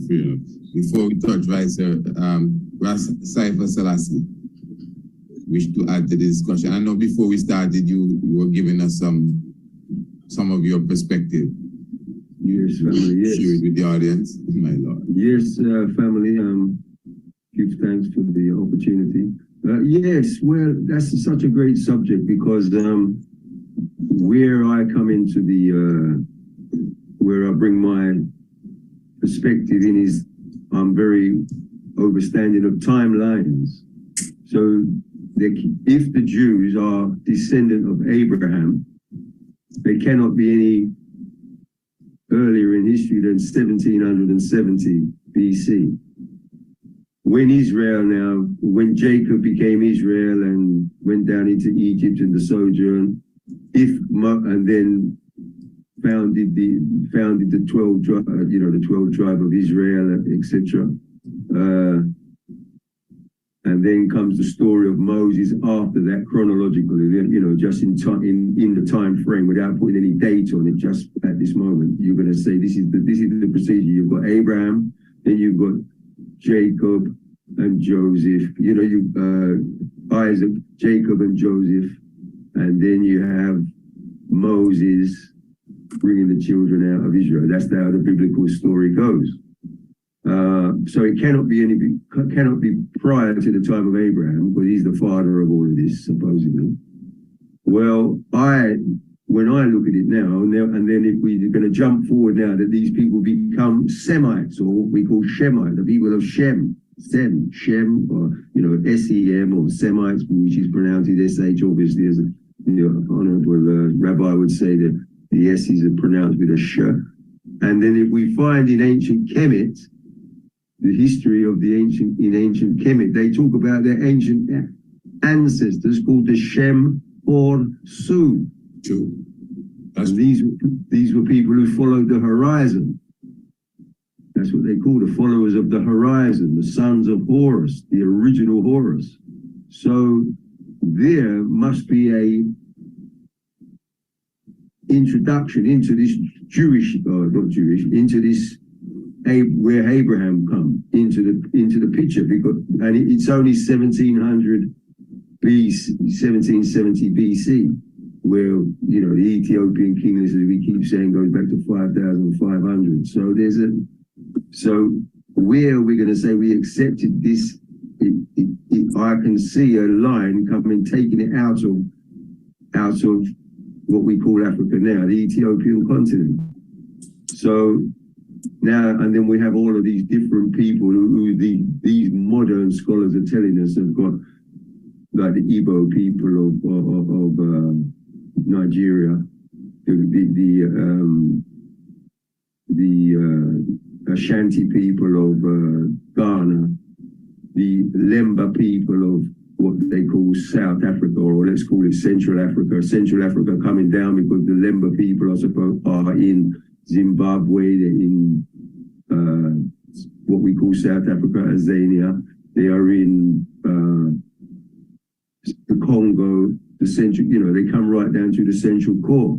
So for all of these people to have somehow been migrated from what we now call the Middle East, which we were saying last week is the Arabian Peninsula, where they all have history of being up there, because the whole of the land way up into Mesopotamia originally was black people's land. So the real Jews are African people. That's, just to put it in a nutshell, without having to go into too much detail. That's where I would like to leave it, I think. Give thanks. And before we fully leave it, I just want to, this is before Ras Iceland come in as well, just working on just pardon me, let me make sure, okay, the screen is showing. This is just to add to the conversation, this is a bit of this is a bas relief that is said to have been founded in Nineveh, and it's depicting 3 Israelite musicians among the prisons taken away by the king of Assyria. Of course, in the story of the book of Daniel, it talks about that. And I know they have several of these bas reliefs that I see from time to time. I've never seen them in any museum with my literal eyes, but I've seen them in different books. And the historians and archaeologists consider that these are authentic Israelites here in these bas reliefs. And I was just highlighting that even for the information that Ras Kwame was putting out as well. So I'm just adding that so we could just add some flavor to the conversation as we look at some archaeological artifacts as such. Let me see. Rasa, sir, blessed Lord. Yes, greetings to all the panelists. Rastafari, love and respect right through. Actually, I just have a set of questions. Perhaps Rasadonia, who laid the foundation of the reasoning, can respond to these. First question: does the other tribes, as he reasons, the term Jew really come from the Judah tribe? And he also mentioned that the Benjaminites, who are also another tribe, they adopted to that same practice of Judaism. So my question is, does the other tribes have their own religious practice? Do we have any evidence of this?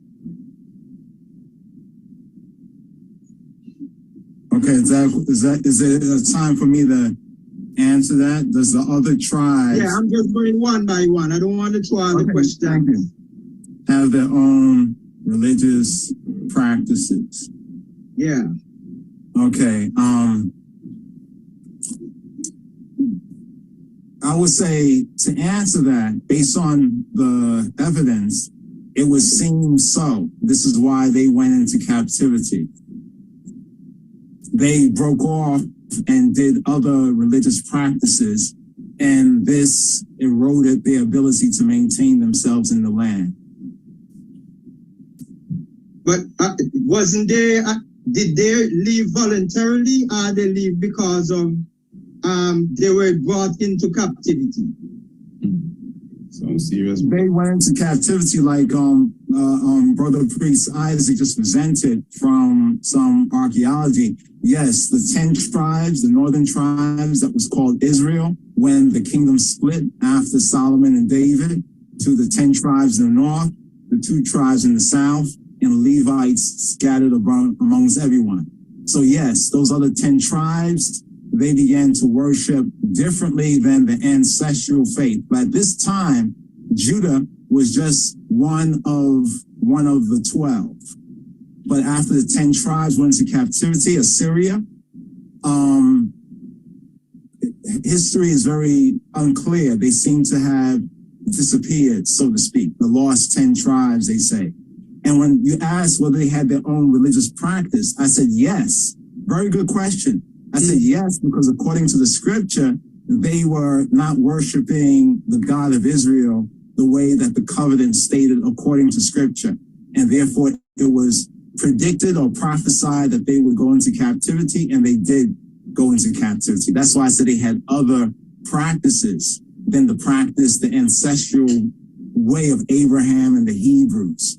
But Judah kept to the way of Abraham and the Hebrews. That's what I meant by Judah setting the kind of cultural, religious kind of moray that even their fellow tribe Benjamin became one with them. You know, like culture. I'm including culture in the aspect of religious worship, since it's all connected. Okay, so then it will be fair to say that except that they were broken off, that they would have also be in the practice of Judaism, that same Hebrewic religion, so to speak? I would say that they would have been more in the practice of the Hebrew faith or spirituality or religion. That Judah was the last to maintain that. That's what I'm saying, that the Jew identification is that Judah kept the ways of the old more faithfully than the other tribes till the modern times, the modern historical times. Okay, respect. Have you ever come across a metaphysical Bible dictionary? Have you ever read one of those? All the time, my brother, yes. Okay, so you'll be familiar with the reed and Judah, and what Judah symbolizes within consciousness. Yes. Well, let's say, so what's up now? I don't know if Rasai Sir can give us a little, what. Rasai Sir, before you say that, can I just present something that what's interesting about the Metaphysical Bible Dictionary, that this method of hermeneutics basically goes into the word and the language and brings out a particular interpretation. But yes, please share with us what you're going to share. Thank you. I was going there really. I wasn't going to just ask all questions. Sure. Okay. Thank you for the questions. Good questions. Based on my read on Judah, because all of the tribes really represent a faculty in the mind. Correct. In consciousness. And what they're saying of Judah is that Judah is the faculty that inspire all thoughts of poetry and religion and praises and so forth. The other tribes does not carry that particular faculty. So this is the main reason why everything that pertaining to worship and all godliness and so on, Judah is the tribe that actually espouses that embodies that activity. True. Okay? Agreed. Yeah, so I wanted to bring that out. One more other question, and perhaps this would connect with what the elder Ross Cypher had said. Do we have any other source outside of the biblical tradition that would reference a Jew? Okay, this question. Israelites? Is this question to I or to Brother Safer? Well, I say when Brother Safer referenced that, when he make reference to certain people in South Africa and certain other places in Africa. So anyone can answer it. Really. I can say something quick before Rasai Adonis. Just quickly, because before King Isern came in, when you check back the video, you'll hear Brother Anko Madrid was referencing the whose tell it is again, King I know yes, yeah. And I know the item know of them history there, where it's a bit controversial because some people say don't really say Israel. Some people say it says I made mention of it. I think it's Israel or something of this. Israel, yeah. Israel. So I just putting it on the table, eh?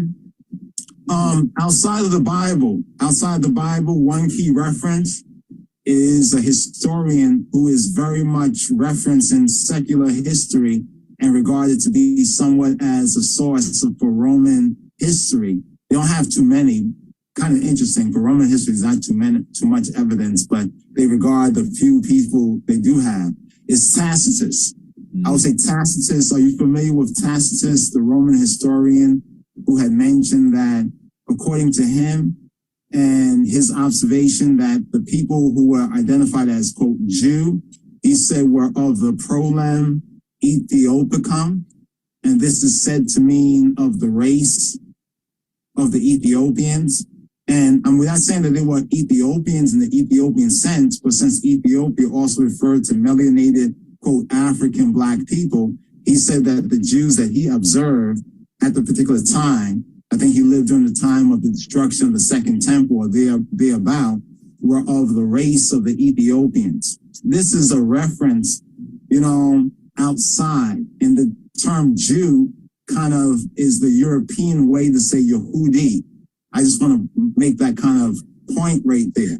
So those who dispute the J-E-W, that's understandable, but that's a translation.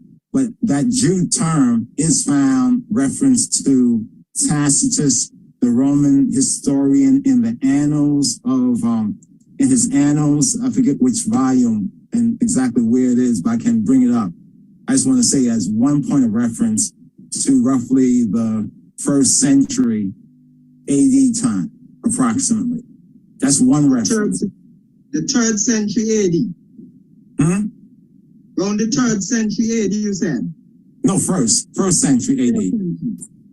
Okay. Respect. Okay, well, what I'm seeing here for the most part, right, is that these terminologies of Jew and Israelites and Hebrew, they are fundamentally they are biblical tradition. The terminologies, if the terminology is used outside of biblical writings, the term itself would have been adopted from biblical writings and applied to circumstance outside of that situation. As you make reference to this Roman historian as well. But there doesn't seem to be any preponderance of evidence, so to speak, of a Jew or Jewish people or Israelites outside of the biblical tradition. Would that be fair to say? Can I say this to that right there?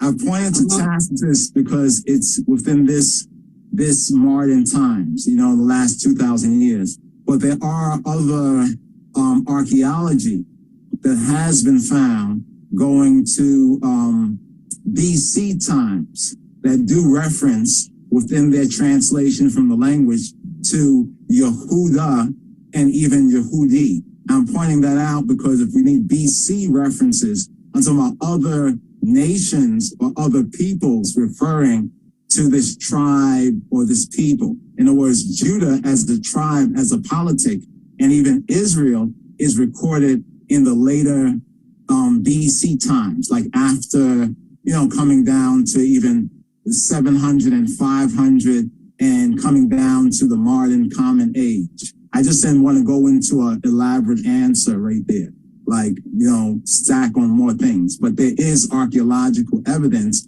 where other nations are talking about Israel after the time of Egypt, after the time of Akhenaten. That's all I just wanted to reference. There is that. Okay, respect to that.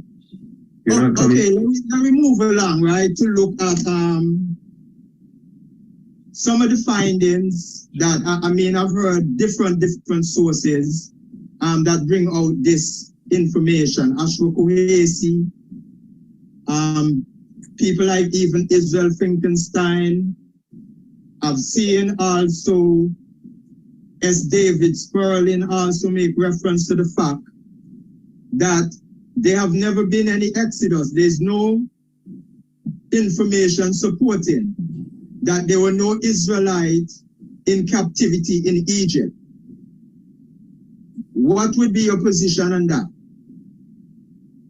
And Ras Cypher can also respond. Yes, Ras. Could I come in? Yeah, make a comment, and I want to say a thing too, but go ahead. Yes. Before even you ask that question, Ras Cypher, I would like to say that in terms of the cultural practices, what they consider to be of Judah or the Jewish cultural practice, and I just want to mention the practice of circumcision, the 8th day circumcision of the infants, and that is an ancient African custom in many parts of Africa, not only in West Africa, it's in East Africa, it's in Ethiopia, it's in South Africa, it's in West Africa. I can't say of North Africa because of the Arab influence in North Africa, but originally North Africa, Libya and all of those places were black African people before the Arab type looking people invasions. So I just brought this up for a reason, is because it kind of extends to what Ras Cypher has just said, because when the biblical texts, as we know, are only post-Greek, Alexander the Great's people interpretation, and the Ptolemies, when those people took over the ancient or what we call Egypt, Mizraim. So, what they're talking about when we're talking, so if we understand that Abraham, at the most, the earliest can be around 1770 BC, and then the Israelites, Jacob, can be 15, can be around 15 or whatever. But then it becomes because I say all along that they've got the chronology confused, big time. But because Moses, the Honorable Priest mentioned Moses earlier on. Well, Moses is around 1560 BC. So, and if Moses could be related to Moses, the Moses of the biblical story, that can fit into the Hyksos chronology, because the Hyksos, actually, I think, personally, I have kind of a suspicion that Abraham is the leader of the Hyksos. The shepherd king. And when they get expelled, is by Moses, who is a king from the south. When they expel the Moses, I think that is the origin of the Israelite Exodus. So then we get because we get Moses in a chronology, in a chronological time frame. Just putting it out there. I just wanted to put that in there, because this kind of throws spanners in the works. And Ras Cypher, I would like you again to, if you could just, because I wanted to get that in before, could you just ask me that, or not? The question you posed to Ras Adonis and to obviously me as well. But if you could give that a question again, I'll come off there, and then if you don't mind, put that back to the eyes question and then let Rasai Adonis deal with it, then I'll get back to the context of what you wanted to ask. Thanks. Okay, well, basically, what else? Let me tell you some of the things that I found in my research. By the way, my position is that the Jews and these biblical tradition, the people who are responsible for creating this tradition, writing these Torahs and so on, are the people that we refer to as European Jews. And I think the way that they did it was to basically adopt cultural practices of older traditions than themselves. They as adapted to it, right? And present that as something that is Jewish. In other words, they have rebranded these practices, and their brand has become the more popular brand. And I'm going to show you some example that I found in my in some of my research. They said that there's a settlement of Jewish people in West Africa, in Ghana region. The way they are identified is not by name. They are classified to be Jew for some of the reasons that Ras Sefer put forward, because they were practicing circumcision.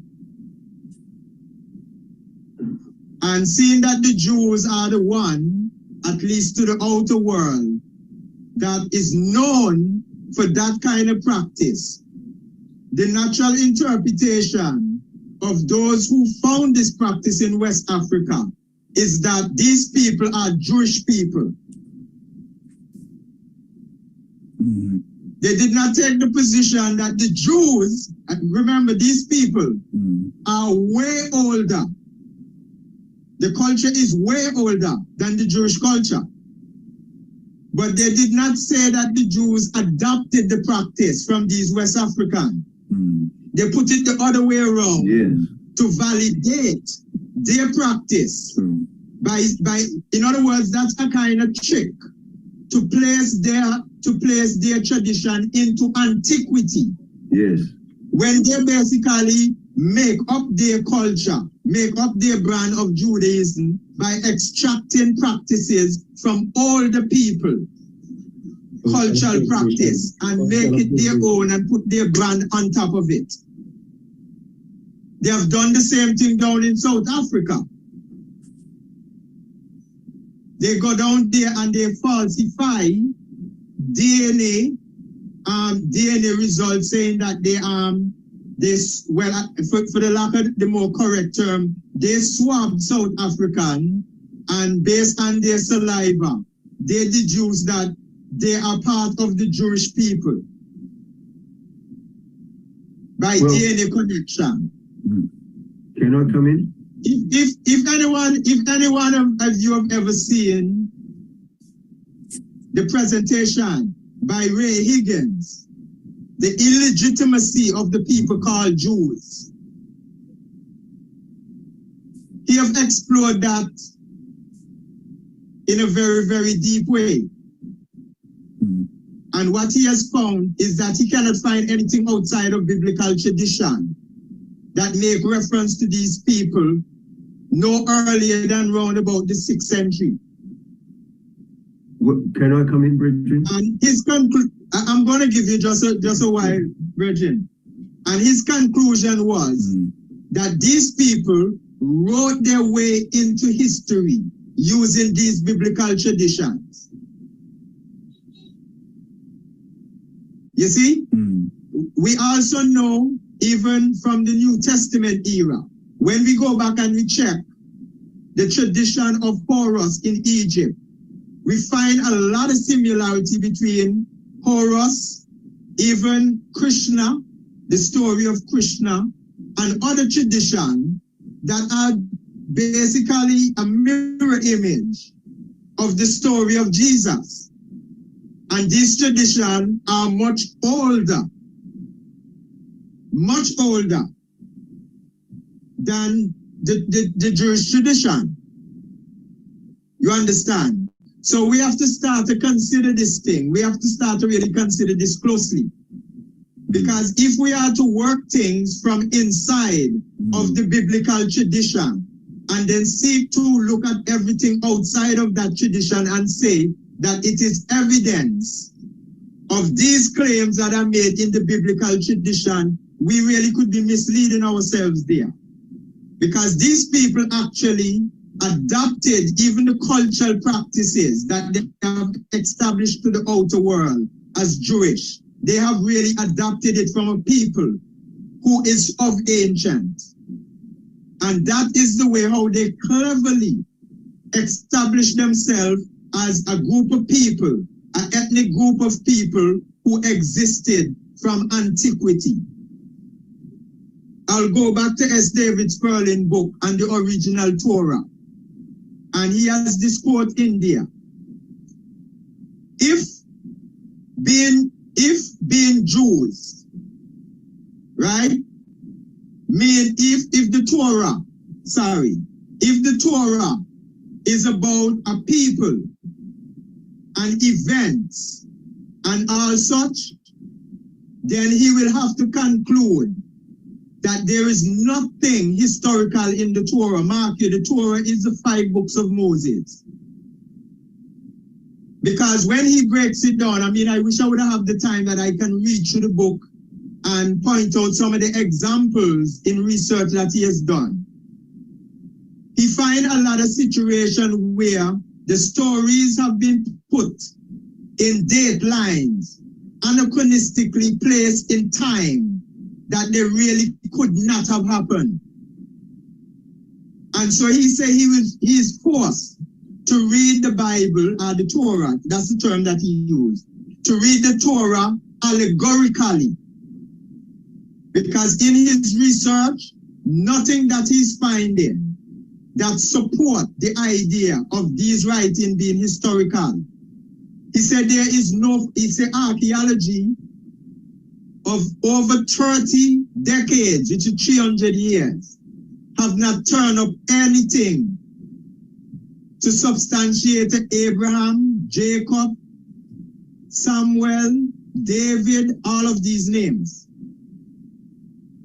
Archaeology of the past, and by the way, this book was written in 2000, just the other day, 2000.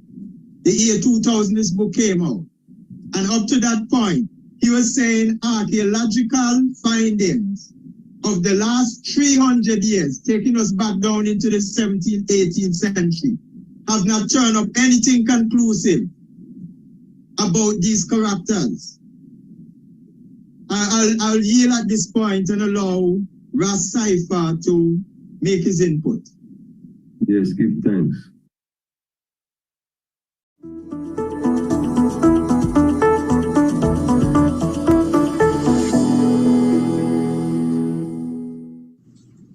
Blessed love, I am the Honorable Priest Isaac. I am an official priest within the realms of Rastafari of the Ethiopia Africa Black International Congress. I also hold a certification in the craft of ARCHAEOASTRONOMY from Politecnico di Milano in Italy.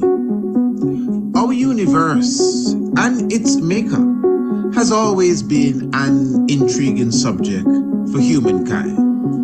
Astronomy is the study of everything in the universe beyond the Earth's atmosphere. Ancient astronomy is similar, but pays special attention to the physical and spiritual values of stars, planets, moons, and other celestial objects. It also brings in the terrestrial component, being things on an earthly plane, such as plants, human organs, and connects them to the heavenly bodies. In this course, you will learn the makeup of various planets and stars, how to locate them in the night sky, along with their associated constellations. You will also be taught about the earliest civilizations known for their astronomical comprehension, namely Kush, also known as ancient Ethiopia, Kemet, called Egypt today, the Dogons, and the Bozos, as well as the civilization of Sumer. You will also learn about black holes, their nature and origin, as well as how the ancients viewed them. Ancient astronomy is the mother of archaeoastronomy and astrotheology. Both subject areas are covered by the Priest Isaac's Institute of Holistic Knowledge. Sign up today. Visit our website, priestisaacinstitute.com, or email us, priestisaacinstitute@gmail.com for more information.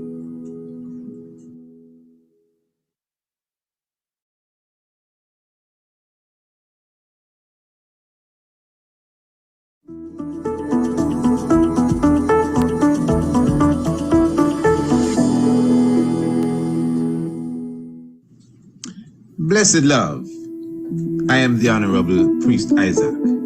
I am an official priest within the realms of Rastafari of the Ethiopia Africa Black International Congress. I also hold a certification in the craft of archeoastronomy from Politecnico di Milano in Italy. Our universe and its makeup has always been an intriguing subject for humankind. Astronomy is the study of everything in the universe beyond the Earth's atmosphere. Ancient astronomy is similar, but pays special attention to the physical and spiritual values of stars, planets, moons, and other celestial objects. It also brings in the terrestrial component, being things on an earthly plane, such as plants, human organs, and connects them to the heavenly bodies. In this course, you will learn the makeup of various planets and stars, how to locate them in the night sky, along with their associated constellations. You will also be taught about the earliest civilizations known for their astronomical comprehension, namely Kush, also known as ancient Ethiopia, Kemet, called Egypt today, the Dogons, and the Bozos, as well as the civilization of Sumer. You will also learn about black holes, their nature and origin, as well as how the ancients viewed them. Ancient astronomy is the mother of archaeoastronomy and astrotheology. Both subject areas are covered by the Priest Isaac's Institute of Holistic Knowledge. Sign up today. Visit our website, priestisaacinstitute.com, or email us, priestisaacinstitute@gmail.com for more information. Oh, give thanks, Asante Sana, Salamta to each and every one. We glorify Kadamawa Haile Selassie. Honorable Priest Isaac here with you on such a wonderful day. And of course, just encouraging each and everyone to be a part of the Ancient Astronomy Course.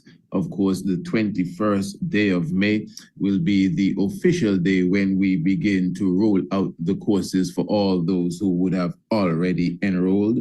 And keep in mind, from now until the 21st day of May, you could get the course for only $195. But of course, after the 21st of May, those who will be enrolling after that date, you will get it for $275. But of course, course, the value of this course, my family. I mean, for sure, it is really priceless. Of course, remember, this is a 6 weeks course. That's a month and a strong, and divided into several parts where you also have your quiz, and you will be given your certification of achievement when you have completed the course as well. The course is extremely dynamic, very, very rich with information, very rich with history, very rich with academics. When you complete this course, you will have a good understanding of stars and their makeup and the movements of the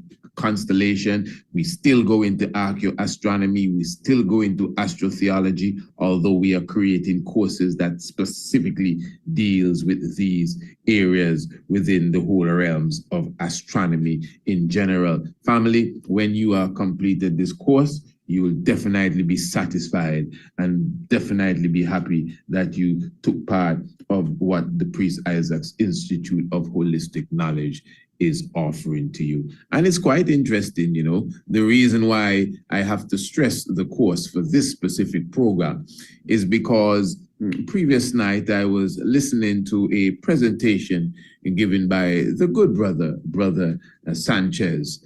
And of course, this is an individual which many ones would have asked me to reach out to. I would have reached out to Brother Sanchez in the past before. We never got to hook up. I don't even think I got a response, to be very honest, but that's how it goes. Sometimes I hope he would have received the message. And for those of you who do not know who Brother Sanchez is, he's one of the more out front individuals in the Black community that defends the flat earth theory. And the reason why I decided to do this presentation here, or actually to go back to a presentation I would have done a few years ago, is because the good brother was highlighting the circumpolar stars in his quest to prove the whole aspect of the flat earth. I must say, with all due respect, and he's a very intelligent brother, I would have listened to a few of his presentations, and I'm quite impressed with the level of information he would have bring forth. He doesn't just speak about flat earth alone. He goes into other different mystic areas. But in this case, I must say, I found a few aspects of his presentation, well, from my humble opinion, that was a bit off.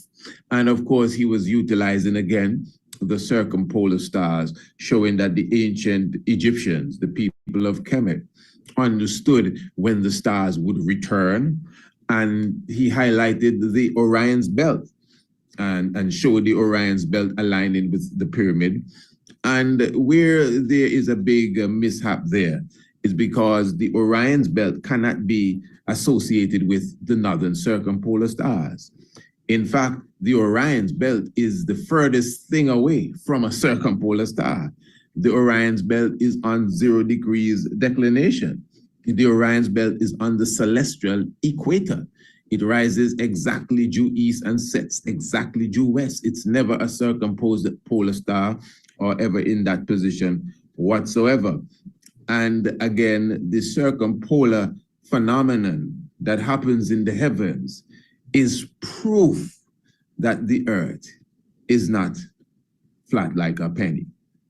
I will repeat, the circumpolar activity that we witness in the north and in the south proves that we are not on a disk, a flat earth. Now, again, I'm going to somewhat revisit a presentation that I did. And again, this is all due respect to the good brother and even the platform that he was on, the House of Consciousness. And again, I'm just, in my humble way, critiquing that by proving again that it is the circumpolar star and the circumpolar constellation and the whole circumpolar activity that gives a serious, I would say, resistance to that concept of the flat earth. So let us revisit that. Okay, and even before I revisit this is why the Ancient Astronomy Course is so important, family. I mean, we could all be so humble here and everyone has their opinion and, you know, and all of that stuff. But in reality, the truth is the truth.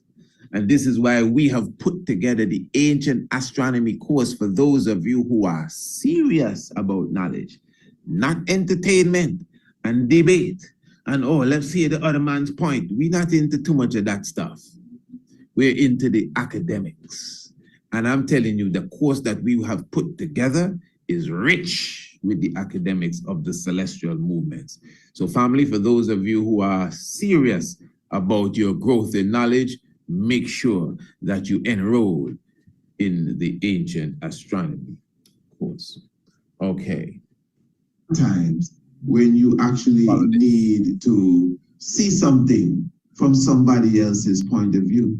I look at the flat earth from the flat earther's point of view. In fact, any discussion, even if I do not agree, I actually think that is healthy to look at the discussion from the other person's point of view. So even if you don't believe in the globe or the round earth or whatever you want to call it, at least I know that you have been schooled in certain things. And the reality is that if you look at the global earth as we know it, the reason why you have the circumpolar stars is because of the fact that the earth rotated and even the revolving around the sun. You notice that there's certain stars that just don't move. Now this is very important. And the reason why is because, again, I'm really speaking to those who really want to learn. This is very, very important. What we have here, this is how the heavens looks to all of us. Please follow me good. This is how the heaven looks to all of us. Now in this southern hemisphere, we're looking at the southern hemisphere here. This is the southern celestial pole right here. This area of the sky is the southern celestial pole. What I'm highlighting here, this doesn't have nothing to do with NASA. I would agree that this may be a software and this may be an app, but as an individual, I'm speaking of myself now, that studies the stars. As an individual that takes time, decades now, studying the movements of the stars, you know that. You obviously can see how we connect the stars even down to theology, that we have some idea of what's going on in the movements of the heavens. So for sure, I can tell you that what this app or software is showing me and you is reality as it relates to the heavens. Listen to me good, please. Now, when you observe, this is the North Pole, or we're looking to the north here as such. Now, look at what this software does. First of all, let us highlight our location. Right now, we're in the Caribbean here, somewhere around here. Let's just put this in. Okay.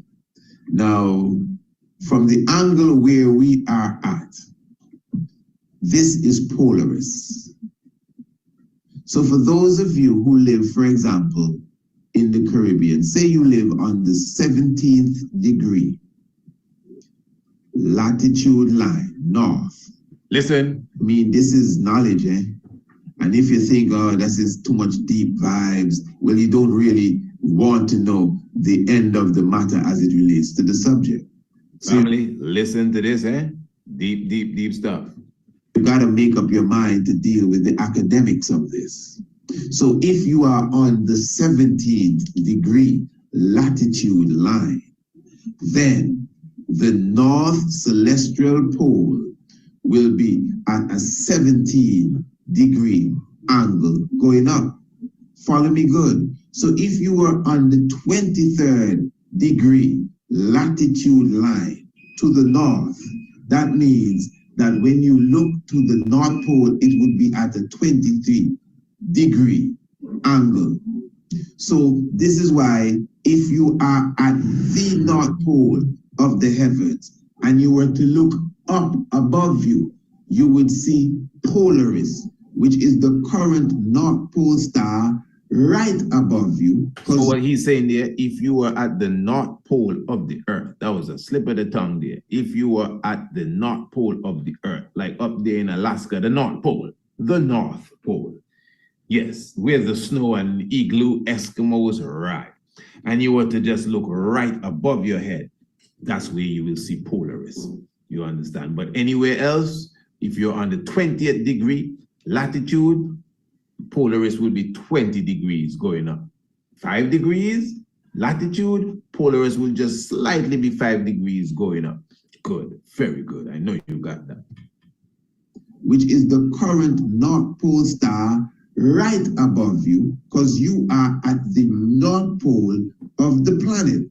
In fact, even on the flat Earth, when you are at the center of the flat Earth and you look up, the impression that you're supposed to get is that the North Pole is above you. And this is why the dome is spinning around and all the stars on the side, they're going around. But the star that is just at the top above is not moving. Now again, anyone can see this. This is nothing I'm making up. I'm in the island of Antigua. When it gets dark, I could go out and show you this pole star and it will remain there all night long. It is not going anywhere. And even in the day, it is still there. It's just that the light of the sun may be, of course, the lightness of the light of the sun is so bright that you don't really see the stars. It's just common sense. So I'm telling you now, pardon me, I'm telling you now, when you observe the pole star, which is Polaris, from an angle on the latitude line, the angle that Polaris is to you is similar to where you are. So if you are at the fifth latitude degrees wise, then Polaris would just be 5 degrees going up into the heavens. This is very, very important. The same thing can be said of the southern hemisphere. If you are on the 70th degree latitude line of the southern hemisphere, then the southern celestial pole will be the same degree, 17, same degree going up into the heavens from where you are. The angle will be the same as the latitude that you are on. In a nutshell, so northern hemisphere, the angle that you are, or the latitude line that you are on as it relates to the degree is the same angle of the pole star or the northern celestial area of the heavens. So on the southern side of the planet, which is the southern hemisphere, the latitude line that you are on, if it's 20 degrees latitude, that means that the celestial southern pole will be 20 degrees going up in the heavens from where you are in the southern pole. This is a fact. Whether you believe the earth is flat or global or whatever, what I just said is a fact. Nobody can deny that. You don't need this app to show you that. That is a fact. No, makes sense you try to go look for no information. That is undeniable. Unless you can read the stars. I don't mean in a book with your eyes. You can't come and tell me that that is not so. All right. This means that both the northern celestial pole and the southern celestial pole has circumpolar stars. What are circumpolar stars? So this is the northern celestial pole that we have here. This means on the movements of the heavens, so I'm moving the heavens to show you now. As it relates to the movements of the heavens, there are certain stars. If you notice Polaris itself, Polaris is not really moving. It is basically just standing there because it's just at the edge of the celestial North Pole. Now remember, there's no North Pole in the sky, you know. It only appears like this. The reason why it appears like this again is because of how the earth rotates and revolves. That's very key. This is what we all know. Because of how the earth rotates and revolves. Here it is. There is Polaris. The earth is rotating. So Polaris appears as if it is not moving. And then the other stars that are around would appear as if they're rising and setting. Those who are on the equator appears as if they're rising and setting, but those that are at the poles, they do not move. And those that are very close to the pole, they just go around. So this is why you notice these stars, they are going around the pole. And the further out you go, the wider your circle around the pole. And this is why when you come to the eastern side of the globe, you'll notice you have stars that don't go around, they rise. And when you go to the west, you're seeing stars that set and go as it may appear under the earth. But in the north, you have stars that are going around. In the north, you have your circumpolar stars. And those that are very close, to the celestial northern pole, which is just an apparent pole because of how the earth is rotating. So it gives this impression. This is all impression that you're getting here. You get the impression as if, again, those stars that are closest to the northern pole of the sky hardly move. They just go around in a circle, while those that are further away have a longer or a bigger circle that they go around. Now, when you look at the flat earth model, as I said, when you return to the flat earth model and we observe what we were watching here at the beginning, the flat earth model itself now, let us look at this good. The flat earth model itself, if you take this in the way that I guess we're supposed to see it, and it's rotated, look at how it rotates. Okay, so you see it spinning there.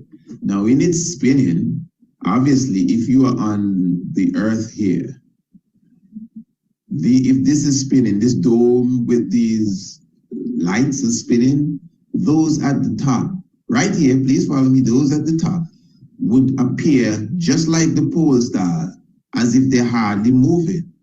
And those at the edge here, all here, the further down you go, is the wider the movement. So just as you're here, if you were here looking up, these would not move. At least it may not appear as if they're moving. And those closer to the tip here would just go around in a little circle, of course. And those out here like these, they would come all the way around, I guess around the back, and those closer to the edge of this dome, they would have a wider round to go. I'm sure you understand. Excuse me, dear partner. So it's obvious. I mean, it's just common sense. See it moving there? It's just common sense. It only makes sense. You could see it here. So these at the top don't move, or they move very small amount of movement. And those here at the edge, they do a large movement. Okay, please bear with me. I'm almost done. I'm not gonna, I know it might sound a bit complicated to some, and it can be. It really can be, and that's the truth. It really can be a bit complicated, but please bear with me. Okay, let's return to this now. Now, I'm showing you, here we are on the earth. Now, let us say we are in Peru. So we put ourselves in Peru. So we're in Peru there now. Now, in Peru, when you look to the north, you can't see no pole star because you're way in the southern hemisphere. Now, this is a fact. This is a fact. This is not nothing we're making up. And just to make sure everyone understands, this blur line here is the horizon line, the horizon line. The brother doesn't have on the feature where you're seeing the planet itself. So you see the sky meet the earth. So the feature where you see the planet itself, the brother has switched it off. So you're seeing all the sky, but there's a line that remains to remind you that this is the horizon line. So what you're seeing below there, really, you wouldn't see it on the planet. So as he's saying, he has located us now in Peru, which is way in South America. So that is why we will not see the northern circumpolar stars. Yes, you're seeing it on the screen here, but in reality, this line is the horizon line. So you would be on the earth and this wouldn't be here. In fact, let me see if he actually brings in that feature eventually. You go to Peru and you look north, you do not see Polaris anymore because you are in the southern hemisphere. All right. Now look at this. When you are in Peru, you get a very similar impression as those who live in the northern hemisphere. So those who live to the north of the equator, you would notice this action similar to those who live to the south of the equator. Now, for those of us who would have traveled to South America, and even those right here in the Caribbean, you can look southwards and you would see a similar action because, for example, the Southern Cross, look at the Southern Cross here, standing out. This is a circumpolar star. So the Southern Cross literally goes just like Cassiopeia in the north. The Southern Cross just goes around the southern celestial pole. This is it. This is the southern celestial pole, not because I'm showing you this on a software, not because I'm showing you this on an app. Listen to me good. We don't need to use this. This is what I personally observe with my eyes in the heavens for years now. For years. You look to the east, you see stars like Orion rising above your head and setting in the west.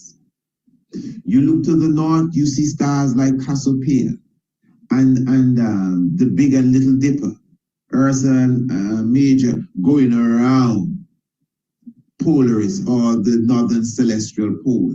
And then you look to the south because you got to keep in mind, even though I may have traveled, obviously, but where I am stationed is very close to the equator.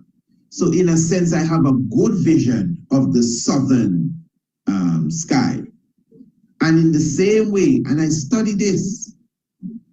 I don't look up on the stars and say, wow, I wonder what's going on out there.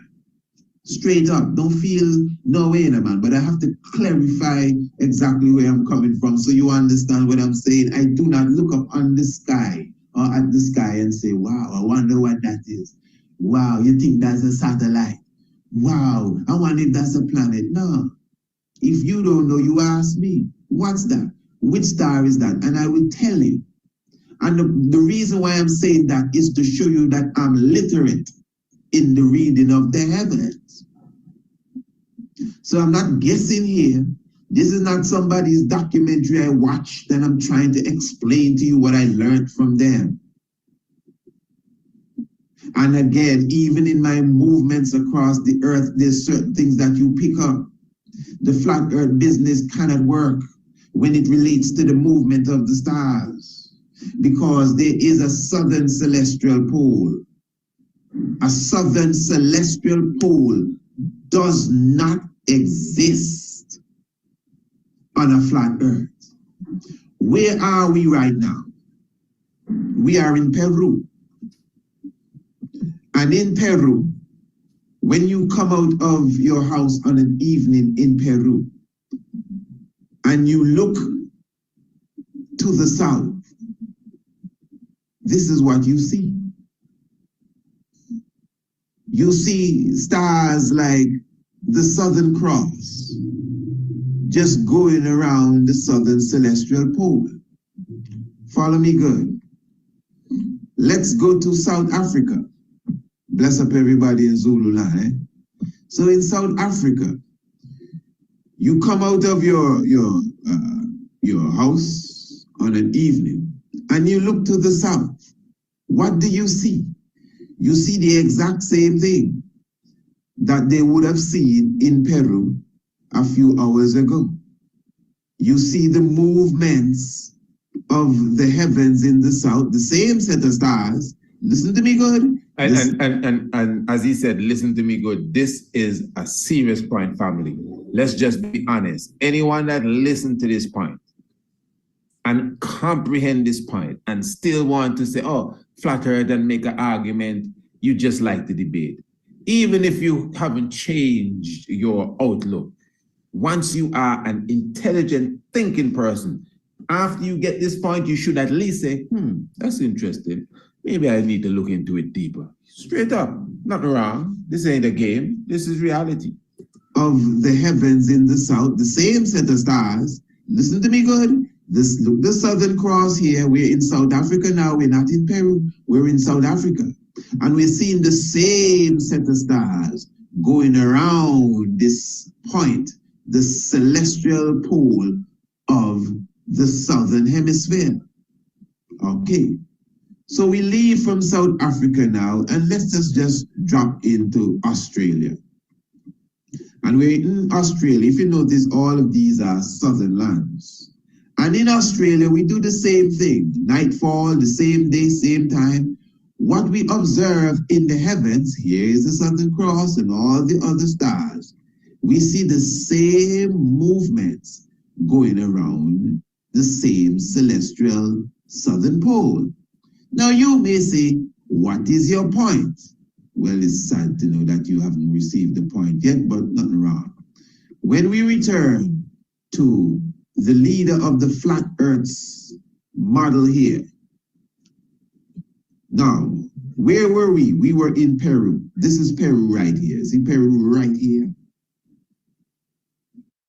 And when we were in Peru, when we looked in this direction, south, towards the ice fence, when we looked in this direction, we saw a set of stars. I don't think it's these here, but we saw a set of stars going around a central point.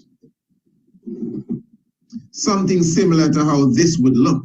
Undeniable. If this was really the case, if the earth was flat and it had this dome. I would give up. I know somebody say, man, if you read the Bible said, as I said at the beginning, maybe you're just joining us. We're sticking to this point. Here where you gone now, the Bible said, you gone to a book that has so much debate over it. And it's not that it's false cinema. But even if you take it, do you understand what you're reading? Okay, what the Bible say?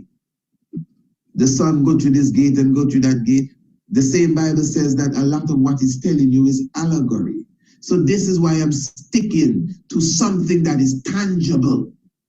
This is why I'm not going on no second-hand story.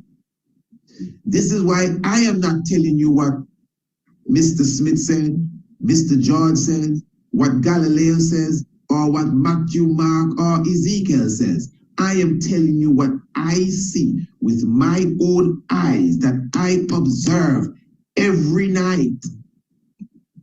And unless you have taken the time to study what I study, you're not even really qualified to debate what I'm saying here, because I'm showing you when you leave Peru and you go now, where we went, to South Africa.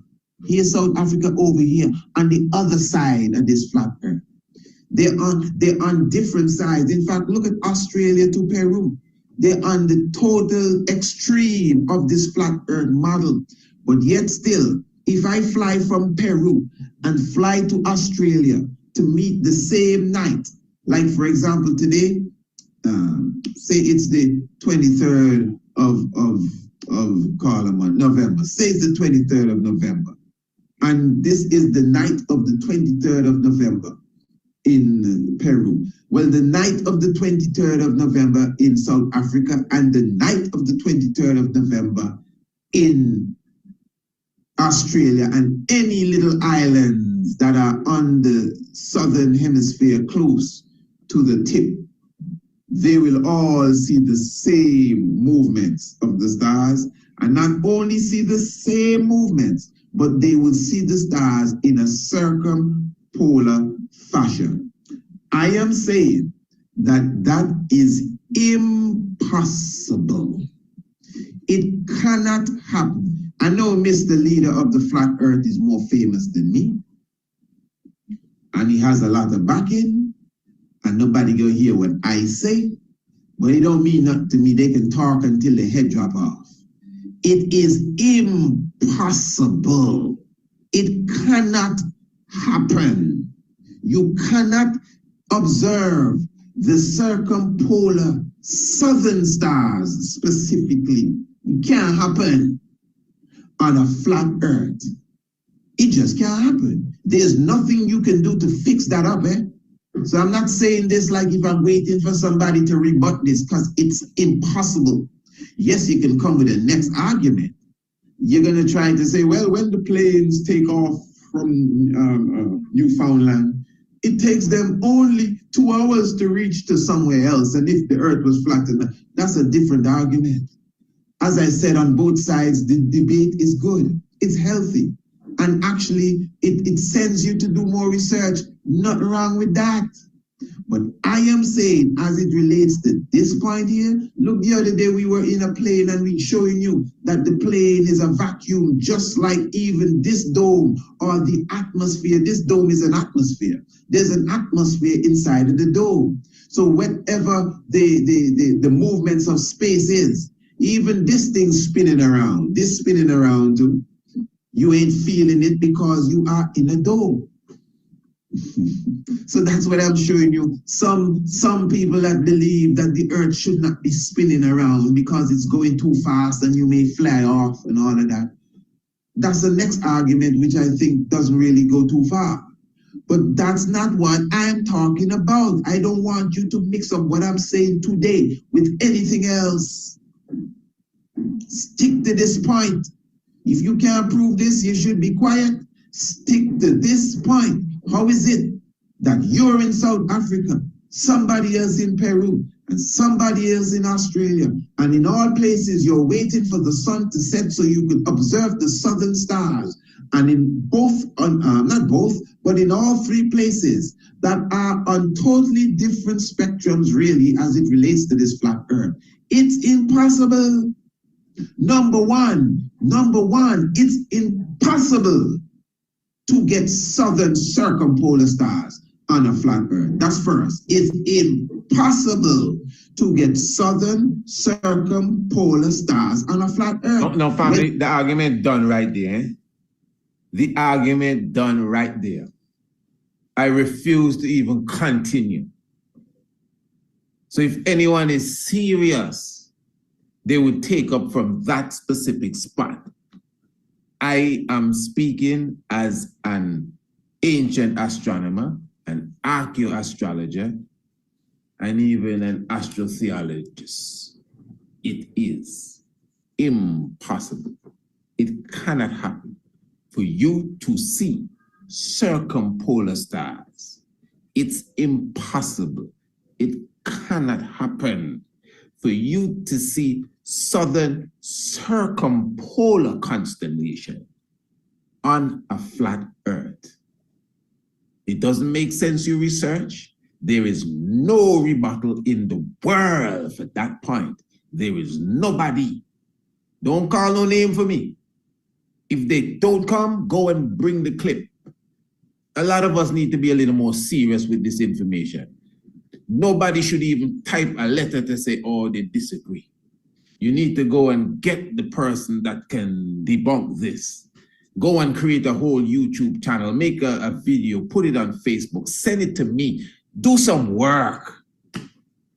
If you're serious about what you stand for, because I will repeat, nobody listening to me, no human being can debunk what I just said.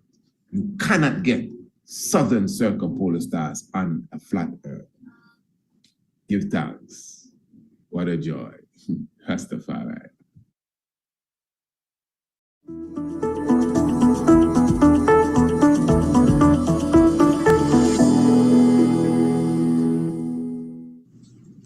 Blessed love. I am the Honorable Priest Isaac. I am an official priest within the realms of Rastafari of the Ethiopia Africa Black International Congress. I also hold a certification in the craft of ARCHAEOASTRONOMY from Politecnico di Milano in Italy. Our universe and its makeup has always been an intriguing subject for humankind. Astronomy is the study of everything in the universe beyond the Earth's atmosphere. Ancient astronomy is similar, but pays special attention to the physical and spiritual values of stars, planets, moons, and other celestial objects. It also brings in the terrestrial component, being things on an earthly plane, such as plants, human organs, and connects them to the heavenly bodies. In this course, you will learn the makeup of various planets and stars, how to locate them in the night sky, along with their associated constellations. You will also be taught about the earliest civilizations known for their astronomical comprehension, namely Kush, also known as ancient Ethiopia, Kemet, called Egypt today, the Dogons, and the Bozos, as well as the civilization of Sumer. You will also learn about black holes, their nature and origin, as well as how the ancients viewed them. Ancient astronomy is the mother of archaeoastronomy and astrotheology. Both subject areas are covered by the Priest Isaac's Institute of Holistic Knowledge. Sign up today. Visit our website, priestisaacinstitute.com, or email us, priestisaacinstitute@gmail.com for more information.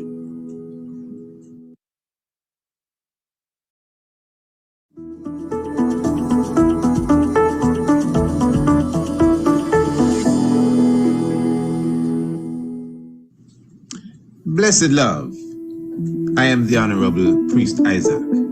I am an official priest within the realms of Rastafari of the Ethiopia Africa Black International Congress. I also hold a certification in the craft of ARCHAEOASTRONOMY from Politecnico di Milano in Italy. Our universe and its makeup has always been an intriguing subject for humankind.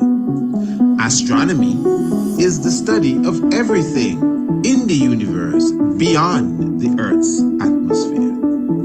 Ancient astronomy is similar, but pays special attention to the physical and spiritual values of stars, planets, moons, and other celestial objects. It also brings in the terrestrial component, being things on an earthly plane, such as plants, human organs, and connects them to the heavenly bodies. In this course, you will learn the makeup of various planets and stars, how to locate them in the night sky, along with their associated constellations. You will also be taught about the earliest civilizations known for their astronomical comprehension, namely Kush, also known as ancient Ethiopia, Kemet, called Egypt today, the Dogons, and the Bozos, as well as the civilization of Sumer. You will also learn about black holes, their nature and origin, as well as how the ancients viewed them. Ancient astronomy is the mother of archaeoastronomy and astrotheology. Both subject areas are covered by the Priest Isaac's Institute of Holistic Knowledge. Sign up today. Visit our website, priestisaacinstitute.com, or email us, priestisaacinstitute@gmail.com for more information. Yes, my family, blessed love, give thanks for your presence with us. Of course, give thanks definitely for the life giver and the keeper of life, Father and the Mother of creation, Negus and Agas. We give thanks for Emperor Haile Selassie I, the power and might of the Holy Trinity. Yes, I welcome you once again into the nest, the Tiger's Nest. Of course, anywhere that we are speaking, it's the Tiger's Nest, you know. It doesn't necessarily have to be the Radio Annals program, the Tiger's Nest. So we're still in the Tiger's Nest. And of course, I'm just encouraging everyone to make sure that you are in the house this Sunday. You would have just seen, of course, that promotional introduction video for our brand new Ancient Astronomy certified course, which we are officially launching this Sunday. I'm talking about the 30th day of April, 3 p.m. sharp. And all you have to do to be there is to contact us and get your Zoom link. Remember, the whole theme is education is the key. And of course, we will be opening the doors of the Priest Isaac's Institute of Holistic Knowledge. And of course, the Rudiments of Ancient Astronomy is the course plus the short lecture that I'll be giving on that day. A lot of things will be happening on that day. We will be also relaunching the International Homeschool Program. So you don't want to miss that. Of course, you could bring your young ones and the whole family. Make sure you bring the big couch that you have there in the living room and just set it in front of the big smart television and hook up the Zoom. And definitely we will all be there in like theater style, because we will also be presenting or premiering our international premiere of the short documentary film entitled Anu, the Ancient City. We did an official launch here in Antigua already when we had the prize giving ceremony for our essay competition. But of course, now we are officially launching it internationally right on the Zoom online platform. So all you got to do is to contact us and get your Zoom link. There is no admission at all for this event. It is just, you know, joining hands in hands and bringing love to the family, and let us all sit in and have a wonderful time. And make sure you have your mind set and prepared to be a part of the Ancient Astronomy course that we will be officially launching on that day. So if you do not have your link as yet, just contact us. Of course, you know the email, priestisaacinstitute@gmail.com, or visit the website. All the links are in the description below, priestisaacinstitute.com. Beautiful. Yes, family, we are going to have a wonderful sit down this evening. We have a wonderful visitor with us, an individual who I recently met on a visit that he had here to Anu, the ancient city. And it's a brother that, you know, would have been checking out the works for some time. And I guess I would have been checking out his works too, but unknowingly to myself, yes. We have here with us Brother Negus Merkaba. And Brother Negus Merkaba is the chief engineer of the, I would say at the moment already legendary reggae singer Luciano. He's also the son of the very same Luciano, and he has, you know, graced us with his presence this evening, and I invited him to come and sit with us so we could have a one-on-one discussion on exactly who the good brother is and you know, some of his insights going forward, even in life. My good brother, give thanks for coming into the Tiger's Nest, and blessed love to yourself. How is it? Blessings, my brother. I'm great, man. I'm great. It was a great day today, you know, and we're giving thanks as always. And, you know, it's a pleasure to be here on this platform that spreads awareness, you know, consciousness and positivity. So it's a blessing. Yes, my Lord, give thanks. Well, as I said, you know, I know about a few months ago, yourself and you know your band and your father and everything would have passed through Antigua, and you were given a show here. Can't remember exactly where it was, but you know it was on that visitation that we linked up. I know you had interest in going up the Green Castle Hill, but it didn't really come to fruition at that time. But of course, the future is still ahead of us, you know. And you know, we sat and we reasoned, and definitely it was a very inspirational discussion. And of course, many ones would be for sure acquainted with, as I said, your works, maybe not knowing that it's your works, as you are again the chief engineer of an individual who have inspired many, especially in consciousness, which is your father, brother Luciano. So since you have taken the time to sit with us, I wanted to know a little bit about yourself, whatever you could share with the family. You know, please feel free. Just give us a little understanding of who you are, maybe, you know, your background, again, coming up, and maybe how you became a part of the whole network of the reggae fraternity, etc., etc. So please feel free, and we will just take the conversation from there. My brother, blessed Lord. Definitely, my brother. Definitely, man. Well, really, my real name is my last name really is McClymont. That's my father's last name. So it's Negus McClymont. But I like Merkaba, so you know, because McClymont is a European name. You know, it's been coming down, but it's a European name, so I kind of replaced it with Merkaba. You know what I mean?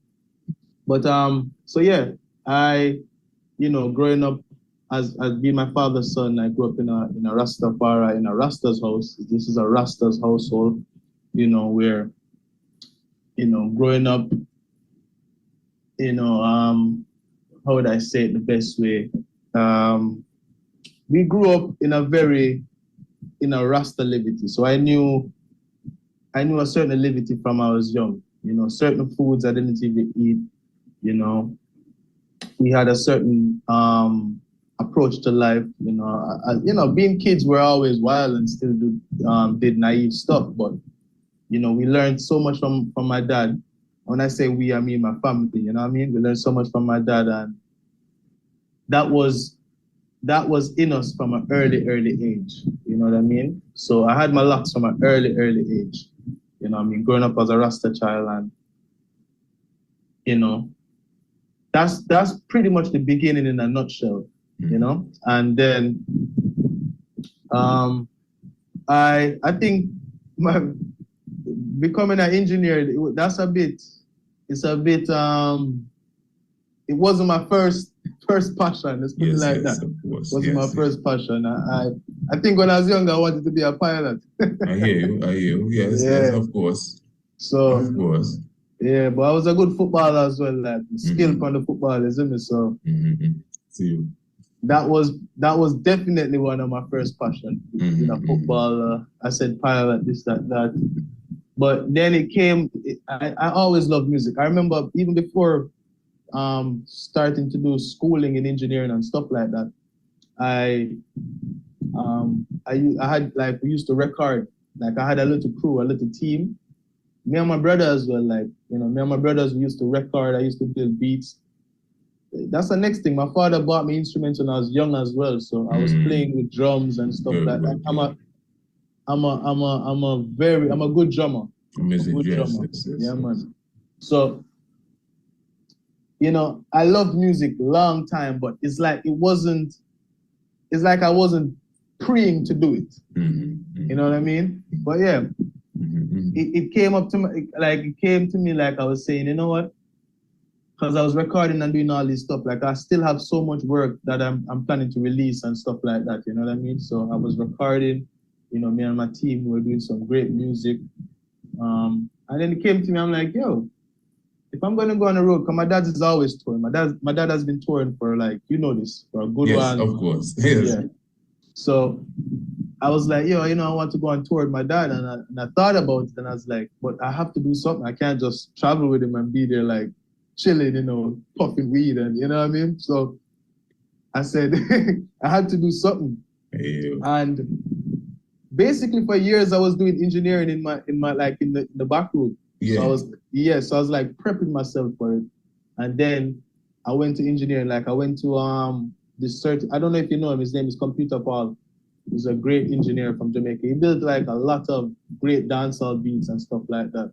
No, but I'm sure those in the music, the thing may be a little deeper than me would know. They know Computer Paul, yeah man. You must know Computer Paul. Yeah, of course, yeah. He's a legend. He's a legend, trust me. And he's one of my teachers. I've come across his name several times. Right. Yeah, but I say certain ones might be in a little more deeper than I, you know. Right. Yeah. But go through, true. Yeah, man. So he taught me a lot. He taught me so much. You know what I mean? So that was this was probably my second teacher. You know what I mean? My first teacher was he's not that as popular, but he's a great engineer as well.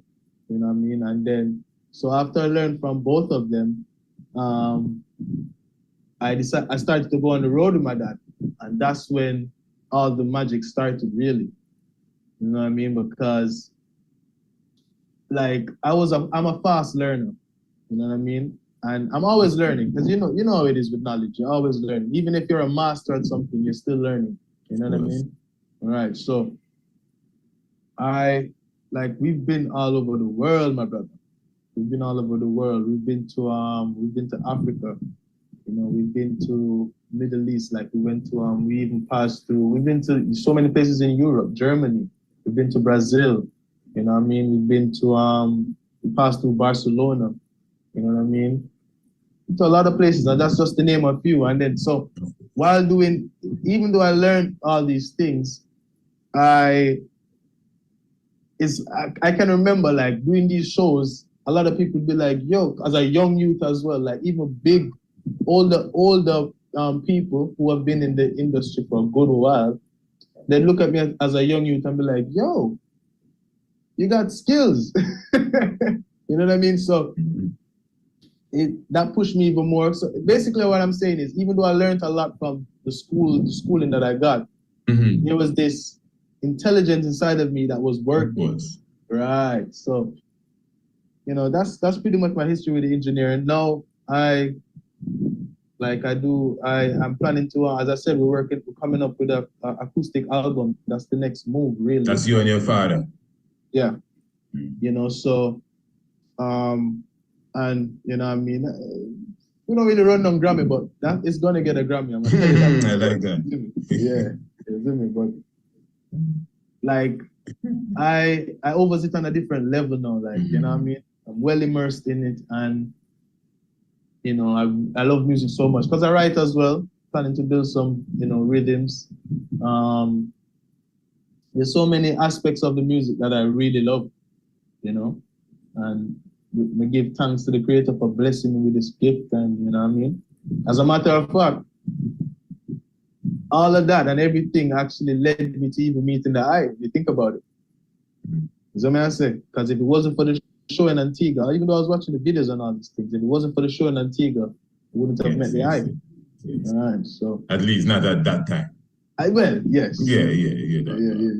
Not at that time, not at that point in time. Definitely. So that's I give thanks to that strength there, man. And you know, even let's say you're doing an acoustic album with your father there. So you work with other artists, by the way? Yeah, I do. I remember I was mixing some stuff for, like, you know Mikey General, that's like, right, you know. Like you had a brother there, man, like his son.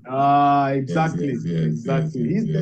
He's basically my uncle. I call him uncle. So, okay, you know, true. Yes, it's true. Yeah, man. So I record a lot of 45s and songs, like, you know what I mean, like singles. So I record a lot of singles with artists. I mix for a lot of upcoming artists as well. You know, I have some projects coming up with like some known artists that I'm planning to mix. Hasn't been finalized yet, but we're getting there with that. So yeah, I've recorded a lot of with even Putty Roots, Louis Culture. I've recorded a lot of singles with them, and you know what I mean. You might not know I recorded it and stuff like that, even helped with production and stuff like that. And, so I don't say that, man. So even let me pick this one here now, because even this evening, you know, myself and the Empress, we were having a conversation as it relates to music. And you know, okay, yourself, you are younger than myself, you know, and even myself and the Empress, we were talking about age as well and time. And you know, I was even showing her, well, when I came into Rastafari. Now, my journey may have been a bit different than others, because I came in seeking God. It was God I was seeking it. My mind is God, and to the point that I was reading, I was Quran, all kind of thing, and passed through my hand. I trying to figure out how the thing really go, you know. Right. And the awakening came, and it was Rastafari that I said. Now, although, you know, as youth, we would always be into music. I was definitely into a lot of hip hop from them times, from Eric B and Rakim and EPMD, real hip hop, you know. I'm not joking, stupidness. Yeah, I know Rakim, man. I think that's Wu-Tang, right? Wu-Tang Clan. No, not Rakim, you know. Eric B and Rakim. So you see, I got a different. Oh, you got even further back. Right, that's what I'm talking about, you know, and even Wu-Tang as well too.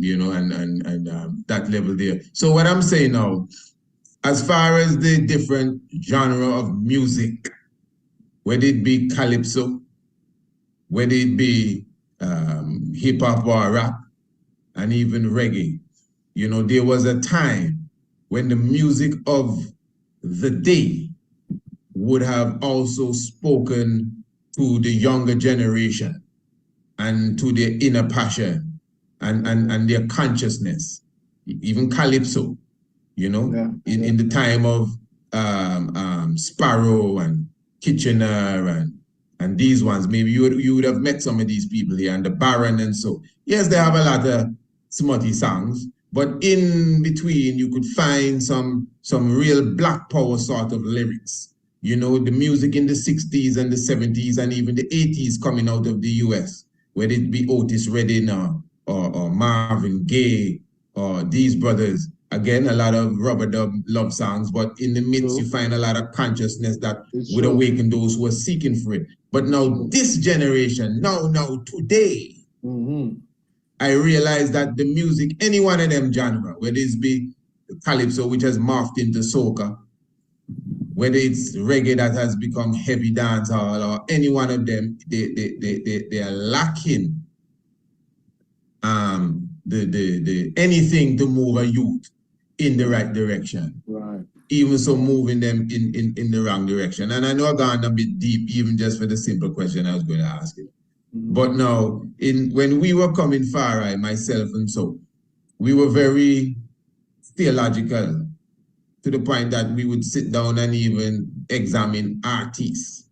And the High Father would have come up on the table several times.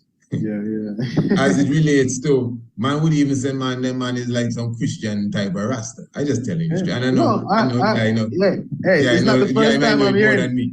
It's not the first time I'm hearing it. Yeah. Of course you can be.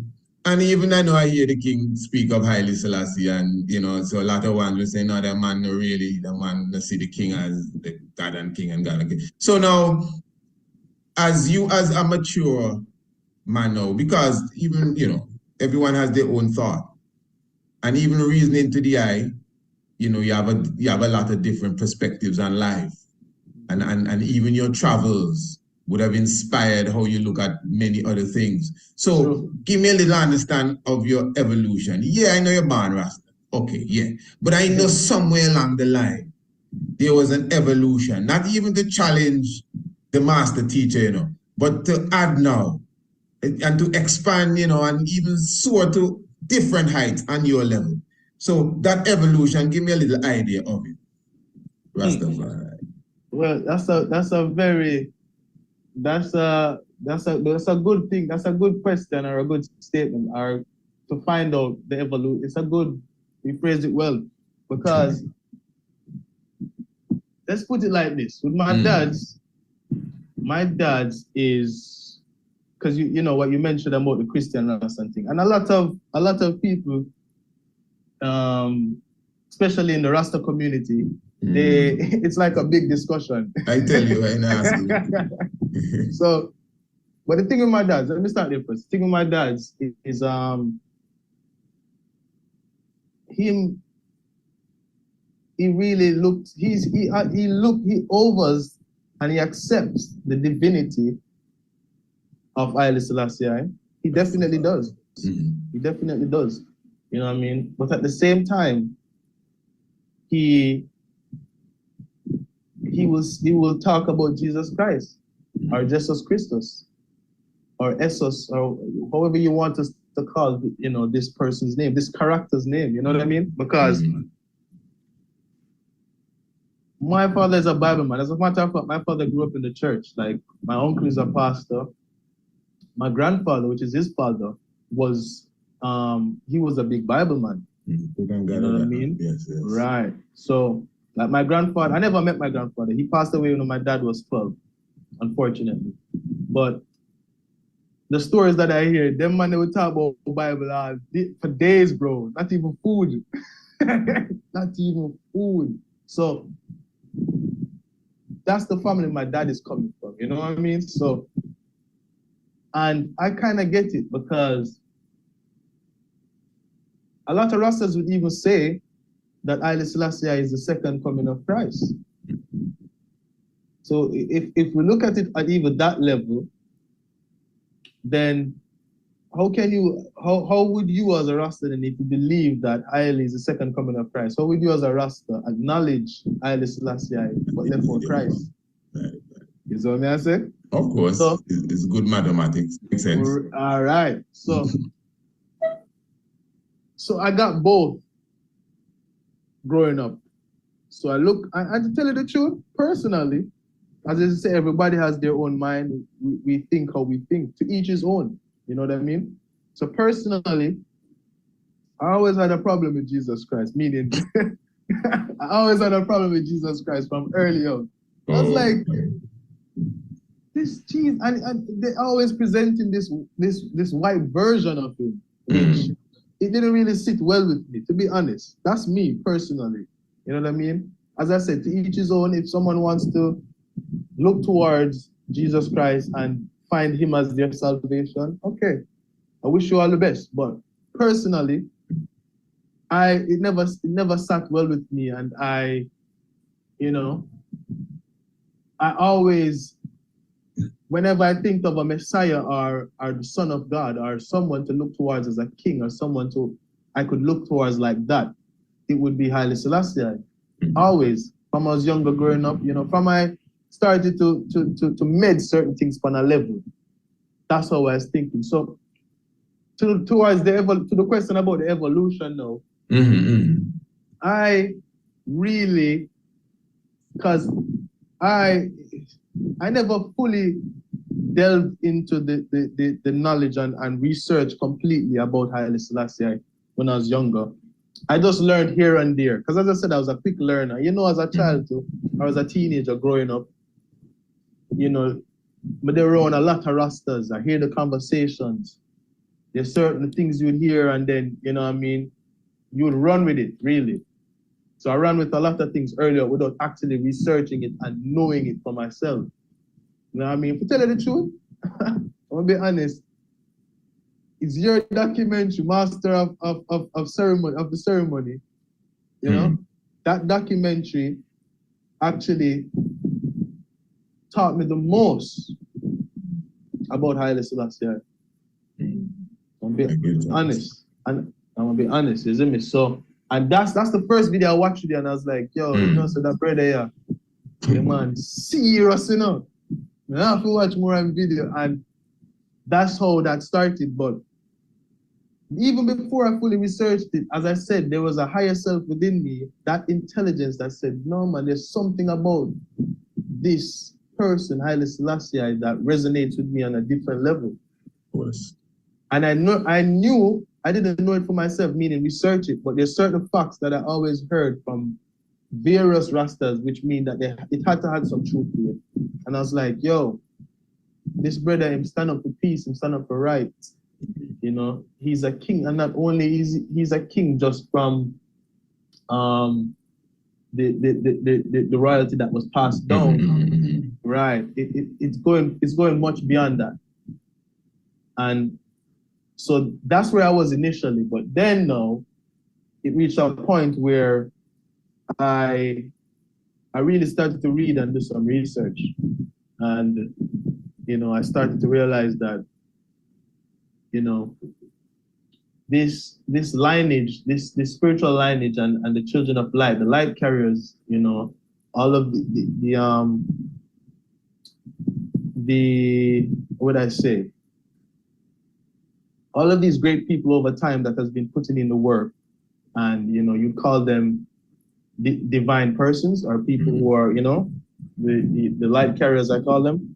It goes way back, or even way forward, you know what I mean? So we have to study that.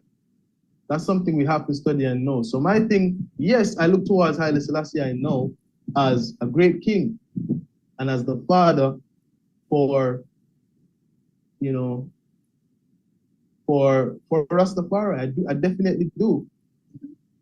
But I don't just leave it right there. You know what I mean? Not to say I'm pushing him to the side. I would never push the king to the side. No, there is a deep thinker. Right. And the legal reason we have, there is a deep thinker. That's why I asked what I asked. Because even the real person, the person that they talk about, Jesus Christ, what I'm learning, his real name is Yeshua. Right? And this is a powerful being. This is a man that did some great stuff. This is why they could have even fabricated his identity and feed it to us, you know what I mean? And had a spin off and mess with us. So there's so much to it. Yeah, I get that one. He's so powerful that we can use him and flip the script. Right. And it works. But how like it's working for hundreds and hundreds of years. So this is some deep stuff. So that's where that's where I've evolved to. Yeah, man. Give time. Because even when I mentioned the astronomy course, well, I got into in the front of the class already.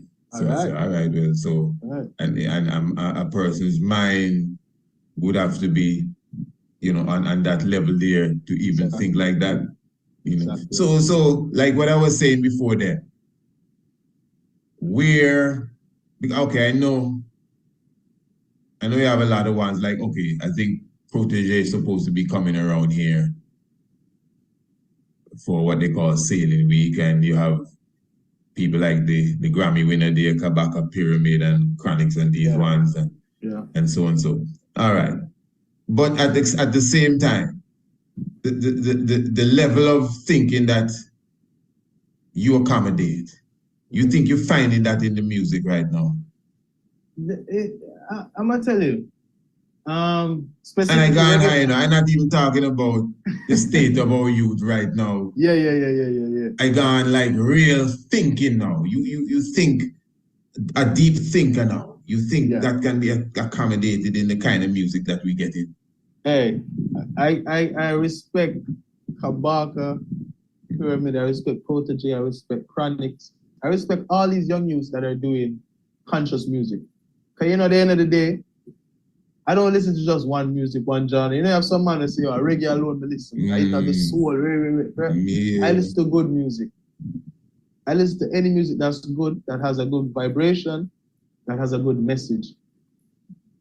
That's good music. When I say good music, I'm not just talking about the quality of the sound. You know what I mean? I'm talking about the quality of the content as well. The context, of course. That's good music. So I respect my brothers doing this work, but at the same time, it's in a place right now, the whole world, but since we're talking about music is in a place right now where, you know, a lot of the good is being overshadowed by the bad. Definitely. You know what I mean? The good will always prevail still, we know that. But this is the situation at hand where the music is so corrupted, bro. It's so corrupted. The most trending thing is we are chop. Do you know the terminology we are chop? You never heard it? No, free me up with that one. No. All right. So we are chop meaning is a term meaning we are chop. So like we are chop somebody meaning we're scamming them. So all of these young youths, right now you see how some 16, 17, 18-year-old driving Bimmers. You're like, how they get that Bimmer then? They're chopping. They're scamming people from overseas. And then they sing about it and act like it's like, oh, I'm not for work again, don't be stupid, but yes, so me a chop, I'm making a lot of money. That's the mentality of this generation now. You know what I mean? You really find you like myself, where I would never release a song like that. You know what I mean? I stand up for truths, I stand up for rights. So that's the situation at hand with the music, where most of these youths, and a lot of people sleep on the chronics, they sleep on the kabaka. Most of those music are, it's more accepted overseas. Yeah. Unfortunately, you know, that's the case. You know what I mean? And yeah.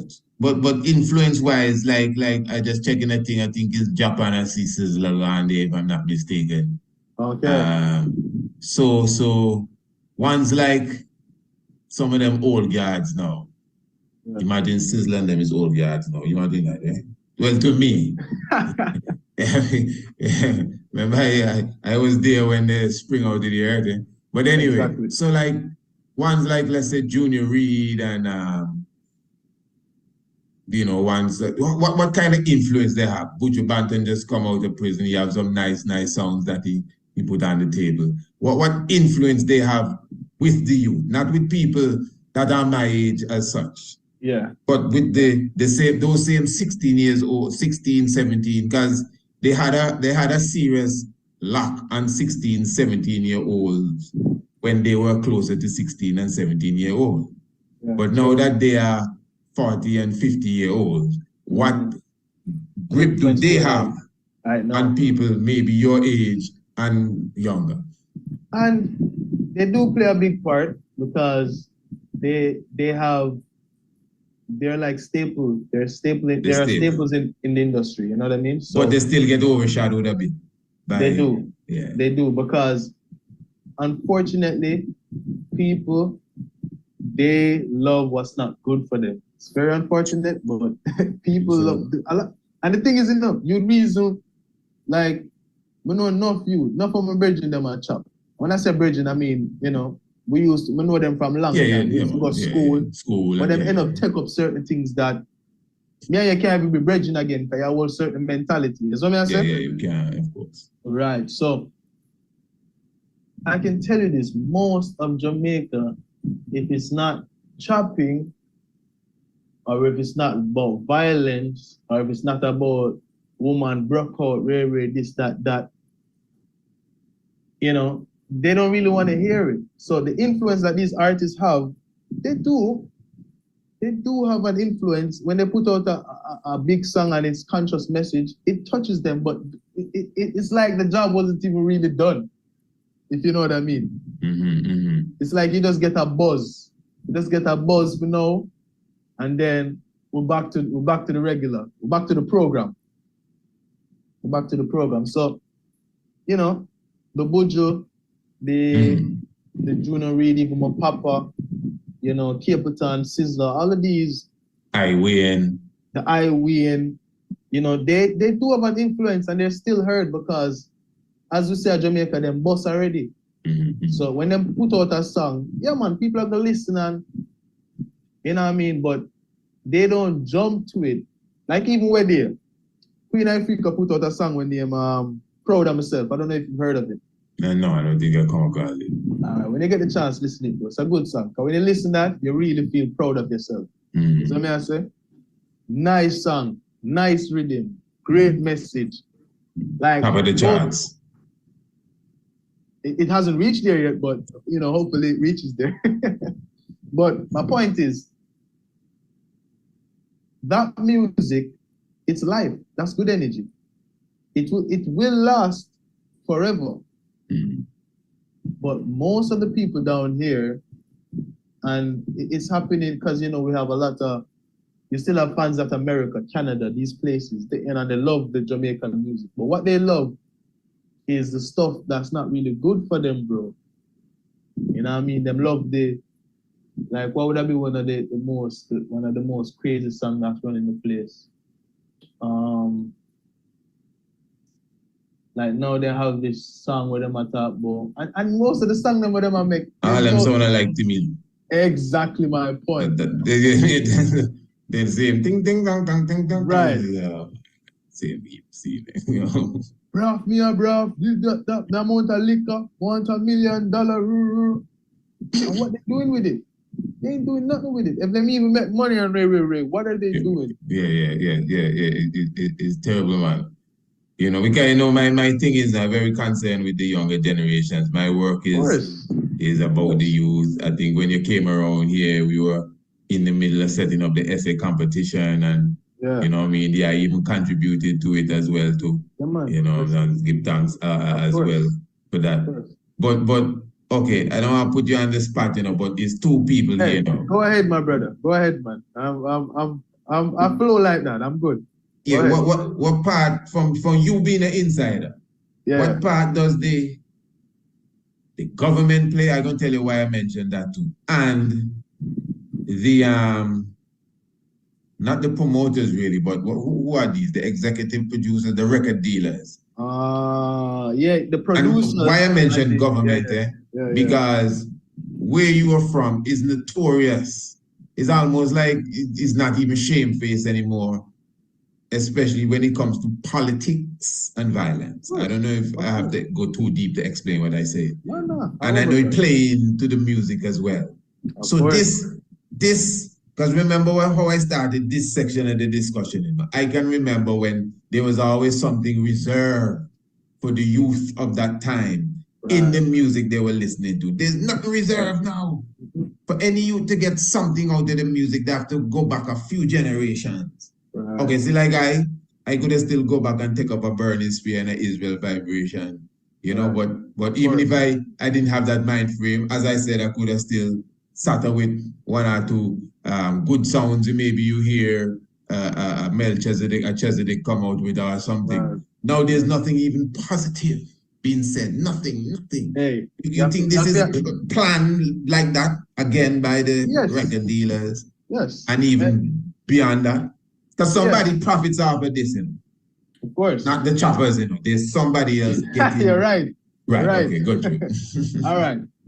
It's a great question, bro, because now we're talking about the ones pulling the strings.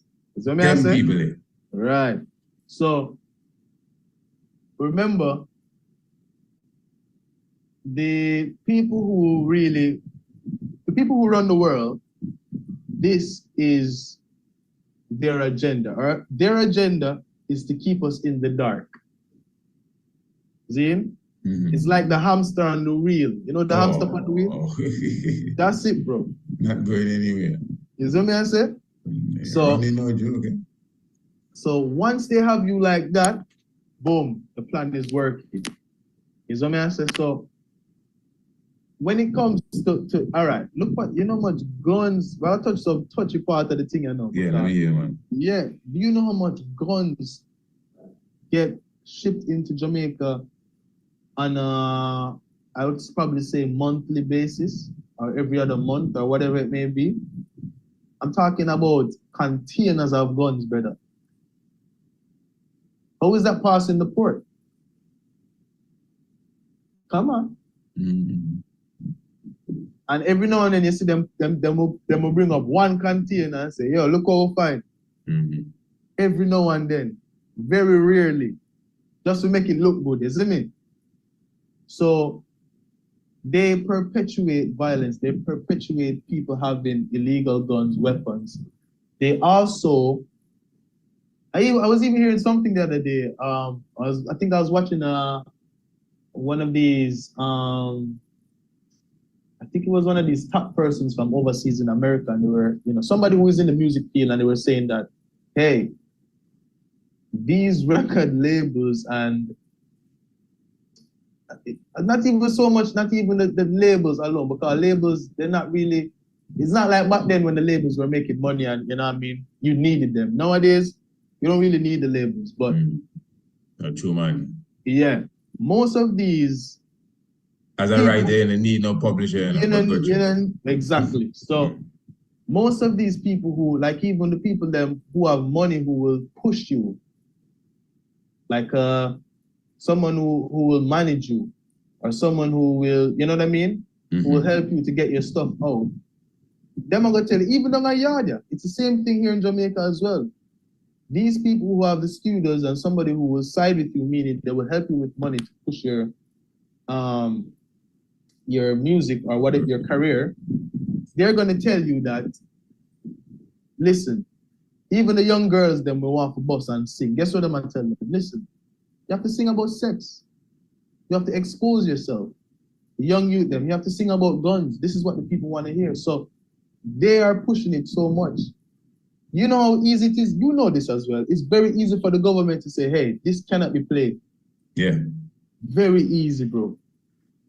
So it's easy for, it's so easy for the government and people with legislative power to say, listen, these music cannot be played, but they love it because it keeps the people in darkness. And the system, the cogs of the machine, it keeps working, it keeps spinning. You know what I mean? So that's what the bigger heads do. You know what I mean? They feed from it. You know what I mean? There's a lot of money that's made from war and crime and violence. A lot of money. A lot of money that's made from it. You know what I mean? So it's all about money and power and keeping us in darkness. So that's their influence. You know what I mean? And if you decide to say you're gonna go in a government, it's like we have a saying down here in Jamaica. If you want to become a police and think say you are gonna change the force of the academy, you're a dead man. You're a dead man. Because it's well corrupted, my G. Well corrupted. You have enough police brethren where, even where they may reason with a police brethren where I say, yo, right now I'm gonna do Forex. I'm plan for the Forex trading and crypto and go do business because him going to the police force to stop crime, and he has to be looking over his shoulder. Yeah. So as they look over your shoulder, the phone ring them. All right. Careful, right. Careful what you say. Word. Word sound is power. Yes, my Lord, give thanks, well, and I'm gonna keep you to the longest, but still, what you were touching upon there, as I said, it's all about the youth, and I know that there's a lot of influence, again, even in the work that you're doing. And I'm glad that you could have brought out even to those who are listening how it's important to look deeper than what is really on the surface, pardon me. Again, as a deep thinker again, what you think of Midnight's music, Vaughn Benjamin and Ronnie Benjamin? Because you're a musician, and I'm just talking about Vaughn and Ronnie Benjamin. When I listen Vaughn and Midnight and even Desiree and these beautiful and wonderful artists, man, I go into a higher vibration immediately. That's what music is for. Music was made. Music are sounds, music are vibrations, it's frequencies that, initially it was either made to serenade you, to entertain you, to calm you, to relieve stress, to lift your vibration. Music was made to tell us, yo, make we go buy a big buckle of NDC and shell the club and shell the club. Then easy. Like I said, that wasn't the aim, bro. So we definitely lost our sense of direction. You try to make CNN headline. Yeah, that's exactly. So when I hear artists like that, my brother, my heart smiles, bro. My heart smiles, and it motivates me to do good music and to keep on the chart, to keep on the mission. You know what I mean? And yeah, I give thanks for music like that. Yeah, give thanks to the strength as well.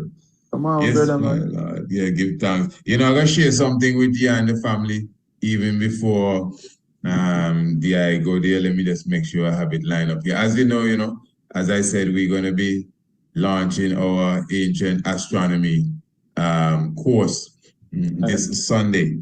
And again, it's all about just a Zoom link. For the family listening, is just a Zoom link. All you have to do is get your Zoom link and be there with us. A very simple thing. But what I want to do also that day, we're going to be premiering our documentary, our brand new documentary. I don't know if you got to see our documentary, A Pedimec, but if not, take a look at it. But this one is a short documentary that we did entitled Anu, the Ancient City. And even just like your upbringing, my son is really the videographer and does all the graphic designs right now on all of our works. Even the Ancient Astronomy Course. My little 11-year-old is the mastermind behind the engineering. So obviously he's learning what I'm saying while he's putting it together. All part of the strategy. But anyway, what I want to share with you and the audience here, this is just a touch of the video Anu, the Ancient City. This is not the beginning. This is not the end. This might be somewhere in the middle. So I'm just going to give yourself, my Lord, treat the eye and the audience. We don't really show this here. We're waiting until Sunday for everyone to come and sit in and watch the full video. But this is just a touch of Anu, the Ancient City. In 1492, Christopher Columbus sailed the ocean blue. Several months after, in the Western world, he came across the island known as Walladli, which he renamed Santa Maria de la Antigua, one of the holiest churches in Spain. It is also said that for one reason or the other, he never stepped foot on the land. We have already witnessed in this documentary the spiritual characteristics of the island, Santa Maria de la Antigua, which means Saint Mary of the Ancient. The word Antigua means ancient from time immemorial. Its ancient spirit can be seen not only in its connection to ancient Kemet and ancient Heliopolis, not only in the countless of megaliths that align with the stars and the zodiac belt and the full array of constellations, but even in our lingua, the language, the dialect, what some refer to as the Creole of the people of Walladli, which we have called Wadadli, Antigua. The dialect is called Rabak, and within it you find words that are directly not only connected to the motherland, but connected to the name of God, specifically. Nyam, which means to eat in Antigua's dialect, is an Akan, West African word for God. Wadu is also another word for God. Gimian and Afumi, which means give it to me and it's mine, respectively, are both names, African terms for the Most High. Awe Yogo, which we would consider, where are you going? Awe Yogo is a chant you would hear the Ifa priestess recite.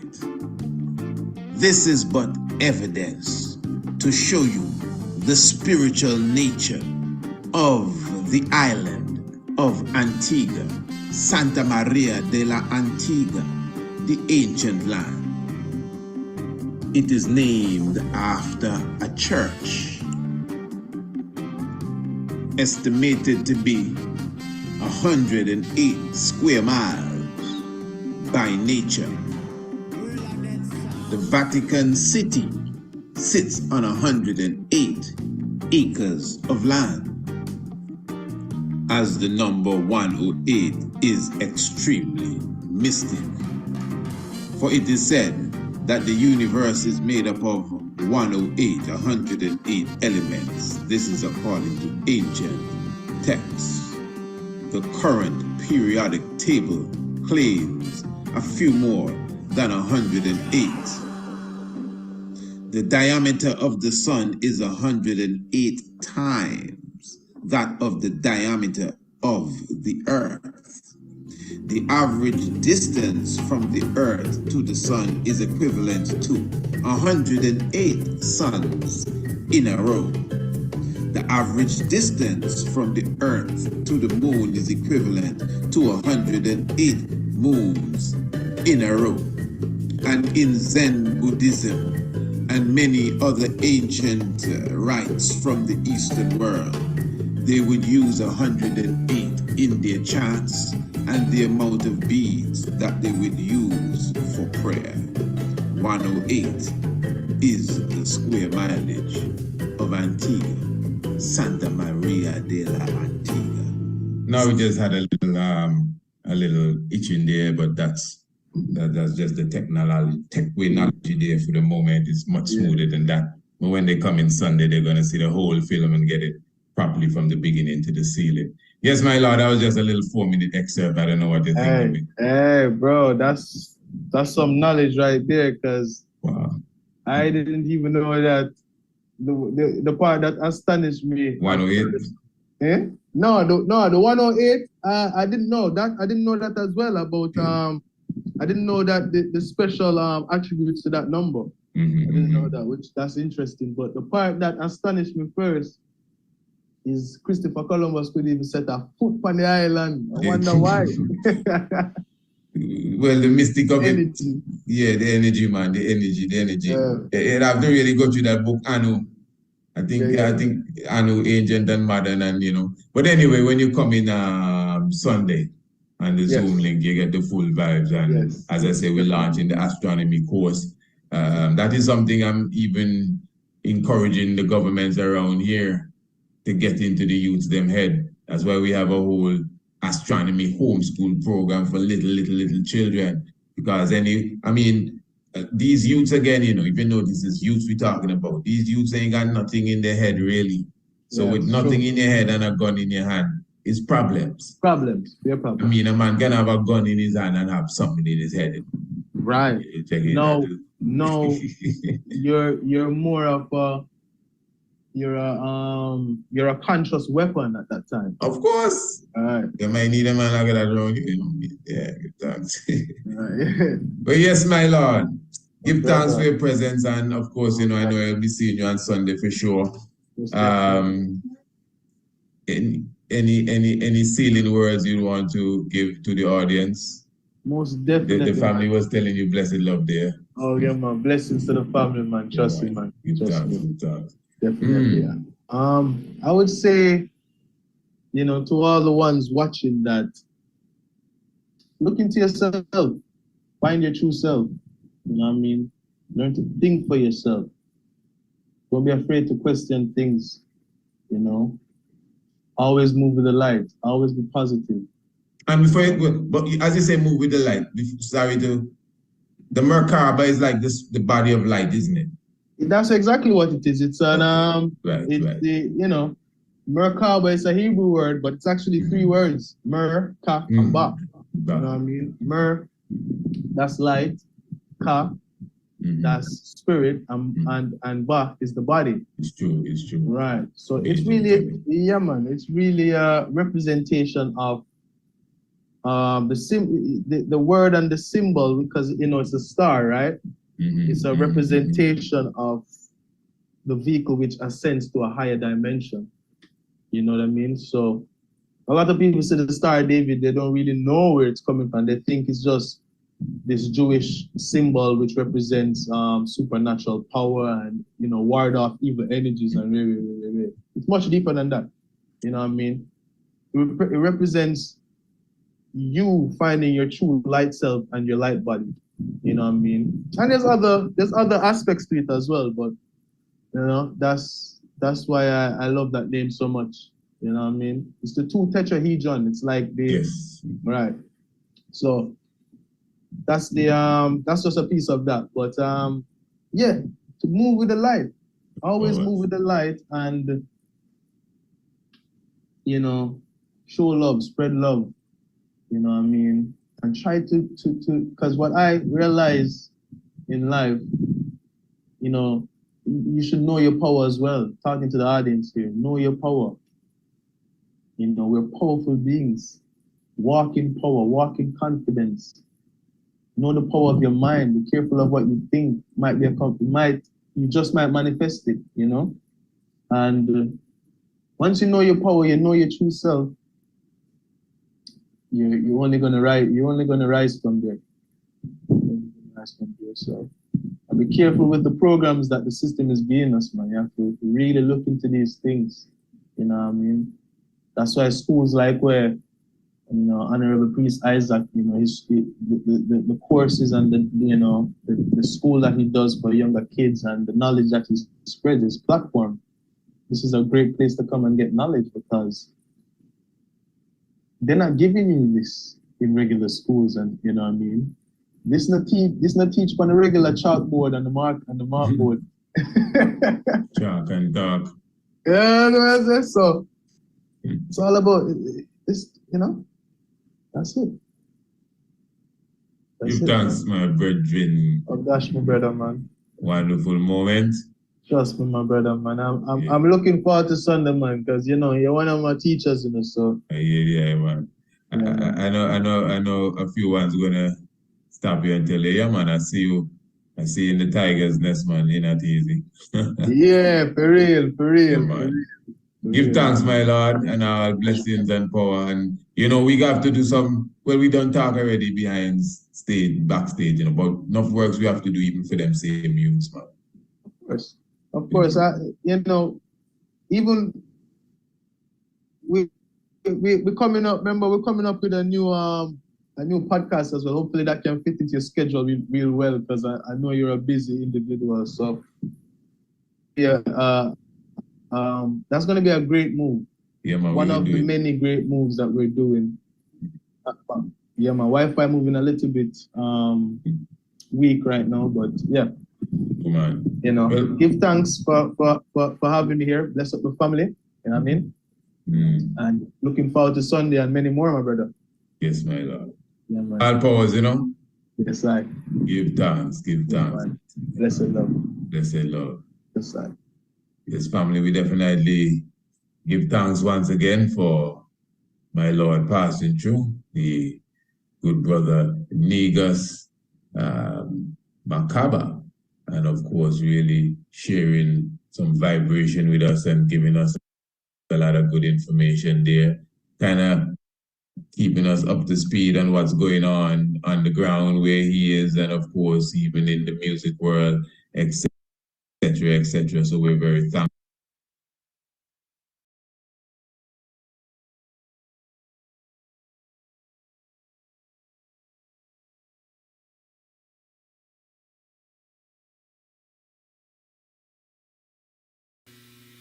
Family.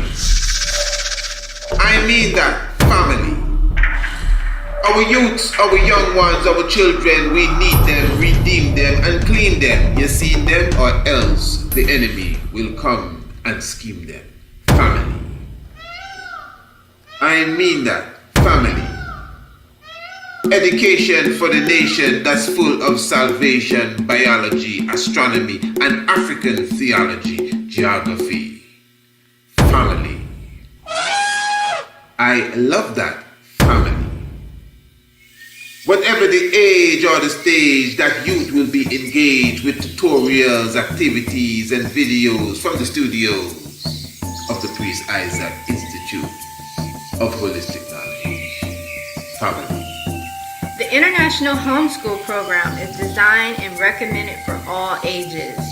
The psychological state of our children is very important, especially in the environment that most of us live in. The International Homeschool Program provides online classes, activities, and videos that are fun for the youth and edifies them of their African heritage as well as the higher sciences. To enroll your family today, visit www.priestisaacinstitute.com, go to the main website, and search for Youth Corner. Or you can email priestisaacinstitute@gmail.com for a course sample. Give thanks.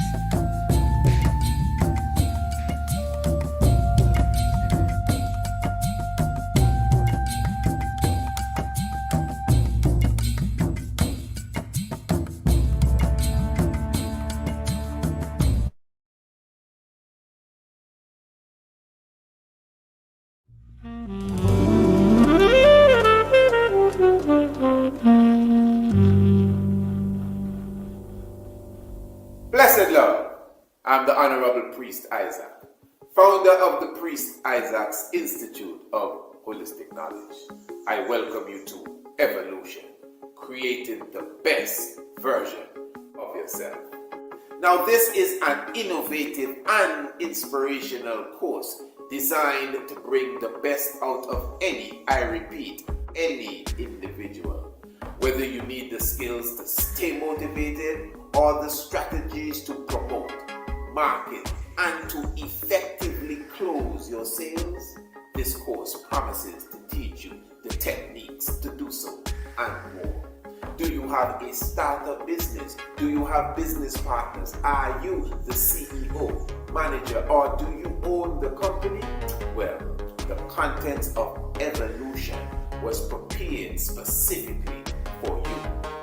It is a fact that once applied correctly, you will see an improvement in the standard and quality of your business, your team, and yourself in 21 days. Guaranteed. Evolution, creating the best version of yourself. Evolution is an online business course training. To purchase this program, go to the website priestisaacinstitute.com for pricing and availability, or email courseadmin@priestisaacinstitute.com.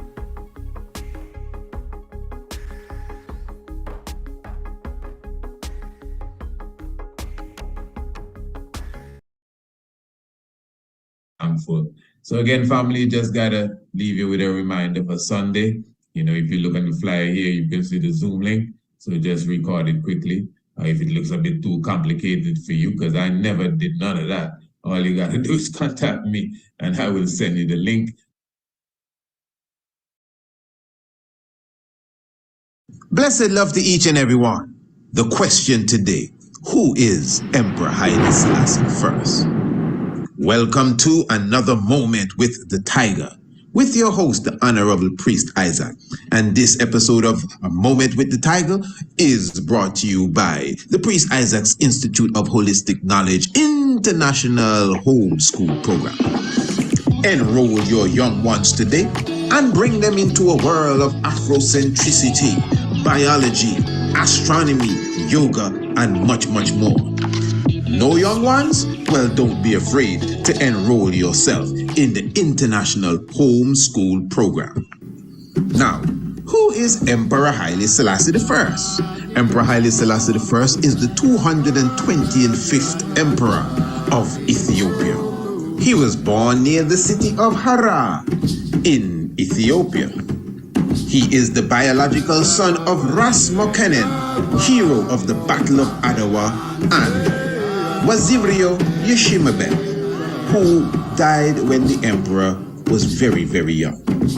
Legend and history shows that he was born of the lineage of the biblical King Solomon and was given the name Tafari at birth. This is why, as the son of a nobleman, he was referred to as Liege Tafari. At the age of 13, he got the title of Dideshamash. the keeper of the gate, and became governor of several Ethiopian provinces at a very young age. On the 27th day of September 1916, he took the title Ras, regent to the throne of Ethiopia, and at the same time, Zaditu, the daughter of Menelik II, became Empress of Ethiopia. Rastafari continued the process of his predecessor Menelik II and Ras Mokenin by modernizing Ethiopia, and in doing so brought Ethiopia strategically into the League of Nations, which was the governing body of international affairs at that time. In 1928, he took the title Negus, which means king, and became King Tefari. And in 1930, on the 2nd of November, he was crowned Negusenagas King of Kings and took his baptismal name, Haile Selassie I. At this time, Ethiopia was already renowned for protecting its independence when all the other African countries were colonialized. And we must add that Liberia's autonomy is quite different than that of Ethiopia's.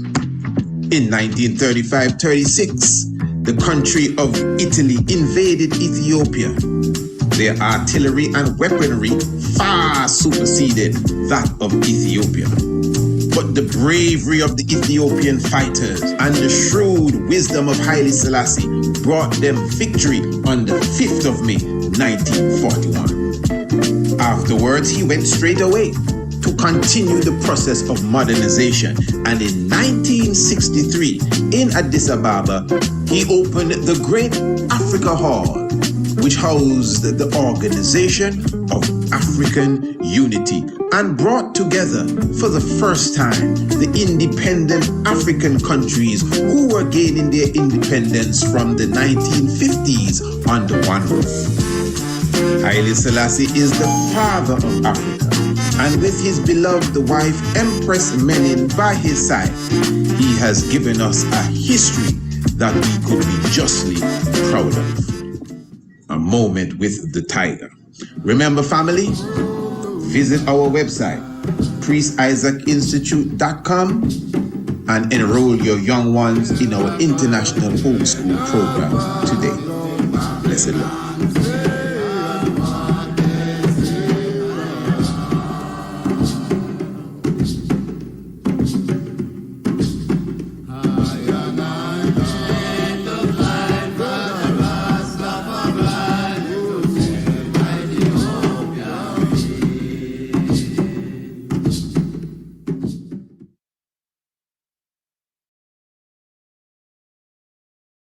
The Priest Isaac's Institute of Holistic Knowledge presents an international homeschool program that offers African heritage, biology, astronomy, language arts, yoga, and much more. Our classes are created with the young ones in mind, and we cater to youths from kindergarten to high school. Children love our colorful and very animated lessons, while parents recommend it to friends and family. Contact us for a free preview and see for yourself why investing in the international homeschool program will be of great benefit to you and your young ones. Bless you.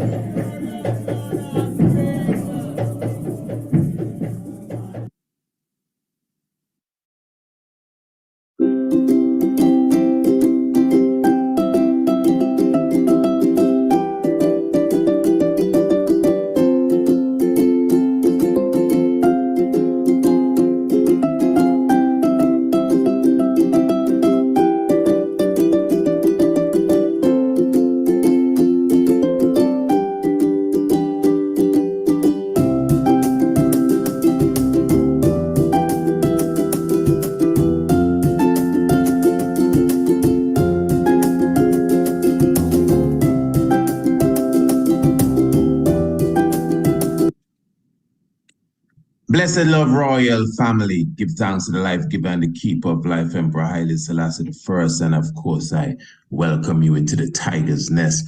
Honorable Priest Isaac here with you. And of course, I am here highlighting this evening's Tigress Nest. I'm talking about the radio program that comes to you every Monday, Tuesday, Wednesday, Thursday evening, 7 p.m. sharp.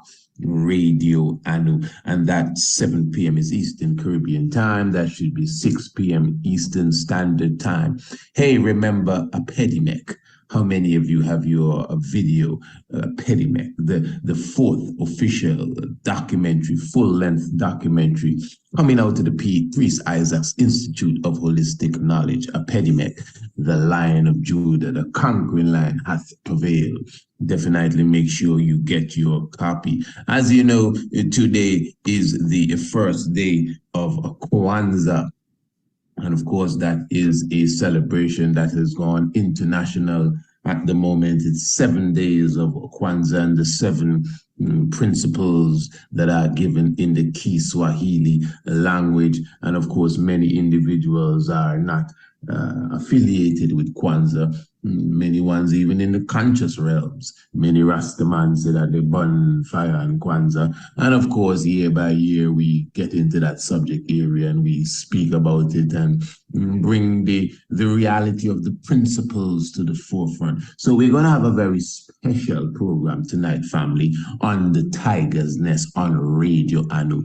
Not only are we going to be speaking about Kwanzaa, and what it means and its origin, and of course, how important it is to Black people, to the Black family, because the principles are good. I don't think anyone is in denial of that. And even the way that they are arranged, I don't think anyone is in denial of that. And to be honest, just the fact that it comes at a time where it's in a position to repel a lot of the frosty, the slow flake business that they're giving us. I don't even think that there's anything wrong with that. But you know what I want to speak about this evening? Not only the principles and the origin of it, but the individual who crafted the whole concept of the Kwanzaa. And of course, that's Brother Malana Karenga, of course, a very controversial figure. And I'm not bringing him to the forefront for the controversy, because many ones would say, oh, brother, we don't need to hear about that. Let's just speak about the importance of the day. Well, you can say what you want, but it will always come up. The brother has been accused of killing 2 of the Black Panthers. You've ever heard about that? Never? Oh, okay. Actually, he was found guilty according to their courts for charged and found guilty for rape of 2 women. But at the same time, my family, we're going to hear his side of the story as well. So it's going to be well balanced this evening. And you see, we are people, we're very paranoid. So we are afraid to hear the truth. Well, what's wrong in hearing the truth? You understand? You may want to, sweep it under the rug, but at some time you're going to run into it. And sometimes those of you, especially those of you who love Kwanzaa, and you big up Kwanzaa, and you're into Kwanzaa, one of these days somebody's going to buck up on you and say, hey, listen, you know the fella that started this? I know him personally. I used to roll with him. And then they're going to give you all kind of dirt about the man. And then maybe you may not even know where to turn, left or right.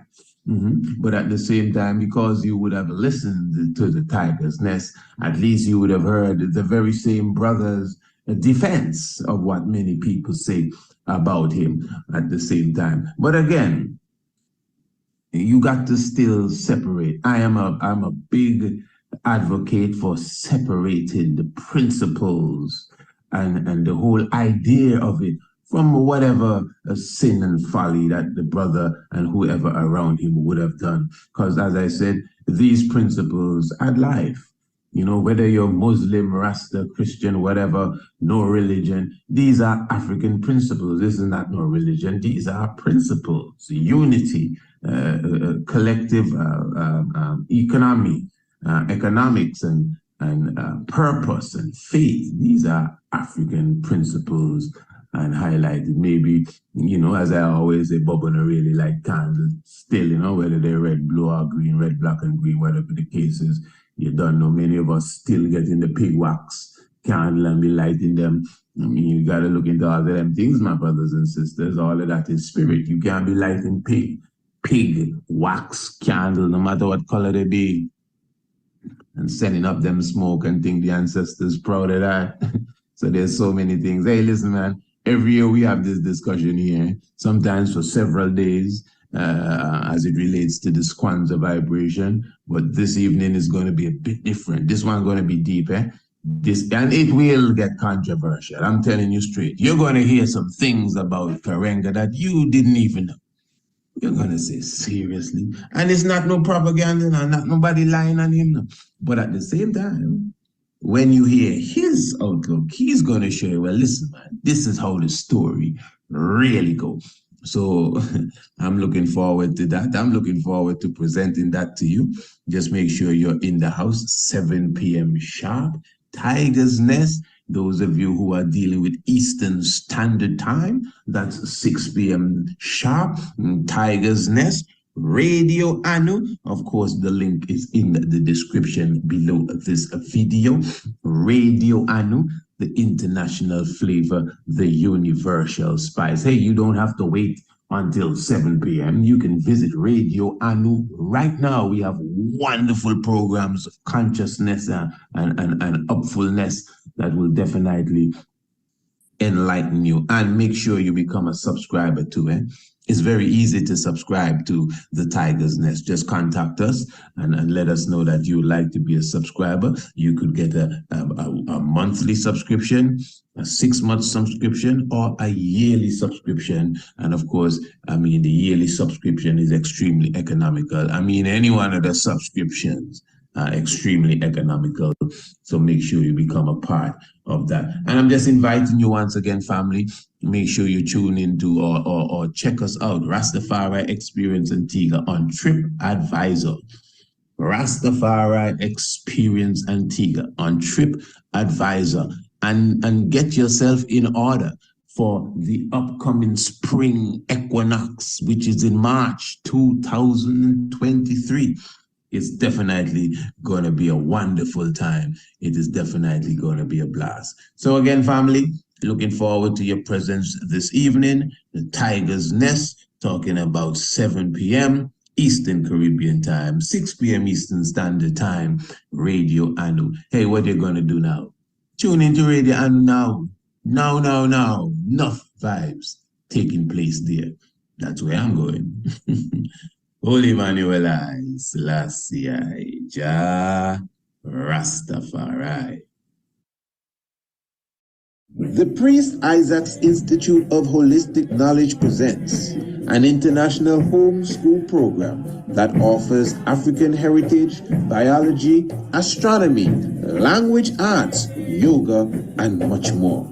Our classes are created with the young ones in mind, and we cater to youths from kindergarten to high school. Children love our colorful and very animated lessons, while parents recommend it to friends and family. Contact us for a free preview and see for yourself why investing in the international homeschool program will be of great benefit to you and your young ones. Blessings.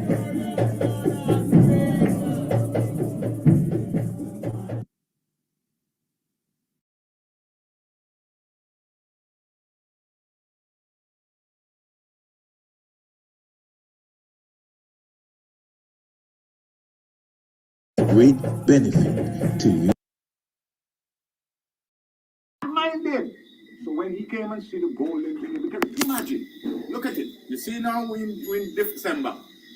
The priest told me we're going to be at a place so dress warm as it was. So I have all this now. David, when I came here, my father's son that. When I came, he said, "Buddy, boy, last night was cold. Imagine 64 degrees last night and we're balling." Now, can you imagine Europe where people are on the ice? So what happened? When they came to the Caribbean, they had to come in bare clothes. and skin and soap because they were left in the freeze. And when they meet the carbon hour on the beach with the G-string, and because, you know, we do a radio show every Monday night, Constitution Corner. And jokingly, when Ralph is here, we'll say, Bev is over there. We said to her the other night, Bev, his t-shirt, man, Ralph have on here now. Because we wear t-shirt 12 months here in Antigua. You can't do that. That's why the European is wicked, because he has to eat meat. Because the only thing he can get between now and when? May next year, you know? A meat, you know, because he can't grow potato. He can't grow onion.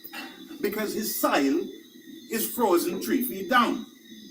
So, that is the setup they came to and colonize us here. So, Antigua history, therefore, is divided into 3 distinct periods, as I tell you: slavery, colonialism, and independence. Well, slavery lasted from 1632 to 1834. That's 202 years. Colonialism from 1834 to 1981. That's 147 years. And then we're now 42 years in the independence. Now, how it works, the first 202 years is slavery, period. Oh, man, if I tell you about that, you'll think I'm joking. Now, imagine they captured our people from Africa and brought them over. The first thing they had to do is to dehumanize them. So they weren't considered people. They weren't considered human. They were considered chattel. They were considered property. Because in Antigua, there is no black man has a birth certificate from 1630 before 1857. 1857, the first time in Antigua that black people had where your term as a birth certificate. Because what happened is, in slavery days, when you're born, you counted with the cattle, the horse, the donkey, the master. So you're in master counting book. You're now in the church. Only master children in the church. And this is why in Antigua, you have 2 certificates. They call it a baptismal certificate and a birth certificate.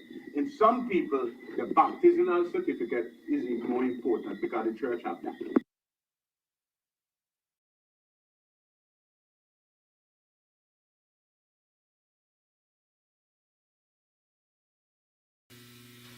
Family. I mean that family. Our youths, our young ones, our children, we need them, redeem them, and clean them. You see them, or else the enemy will come and scheme them. Family. I mean that. Family. Education for the nation that's full of salvation, biology, astronomy, and African theology, geography. Family. I love that. Family.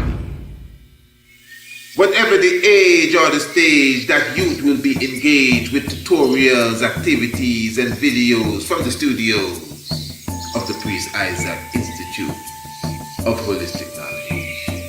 Family. The International Homeschool Program is designed and recommended for all ages. The psychological state of our children is very important, especially in the environment that most of us live in. The International Homeschool Program provides online classes, activities, and videos that are fun for the youth and edifies them of their African heritage as well as the higher sciences. To enroll your family today, visit www.priestisaacinstitute.com, go to the main website, and search for Youth Corner. Or you can email priestisaacinstitute@gmail.com for a course sample. Give thanks.